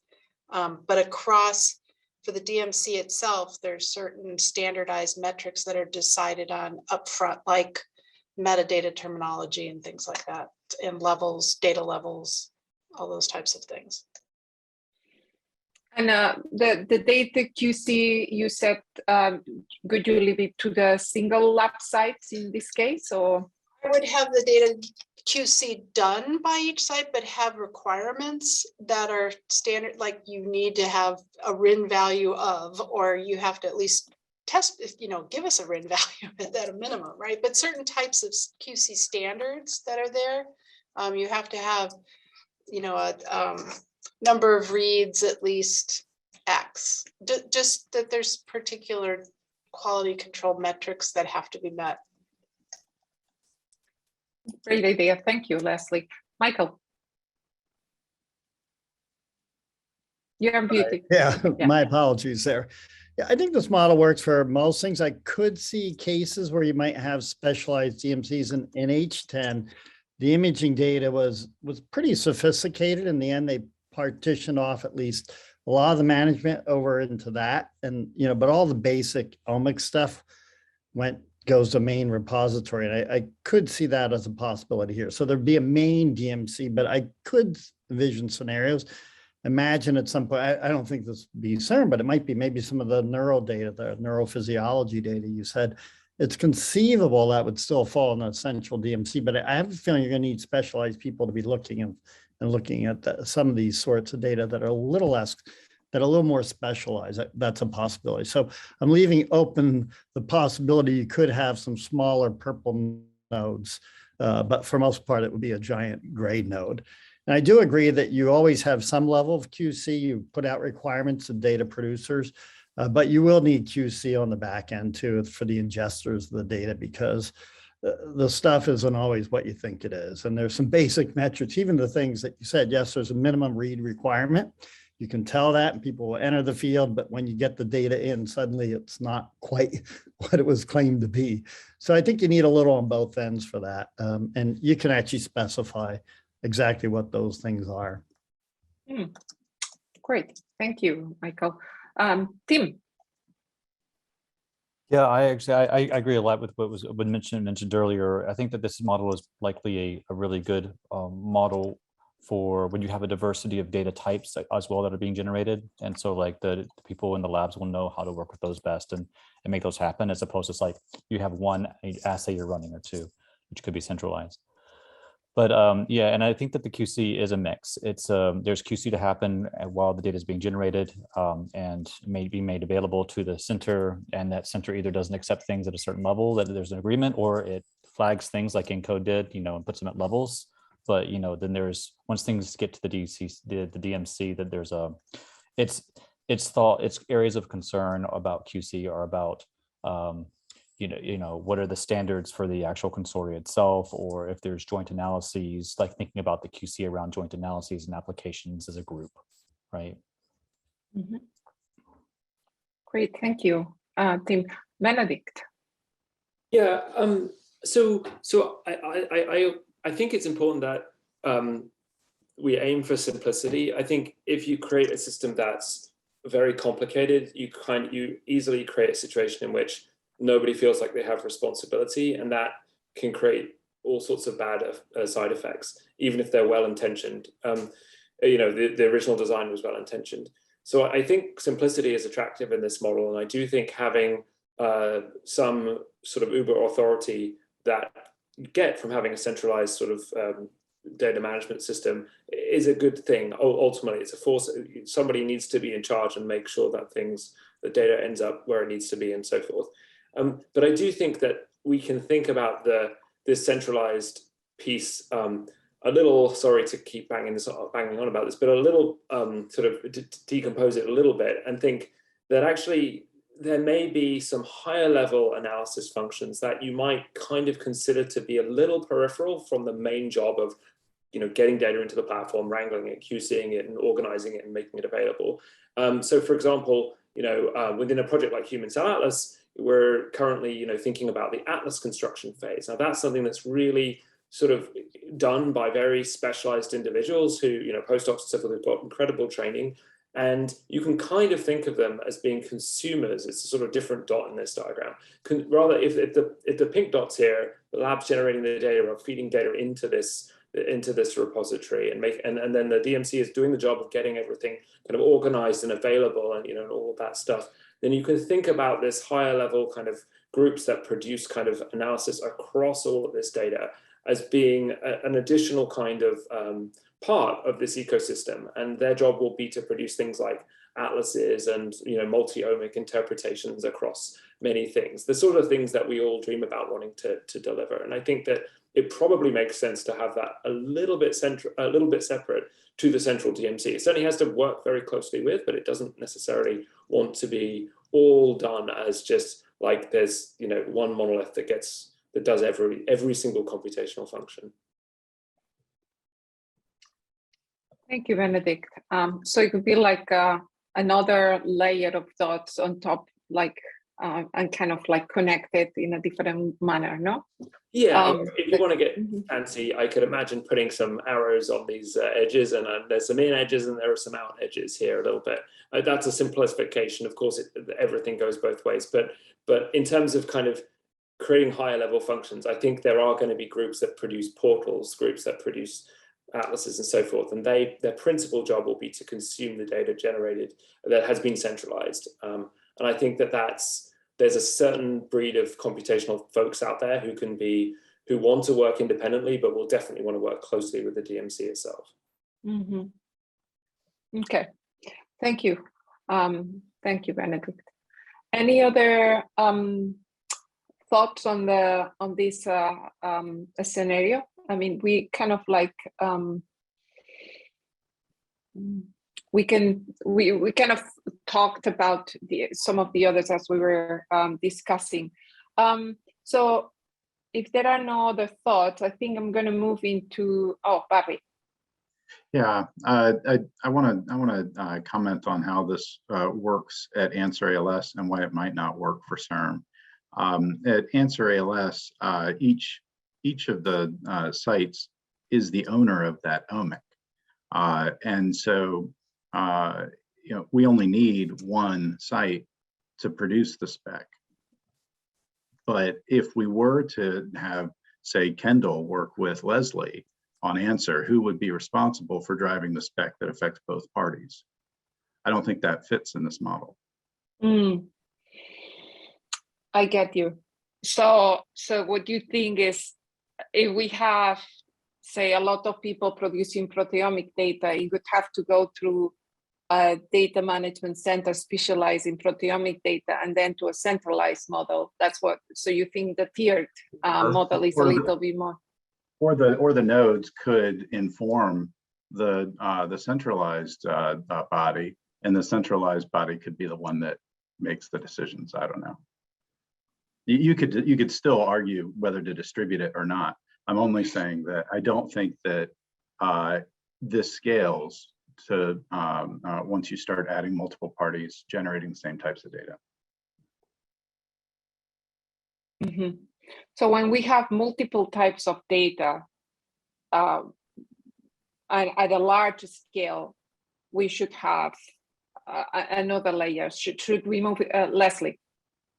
No, I was going to just comment that maybe another node, like Barry was saying, but we did have, so for instance, for the Links project, we did have like a proteomics working group that did sort of work through some of the requirements, just like, ENCODE had done and others have done. And maybe you have small working groups that then feed back to the central DMC or something.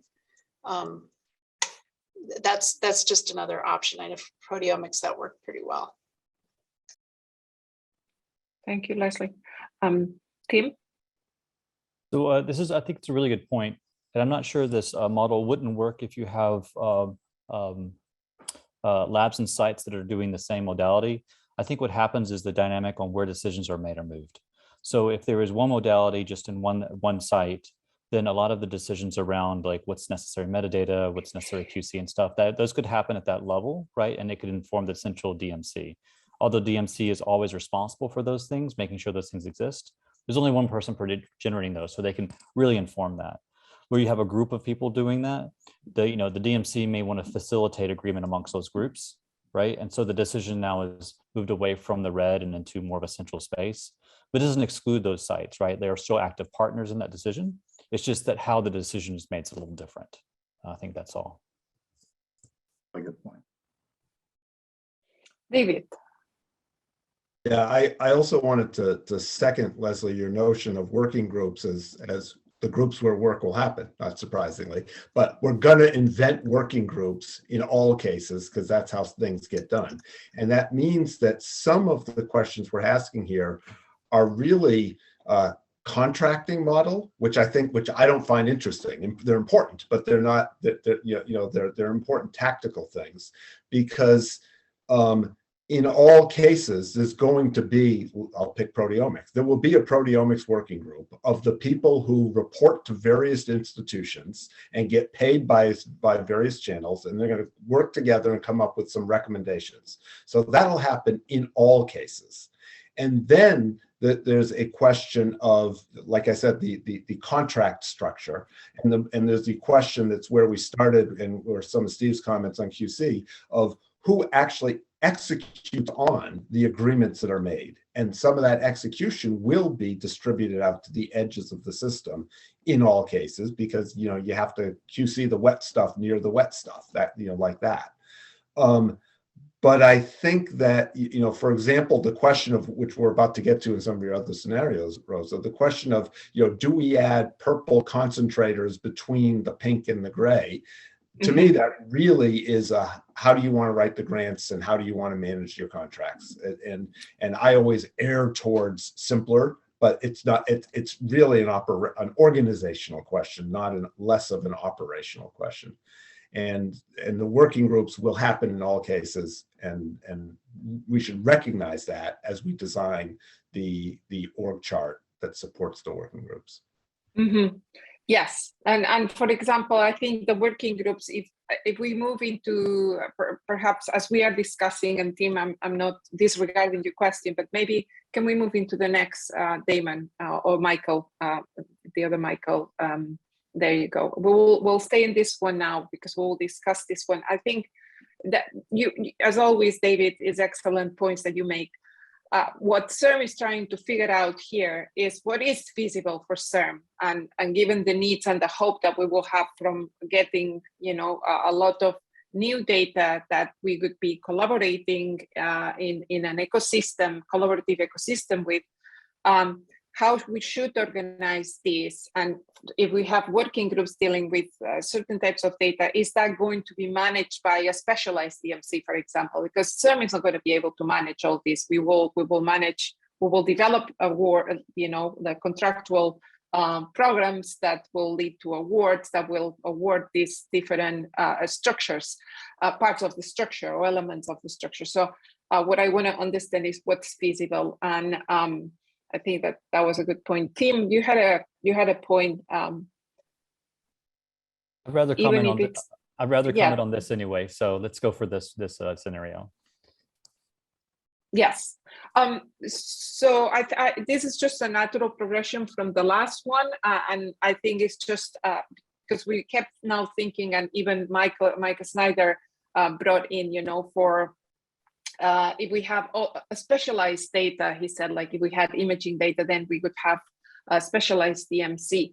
But also at the level that we are thinking with CIRM's data, good one DMC be enough, or like one organization be enough to deal with all types of data, even if it's not imaging. If it's so. In this case, the DMC functions are tiered potentially by data type.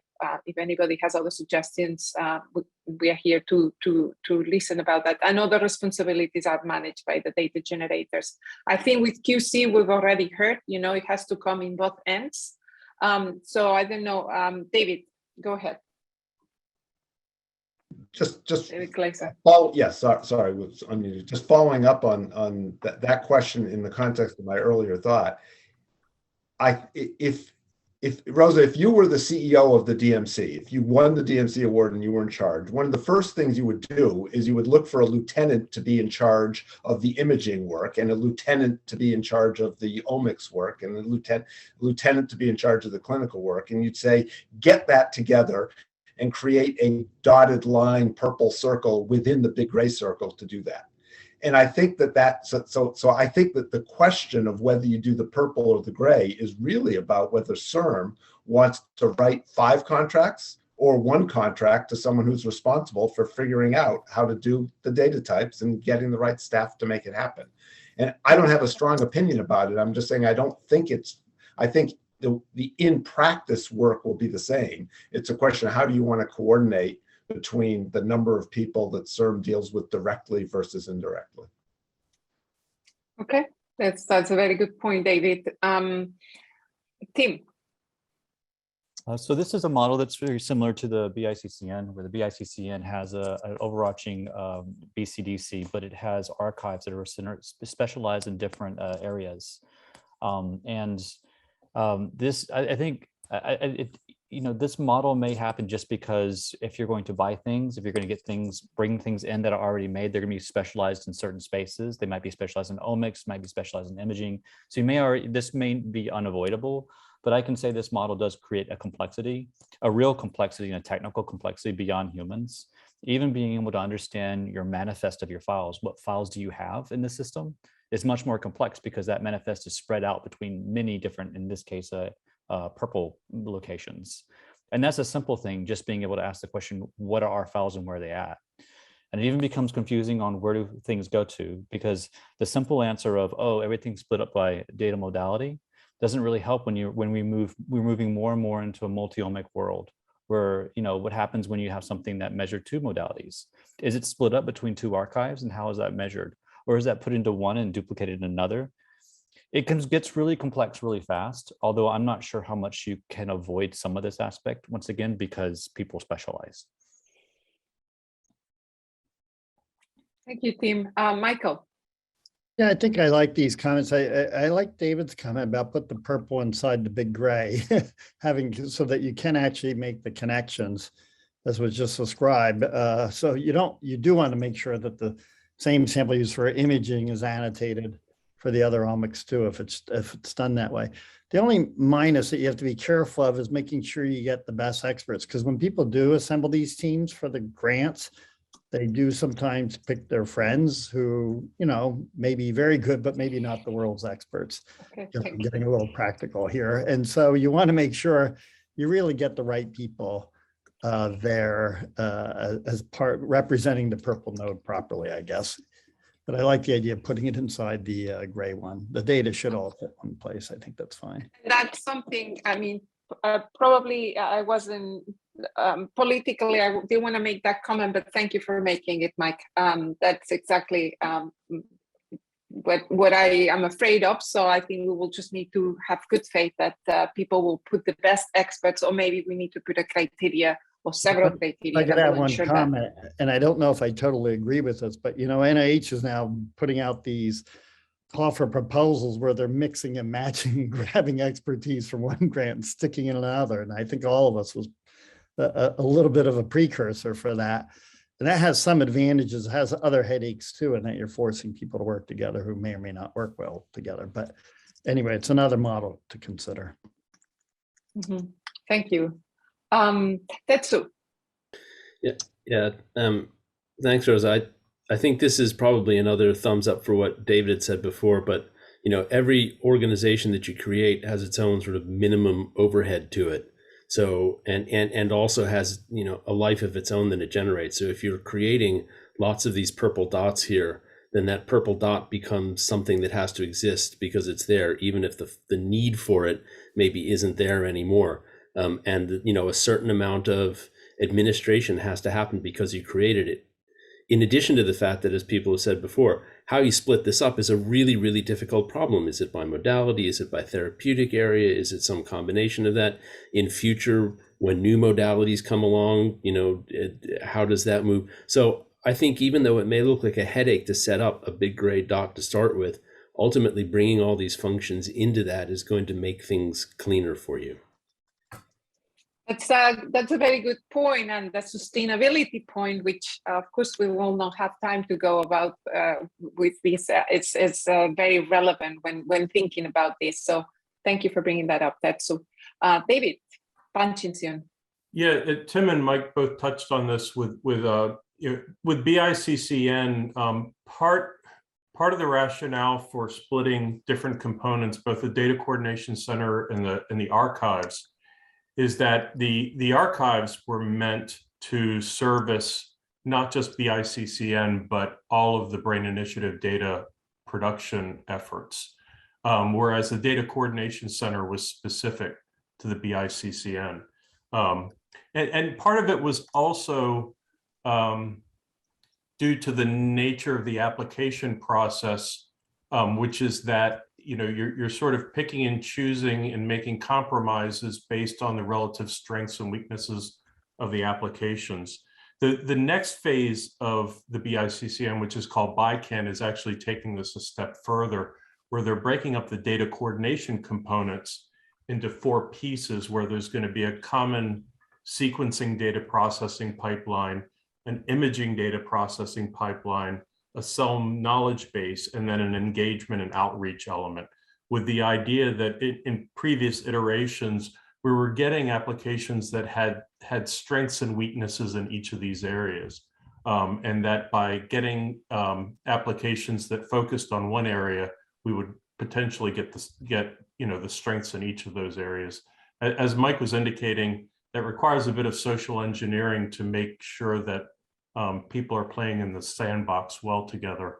So it's going to be a little bit of an experiment to see how it works, but that was kind of the rationale behind it. Thank you, David. Tim.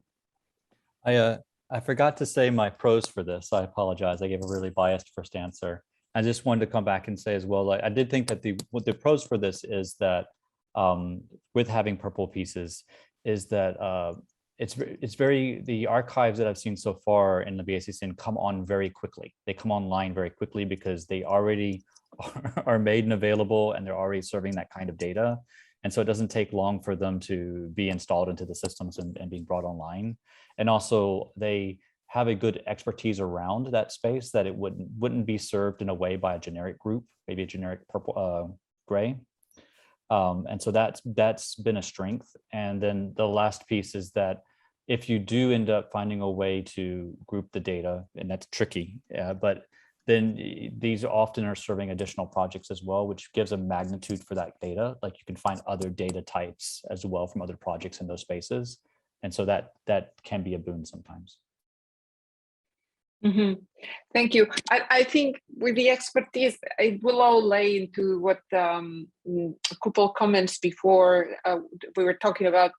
We just will need to figure out the way that the central DMC gets the right expertises, differentiated purple expertises in place.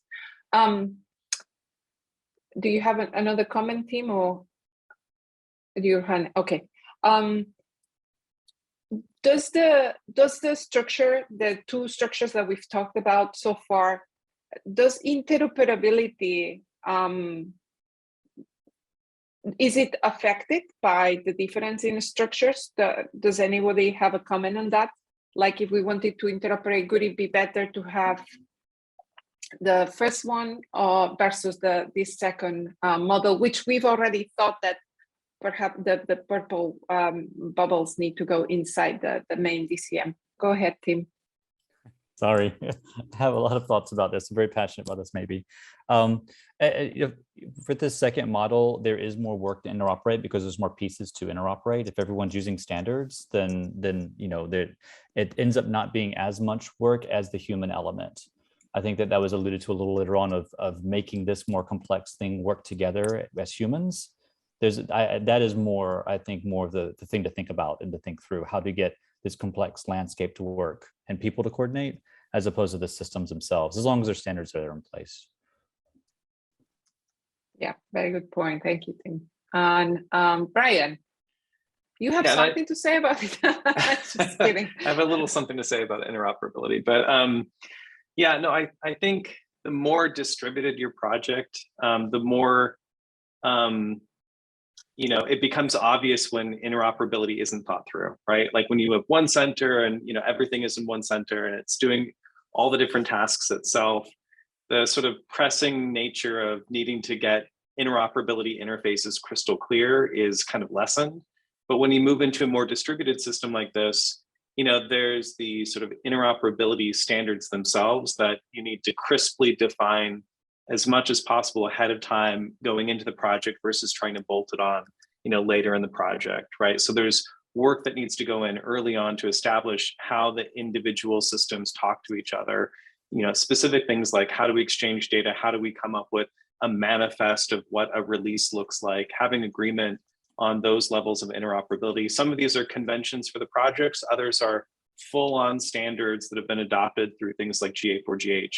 But doing that work as early as possible in the project and getting those interfaces technically, and as Tim said, human-wise and people-wise, getting those interfaces defined as early as possible is, I think, a key thing for doing more distributed efforts like this diagram here, scenario 2.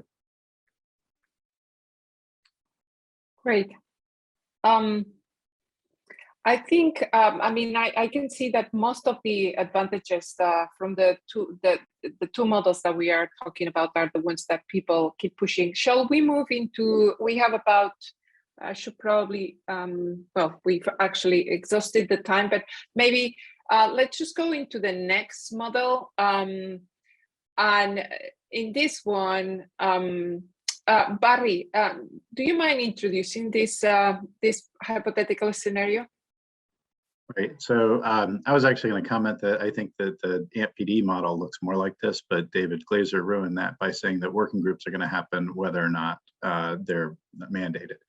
So here I think you have the centralized group that is responsible, and then you have accountable, and then you've got the purple spots that are still DMC.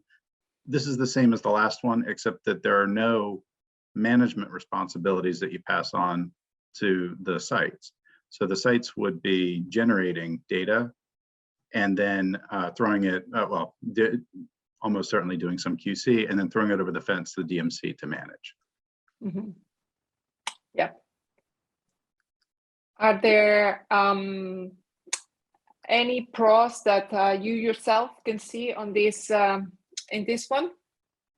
Well, if you allow for the purple dots to be working groups, I like this because you've got the centralized body that isn't a proteomics or full of proteomics experts. They can be good at communicating with all of them, and the purple nodes each have domain specialists that really understand the standards and the evolution of the standards over time. And if you liken this to AMP-PD's model, I think that works.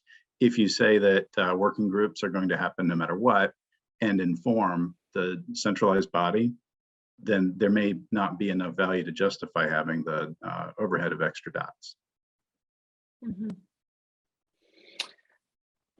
Any other comments in this one? The thing I'm having a hard time thinking about is like the purple dots as an entity. A working group is not a contractual entity. They could have to be its own data management center. Like it could have to be a contract to an institution that could be doing that kind of, and then they can coordinate a working group. That's how I'm seeing it from my point of view. Okay. I don't see, is there much enthusiasm for this hypothetical scenario from the experts? I think everybody wants the lab sites to have a role. So I think unless there are any more comments, I think we can just go back to the previous one, just to have a picture of something that I think we've been discussing for quite a while. And are there any other comments with regards to the hypothetical scenarios? I think the most likely scenario, what I've heard, is something akin to this one, where the purple dots could be inside the gray centralized DMC. And there could be tiered functions specialized, but that could be delegated from the central DMC to those specialized DMC. Oh, yes. I think, Sham, go ahead, raise your hand. Sham has a question. Actually, I think it may have been answered. I was going to ask from the aspect of making sure that the various labs have the ability to share their data without requiring access to specific expertise and resources at their institutions or within their labs. So kind of like a democratizing of that aspect. And it sounds like, you know, that's something that's enabled by the third scenario because they're just tossing data over the fence to the DMCs. But in the second scenario here, is that level of support still there where you can have labs at different levels of sophistication being able to share their data and getting the support they need from the specialized DMCs?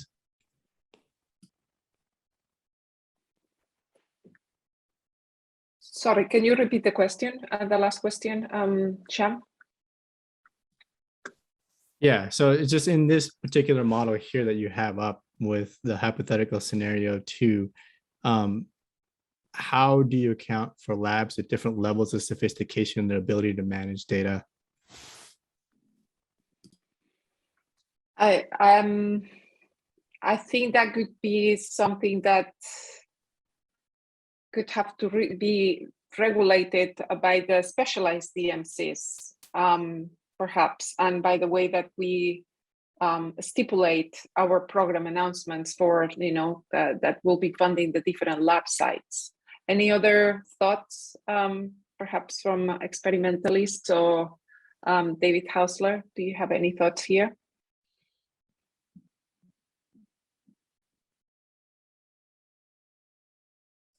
We can also just deal with this on the side. Sorry. Simplicity. I think the main thing is simplicity, and yeah, as soon as you start breaking it up into separate contracts, then you constantly have the problem of, well, they were supposed to do this, and then the other person says, no, you were supposed to do this, and you know, I think it's a mess. Simplicity. Okay. Thank you, David. And apologies to Tim and Benedict. I had moved the scrolling and I didn't see you had your hands raised. Tim, go ahead. I think you were first. And to maybe respond to Sean, the question, like I think that in hypothetical scenario 1, 2, really either of these, the labs that may have different resources should be supported. I think in both scenarios, the labs would be supported, and that the central DMC and the specialized DMC should bring resources and expertise to that group for them to be able to do what they need to do. So if, for instance, if you have a red dot that does not have all the computing environment that they might want to run some QC pipelines and scripts, maybe those things are in the cloud environment so that they can access them there and run them, for instance.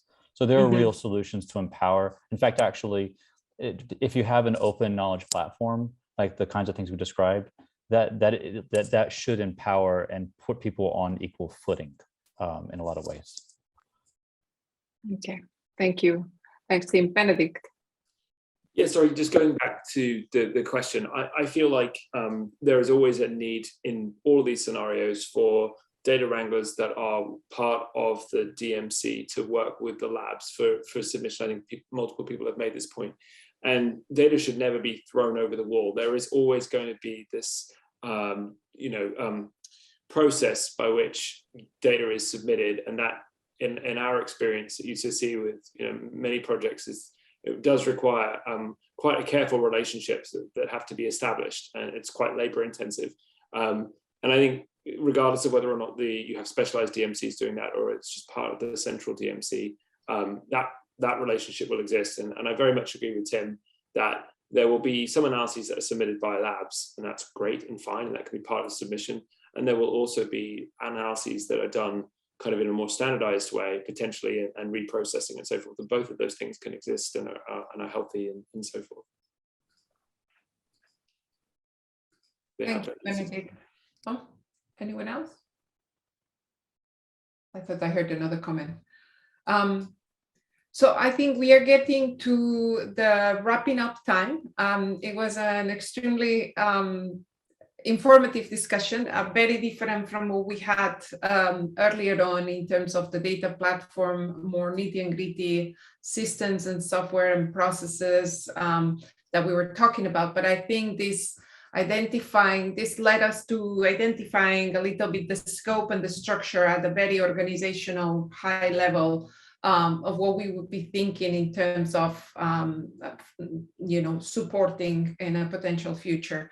So it's been a couple of days of amazing insights and feedback and discussion around the competency share resource cell model hubs or labs that CIRM might be supporting as we move forward. And the feedback today in terms of the data infrastructure has been invaluable in terms of what we will be thinking and what we'll be discussing with our board.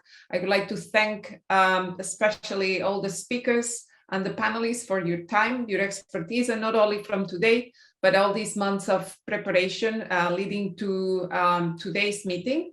And we hope that we will be bringing the outcomes of this workshop in a materialized way, not only in terms of a summary that we will post and the video of the talks and the discussions will be available through our CIRM website in the next few weeks, but also in terms of what comes next in implementing our strategic plan and the potential new concepts. And our president, I was actually going to ask our president if she would like to say a few words at the end. So Maria, would you like to go ahead? Thank you so much, Rosa. I got disconnected from the computer a while back, so I'm on my phone. I just wanted to, first of all, let all of you know that I have been listening these 2 days, just absolutely amazed at how much has come out in these 2 days that is going to inform us, and that our board members have also been listening and are very interested in this entire in this topic, because it's really important to our strategic plan and just important for advancing science and our own mission. I want to specifically thank Rosa and Uta for moderating and so expertly putting this together, as well as Mitra Hushman and Sham Patel, who you saw earlier, in terms of getting background material and really and organizing this meeting. This is going to be leading to so many valuable has led to valuable insights and elements that we can start really bringing to bear in terms of shaping a concept that we hope to be able to develop, in the ensuing few months, hopefully be able to bring something to our board that for consideration. And so we really thank you very much for your time, your expertise, and an amazing 2 days of discussion, and extremely productive. Thank you so much. And thanks for the opportunity to say hello. Thanks, Rosa. Thank you, Maria. And I couldn't say better, so I would like to leave us with Maria's words. And thank you, everybody. And we will be in touch soon. Have a good weekend. And those who have started it already, thank you for participating so late in the day. Thank you.